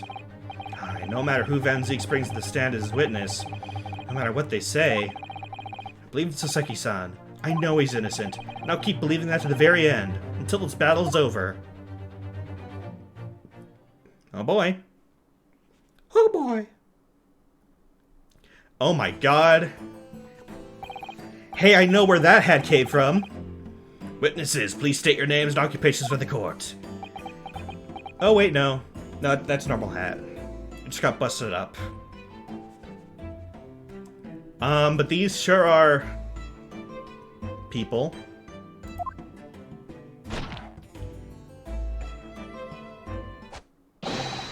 Constable Royal beats.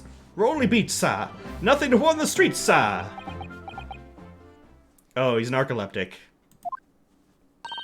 And I'm Mrs. Beat. Patricia's my name. I'm proud to say I'm this young town's hero's wife. What's the story here? Well, in truth, we've not been married long. In fact, we celebrated our first anniversary only the other day. Wake this man up. No, it was your husband I was asking about. He seems tired. Hardly surprising. Whilst being an honorable occupation, patrolling the beat is the most demanding work in the world. Oh, really? I'm sure I've heard that before, actually. Indeed, apart from rare days off, our gallant officers trudge some 20 miles a day, you know. They patrol boarding houses and pubs, collect taxes, survey the streets, check that meters are reading true. They're responsible for keeping the streets clean and lighting and extinguishing our street lights. There are a number of items on that list that don't sound much like policing duties at all. I wouldn't just be falling asleep at my feet, I've collapsed long ago. But it goes without saying the policeman's primary duty is the apprehension of criminals. Even when he's off duty, a constable will expect to investigate and resolve any crimes in his beat. For the London Bobby is a man of honor.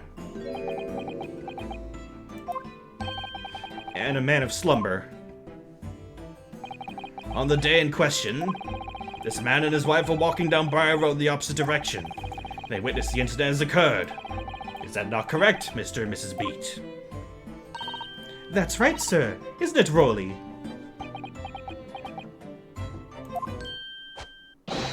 Constable Roy Beat, sir. Nothing to report on the streets, sir. What a great witness he's gonna be. He has his own theme song, too. Very good. I'd like to hear your formal testimonies now, please. You'll tell the court exactly what you saw on the afternoon of the incident. Yes, sir. My god. They're matching scarves, though. And the scarf matches her bow. I think that's pretty cute. And the witness saw. It was our wedding anniversary, and Rolly was taking me out for a meal. There was no time to change after work. Anyway, two silhouettes appeared out of the fog on the pavement in front of us. All of a sudden, one of them just collapsed on the floor. Then the other scattered something before running off. We went straight over, of course, and then went for help with the nearby police box. It was definitely that Japanese man in the dock. Rolly and I both saw him clear as day. Clear as fog, more like. Well, this is extremely compelling testimony, I must say. Oh dear. This policeman and his wife are claiming to have positively identified Mr. Natsume at the scene. The testimony is true. The alternative course of events that you established in the summation examination will be quashed. It's death knell, in fact, because the alternative was never viable in the first place. What an unfortunate but chancing. And on your wedding anniversary, too. Oh, I know. But I still managed to go out for the evening with my man. I thank the Lord for that. Hey, we never heard his testimony. I think that's kind of important too to hear, huh? Gosh, life of a London Bobby sounds very hard indeed. Indeed. However, this cross-examination will be over in minutes. You may well have time to rest this afternoon. What do you mean by that? My learned friend, the witnesses saw the face of the man fleeing the scene. They are testifying under oath that was without doubt the accused Mr. Soseki Natsume. And one of these witnesses is a policeman, no less, so appreciate the gravity of the situation, I'm sure. Boy, you haven't heard him say it. Except that the man's so tired, his wife has to do all the talking. Enough preamble. Counsel for the defense, commence the cross-examination, please. Yes, my lord. Let's make an attempt.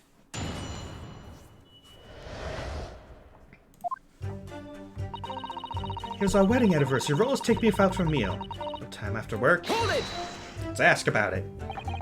No time to change after work, you say? Are you also a member of the police, Miss Beat? Mrs. Beat? Oh no, sadly not.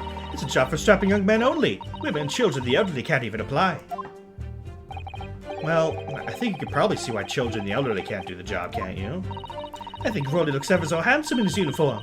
Suits you down the ground, doesn't it, darling?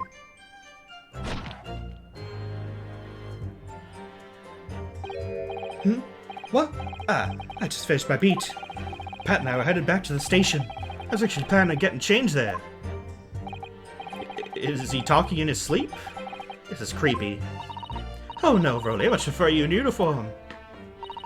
Sometimes I don't recognize you when I see you in plain clothes. Oh dear, that doesn't seem healthy. Kindly adhere to the point.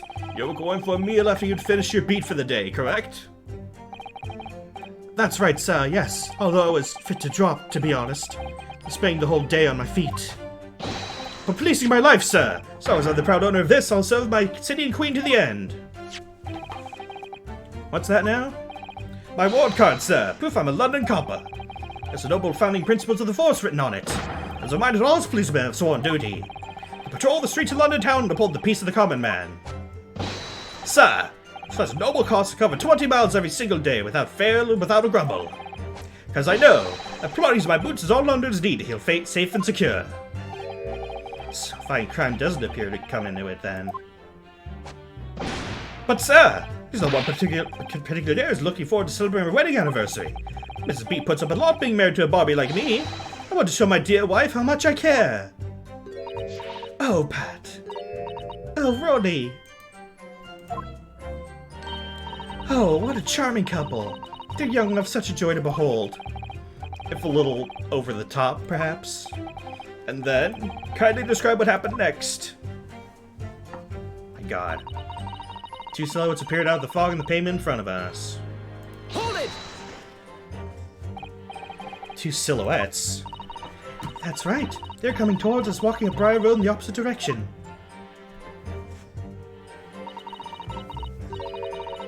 There's a rather plump figure followed by a scrawny, thin-looking man.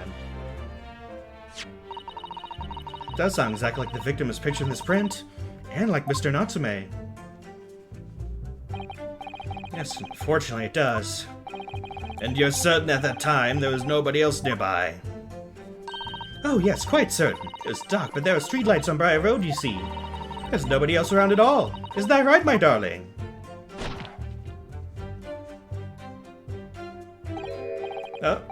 What? Ah, yes, that's right. Of course. There was a light fog on the ground. But Briar Road is dead straight. You can see a fairly long way down the pavement. And there's the street lighting as well. I didn't see any other pedestrians. Before sleep takes a firm hold, your answer please, Mr. Beat. Are you quite sure of what you've just said? Yes, sir! As a cop who spends all day every day keeping watch on the streets, I'd swear to it, sir! I'm as sure as my love for Patricia's true! Oh, Pat! Oh, Rolly! Still maintaining there was no one else around other than the victim and the attacker. It's starting to seem like it must be how it really happened. It's beginning to seem like there's nowhere to run. Well, that didn't stop Mr. Natsume, did it? He fled the scene all too convincingly. Thank you. I believe we have a reasonably clear idea of the situation just before the incident now. What happened in the crucial moments that followed? All of a sudden, one of them just collapsed on the floor, and the other scattered some before running off. Hold it! Scattered something? What do you mean by that? Oh, well, I couldn't quite make out what it was at the time. But then when we got closer, we realized what it was. Didn't we, darling?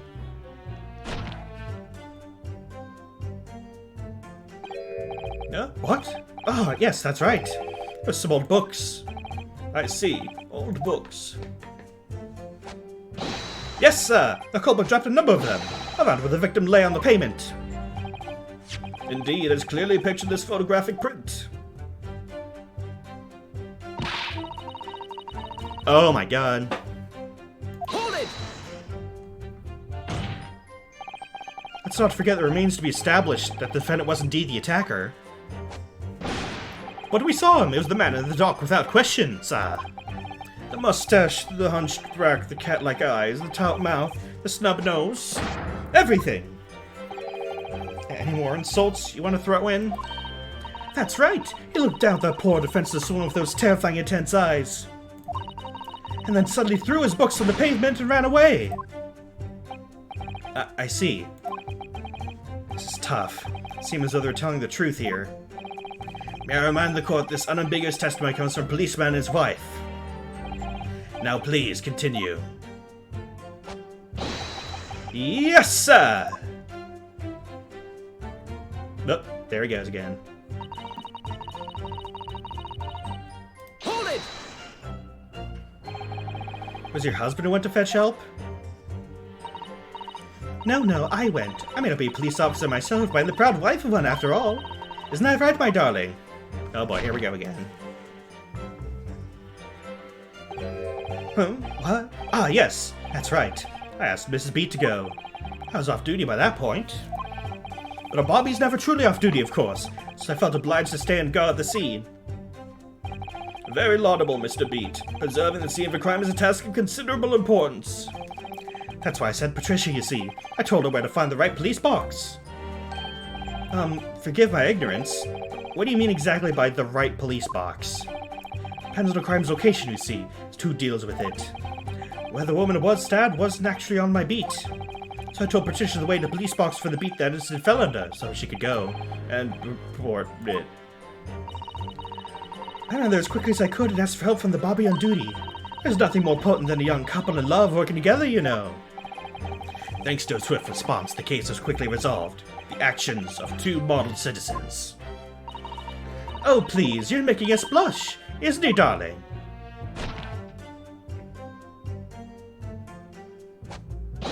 Yes, sir! What Patricia said, sir! Yeah, let's move on, shall we? It's definitely a man. It's the man. Clear as day, clear as fog! But surely wouldn't have been able to see his face by the light of the gas streetlights, wouldn't you? We absolutely could! Us Ludders have exceptional eyesight, I'll have you know. Right.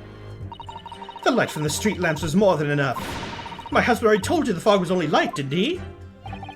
Huh. Yes, and what of the fog? We're famous for it across the globe, I believe.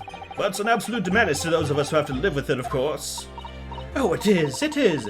Let's think you can't even see the hand at the end of your own arm.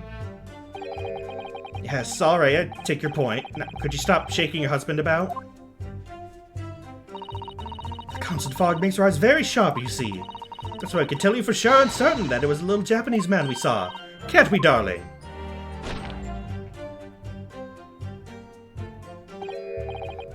What? Ah, yes. It was the accused and no mistake. The mustache, the hunched back, the cat-like eyes, the top mouth, the snub nose. Unmistakable, sir. As far as this couple's testimony is concerned, there can't be any question. It was the Seki-san they saw right away from the scene of the crime. So that's it, is it? That's their entire testimony. What do you think, Mr. Naruhodo? I hate to admit it, but I'm hearing the testimony. It really does seem as though Mr. and Mrs. Beat saw what they saw. Saw what they say they saw. Mr. Nutsberg running from the scene on Briar Road that day. Yes, I feel the same. So if that's true, where does it leave us? The members of the jury are sure to call for a guilty verdict after this testimony. Oh no, then what do we do? If Kazuma-san were here... What are you trying to say? I think we're trying to find a contradiction somewhere else within their testimony. What do you mean, somewhere else? The statement about saying Mr. Natsume is unequivocal. Calling that into question won't help. If I can identify some other part of their testimony which appears to contradict the facts, we might be able to discredit them. Make the jury doubt that Pairs Mary the Day is accurate. Oh, right. But simply, we must focus on finding discrepancy in these statements somewhere. If we don't, I'm afraid the trial may reach an early and unfavorable conclusion. I always seem to be so up against it. Take more sippies.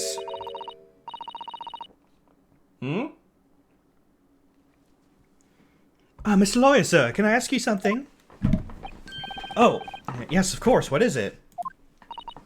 Well, you keep asking us all these questions about everything we've told you, so... It seems like you don't believe our testimony. Is that right? Is it? Well, out with it. What? No, it's really not that at all. My husband's a policeman, remember? And I know what I saw. I remember every last detail, everything. Oh, I know. What about the books the man dropped? Oh, hey. Yes, tell us, please. I tell you every single one I could, every single one. And you dare to question how reliable my testimony is? Tell us the names of the books. That'll do, Miss Speak. No, won't do it all. The Japanese lawyer has no idea what I'm capable of. If I decide to forgive him for insulting us, don't think for a minute that Rolly will. I really didn't mean to cause offense. Please put your husband's fist down. Perhaps you would like the opportunity to supplement your testimony, Miss Beat. Yes, please. That's exactly what we need. Might that appease you? Oh, thank you, my lord. That would settle things nicely. Wouldn't it, darling? Yes. Tell us the books. Right now. Yes, we know that there were books dropped at the scene of the crime, as you say. Those purchased by the accused at the nearby second-hand bookshop of the day in question. And I've been in the police box for help. I decided to have a good look over the area for good measure. A proud policeman's wife, after all. Did it for Rolly. And what was your husband doing at the time? Oh, he was lying face down in the snow, getting some well-deserved rest. He works ever so hard, you know. Ever so hard. Don't you, my darling? Interesting way of guarding the scene of the crime.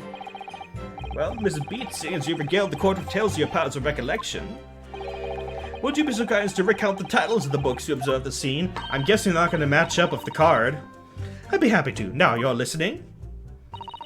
There was The Picture of Monsieur Somebody or Other, and What's Its Yearnings. And there was a meal for someone. The last one was definitely The Thing Got Me Something. You see?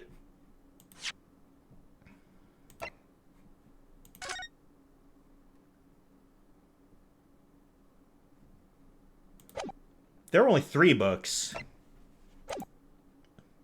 There are only 3 books there. Yes, I see there are 1 or 2 holes in your memory. Oh well, they're along those lines, I'm quite sure. There are indeed books found that seem with titles along those lines, as you put it. Well, what did I tell you? So I think it's very mean the way you've been implying my testimony can't be trusted. Don't you agree, darling? And who upsets my Patricia have me to answer to? Please don't bring out your gun here. Terrifying. Yes, she really is. So that's it, okay.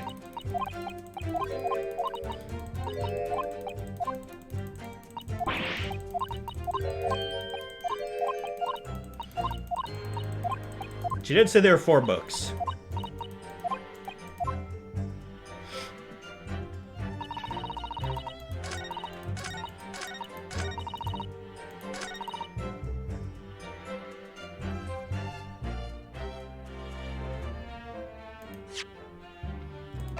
He only dropped 3. Or examine. There are only 3 books here. Objection! So, you're saying that there are 4 books? That's right. I remember all of them. The Picture of Monsieur Somebody, What's Its Yearnings, A Meal for Someone, and The Thing Got Me Something. I'm sorry, Mrs. Beat. But there's a fundamental flaw in that statement of yours. Oh no, what flaw? Simply that, at the scene of the crime, there are only 3 books, not 4. What? Have a good look at this photographic print of the scene of the crime. As you can clearly see, there are only 3 books. But no, that can't be. I saw them. Oh, I know what it is. Yes, you can't fool me. Sorry. It's that big old lump of a dead body. The lace so large a corpse is blocking the view of the 4th book, that's all. Let's at least try to remember that the poor woman isn't dead, even if we're insulting her size. No, I'm sorry, Mrs. Beat. But Mr. Natsume could not possibly have dropped the 4 books you describe. Why not? Fascinating. And from your assured tone, something you can readily substantiate with evidence. I presume. Yep, I can. Have the card. Ah, evidence. Counsel, you present evidence to substantiate your claim or withdraw it. What proof do you have the accused did not drop 4 books? This. He only had 3 books. Take that! The evidence is right here, in the form of this bookshop receipt. From your books? Yes, this receipt details Mr. Natsume's purchases that day. As you can see, only 3 books are listed. No. Therefore, Mr. Natsume would only have dropped 3 books at the scene of the crime. Which means that your powers of observation, ma'am, cannot be relied upon. Grr. So it cannot be denied. Though you say it was the defendant you saw, you could very well be mistaken. Oh no, oh no, oh no, oh no, oh no, no! Objection! Oh boy, what do you have to say here? It's plainly evident that it's your powers of deduction that cannot be relied upon, my learned Nipponese friend. What? What cannot be denied is that these 2 witnesses saw the accused running from the scene. A fact that you know very well, you have no hope of disproving. So you've striven to avert attention from that due to some inconsequential discrepancies. Would that be fair? He sees right through me. But your plan is somewhat recoiled against you. What are you talking about? It's quite simple. Let me explain with a toast. To the policeman's wife in her entirely accurate testimony, in every respect. Oh! You see, the matter is not up for debate. Seen on Briar Road, a total of 4 books were most definitely found. But what about the photographic print? It only shows 3 books. Quite right. Only 3 could be seen in that print. Oh, you have a second one that you conveniently didn't show until now? Classic Edgeworth. Allow me to present another, one that shows the victim's hand. Oh hey! That's the burnt book. I don't believe it. It's the 4th book. As you will observe, the 4th book was hidden from view in the original print by the victim's torso. No. Yep. Well, what do we do now? Order! There, you see? You see? Look at that! Look, look, look! Yes. Just like I said, isn't it, my darling? Yes, sir! Patricia's always right, sir! Let us study the receipt for the books purchased by the accused on the day in question. Mrs. Beat, the titles once again, if you please. Oh, yes, of course. The picture of Monsieur somebody or other. The picture of Monsieur Lecoq. What's its yearnings? Canterbury yearnings. A meal for someone. A meal for Gabreau, in fact. As the court has just heard, the witness remembers the book titles flawlessly, save for a few minor details. Mr. Beat's powers of recollection can only be described as exceptional. Did you hear that, Rolly? The gentleman paid me a compliment. Yes, sir. Flawless, sir. Patricia's flawless. But there are only 3 books on the receipt. Mrs. Beat mentioned 4. There's nothing surprising about that. Clearly the 4th book is that which is shown in this photographic print. I'm sorry, counsel, but does that not seem odd? Why should the 4th book be omitted from the receipt? It's not odd at all, my lord. As the photograph clearly shows, the 4th book was found in the victim's clutches. In other words, it belongs to the victim. The victim was holding her own book? That's not her book, is it? I wonder what became of that 4th book. Or... Oh! Wait. I have it here as evidence. That was the book that Moon Man lost.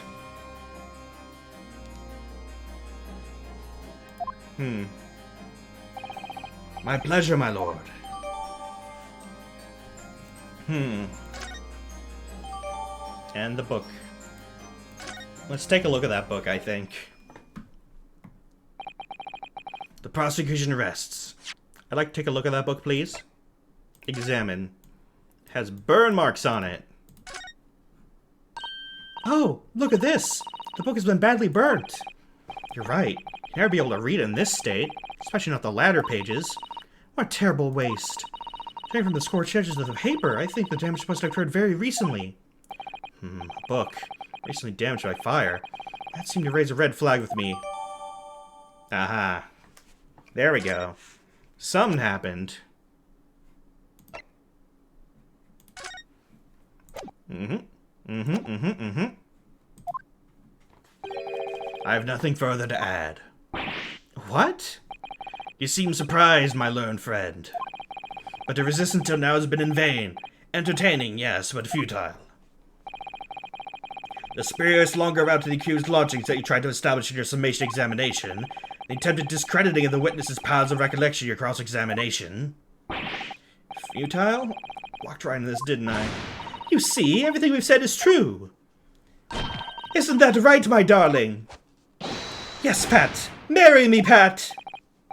So, perhaps the ladies and gentlemen of the jury would like to reconsider their positions. Should the court waste any more time on this Nipponese travesty, one of the words, or is this issue have to make all too apparent already? You have heard all of the witnesses and seen all of the evidence. Well, we want to hear Mr. Natsume's testimony too, right? This trial has run its course. Mr. Naruhodo, I'm afraid we're in a terribly precarious position. I know, but if I fight back in the wrong way now, I could very well just make matters worse. Think, Ryunosuke, think. What do you do now?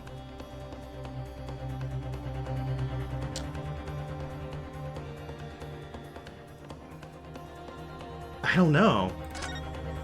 We gotta try. I'm not done yet.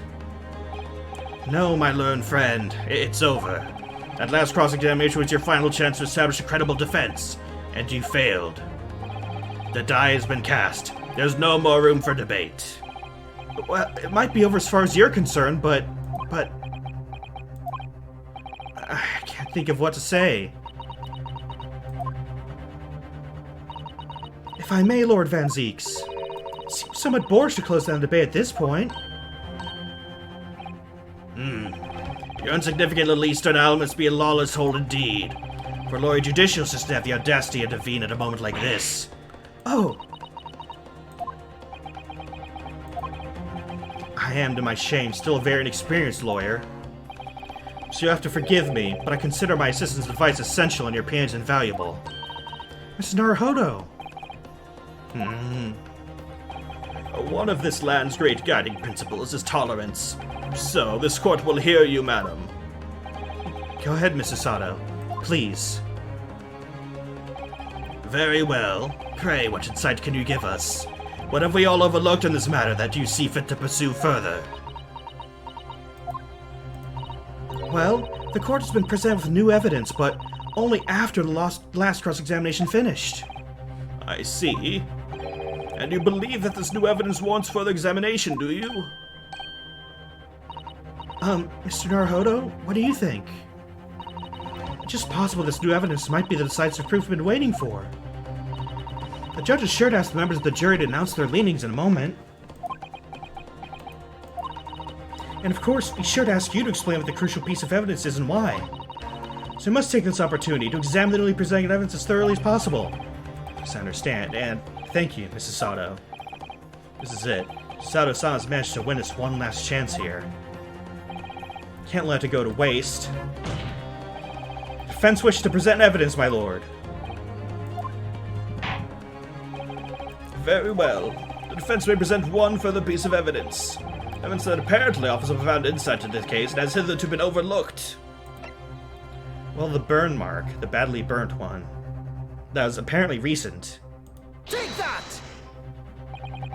The evidence in question is what we can see from the newly presented photographic print of the crime scene. The fourth book found the victim's hand. Objection! We have already discussed the fourth book at length. Other than being in the victim's grasp at the time of the incident, no significance has been attached to it. Pursuing the matter further would be a flagrant waste of the court's time, as you well know. Yes, I'm afraid, counsel, I must concur with the prosecution on this matter. When I afforded you this opportunity, you led the court to believe that the evidence in question contained a hitherto undiscovered clue. So I must insist that you elaborate, counsel. You identify this clue at once. Do I make myself clear? Oh, yes, my lord. It's Naruhodo. I believe the prosecution is trying to avoid a thorough examination of the evidence. Which means it very well be on the right track. Yes, I think you might be right. So, counsel, precisely where is the vital clue in this case which this fourth book conceals? I believe it is, in fact... Boopity-boop. Got it! I'd asked the court to observe the back of the book in question. The back? What do you... Good gracious! It's been burnt to a crisp! So we have to ask ourselves, why was the victim clutching what's clearly an unreadable book? It's undeniably an extremely unnatural thing for it to have been doing. Objection! Unnatural, you say? What of it, my Nipponese friend? Oh, Why, to concede the point, if it bears no relation to the case, there's nothing to discuss. So should you wish to assert this fine damage some veiled clue as to what happened that day? Pray, do enlighten us all. What truth does this charred book hide? a charred book. There's just one possibility here, which I can't quite bring myself to rule out. It's an outside chance, certainly, but worth a try. Alright, I'll explain my theory. Don't keep us waiting any longer then, counsel. Explain this theory of yours. What are you suggesting you could ascertain from the fire damage the sorry tome has suffered? Its owner. My lord, the burn on the back of this book reveals a startling truth about the book's owner. I beg your pardon?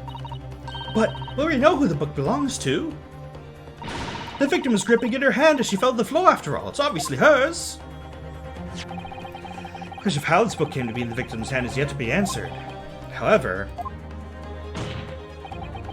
as to the questions of who the book really belongs to, and where it originated, the defense has very credible answers. Good gracious, how could you possibly? Very well, I'll play along with this futile attempt to delay your inevitable demise. But do remember, the members of the jury may well burn you if your little gamble goes awry. Oh, I know what it is. Counsel Defense's response is very likely to influence the final outcome of the trial. So tell the court, who do you claim is the owner of this burnt book? It's obviously Moonman here, Garradeb. Take that! The answer is that the book belongs to the couple who owned the house where the defendant was lodgings. Certain Mr. and Mrs. Garradeb. The landlords. Whether this is some extraordinary coincidence or some kind of fate at work, I don't know, but... of all the people in London, one of the 6 judges for jury duty in his courtroom today.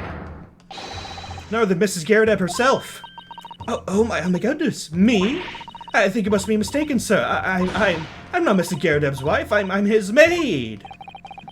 Things would be so much easier if you would just drop the pretense. Alright then, how about a simple question for you?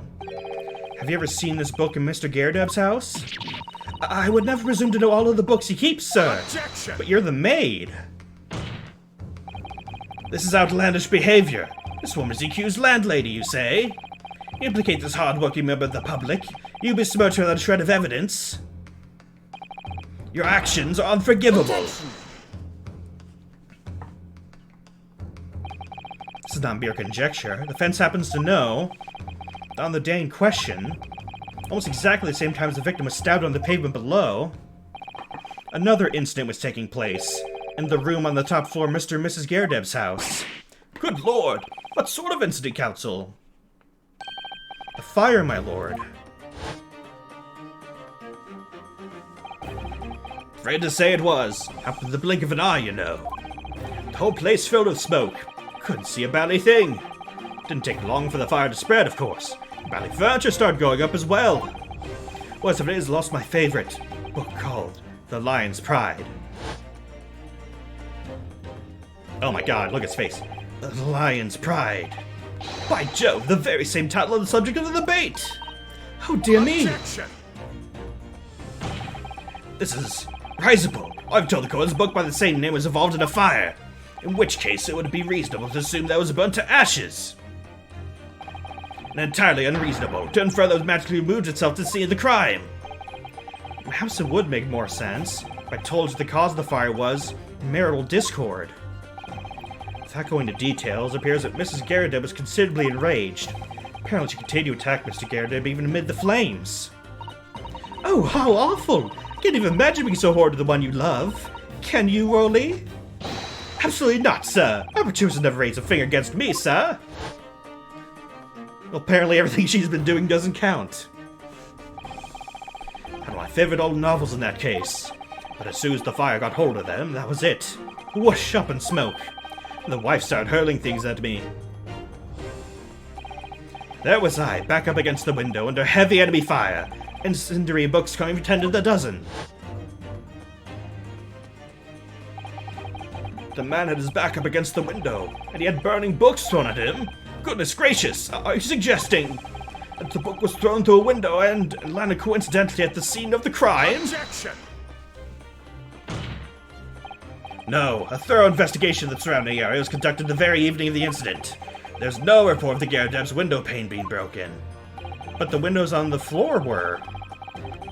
On the ground floor were. It's quite true. We also saw no signs of broken glass when we visited the Garrideb household. But it's not concealed that the window was open at the time and... Not even remotely. Let's not forget the season and the chilling weather that accompanies it. No Londoner will ever leave a window open in the middle of winter. But maybe to stop a fire. Does the defense postulate the scenario in all seriousness, counsel? Do you earnestly claim the book found at the scene was a flaming projectile thrown by Mr. Garrideb's wife? Well, they opened the window to probably put out the fire. I believe it's a possibility, my lord. It's quite enough. Who said that?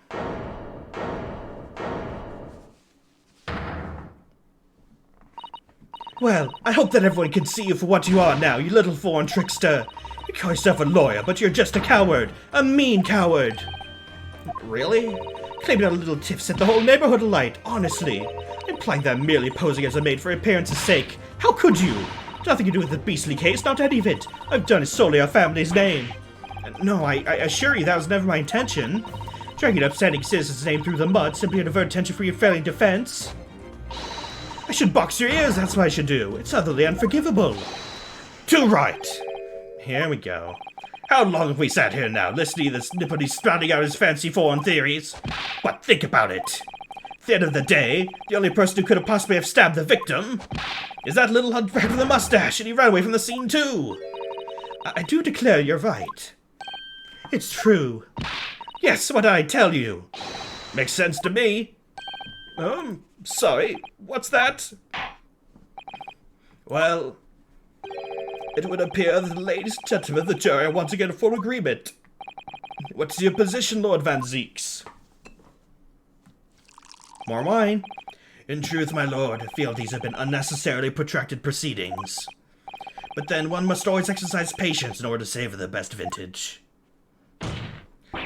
No, wait! The mystery of the fourth book still hasn't been... Oh god. The boot.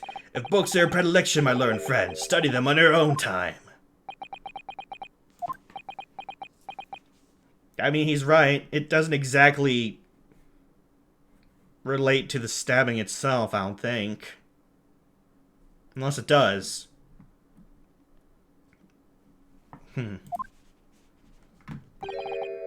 What? No forgive the discourtesy this time? In that case, ladies and gentlemen of the jury, you will now state your individual decisions regarding defense culpability for the cult to hear. Guilty! Oh. Guilty. Guilty! Guilty. Guilty! Guilty!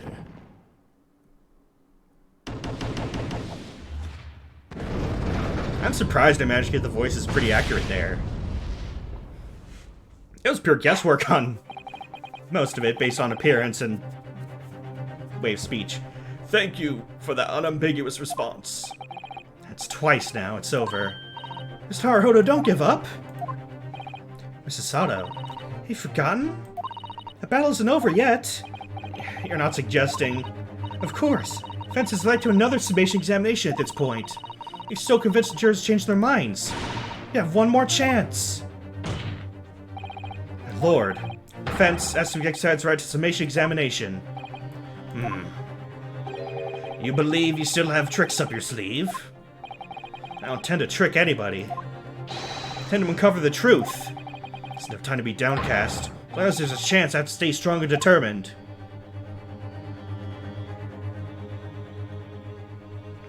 To be continued. Huh.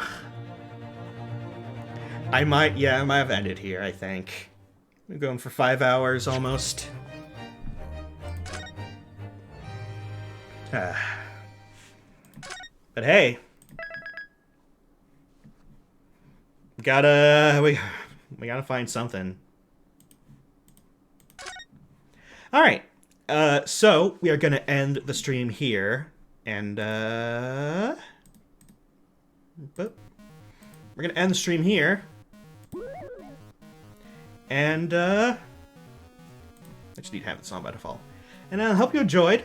It was very, very fun. I really love Ace Attorney games. They're just so investing. Is that even a word? Is that, like, for that? I get really invested in them. I should rephrase that. But, yeah, hope y'all have been enjoying it. I have. I want to keep playing this again soon. Next time, though, I don't know. I'll see what mood I'm in. See if I'm in the mood to do funny voices or do something else. Well, like I said, we'll see. Anyway, hope you all have a wonderful rest of your evening. Gonna not use my voice again. That tends to happen when I do stuff like this. Use funny voices for several hours straight. We'll see. I haven't lost my voice. I didn't lose my voice any other time I played this, so we'll see. But that is it for me. I don't think there's anything else to say for the time being, but yeah. Goodbye, everyone. Take care. Have a good night, and I'll see you guys next time.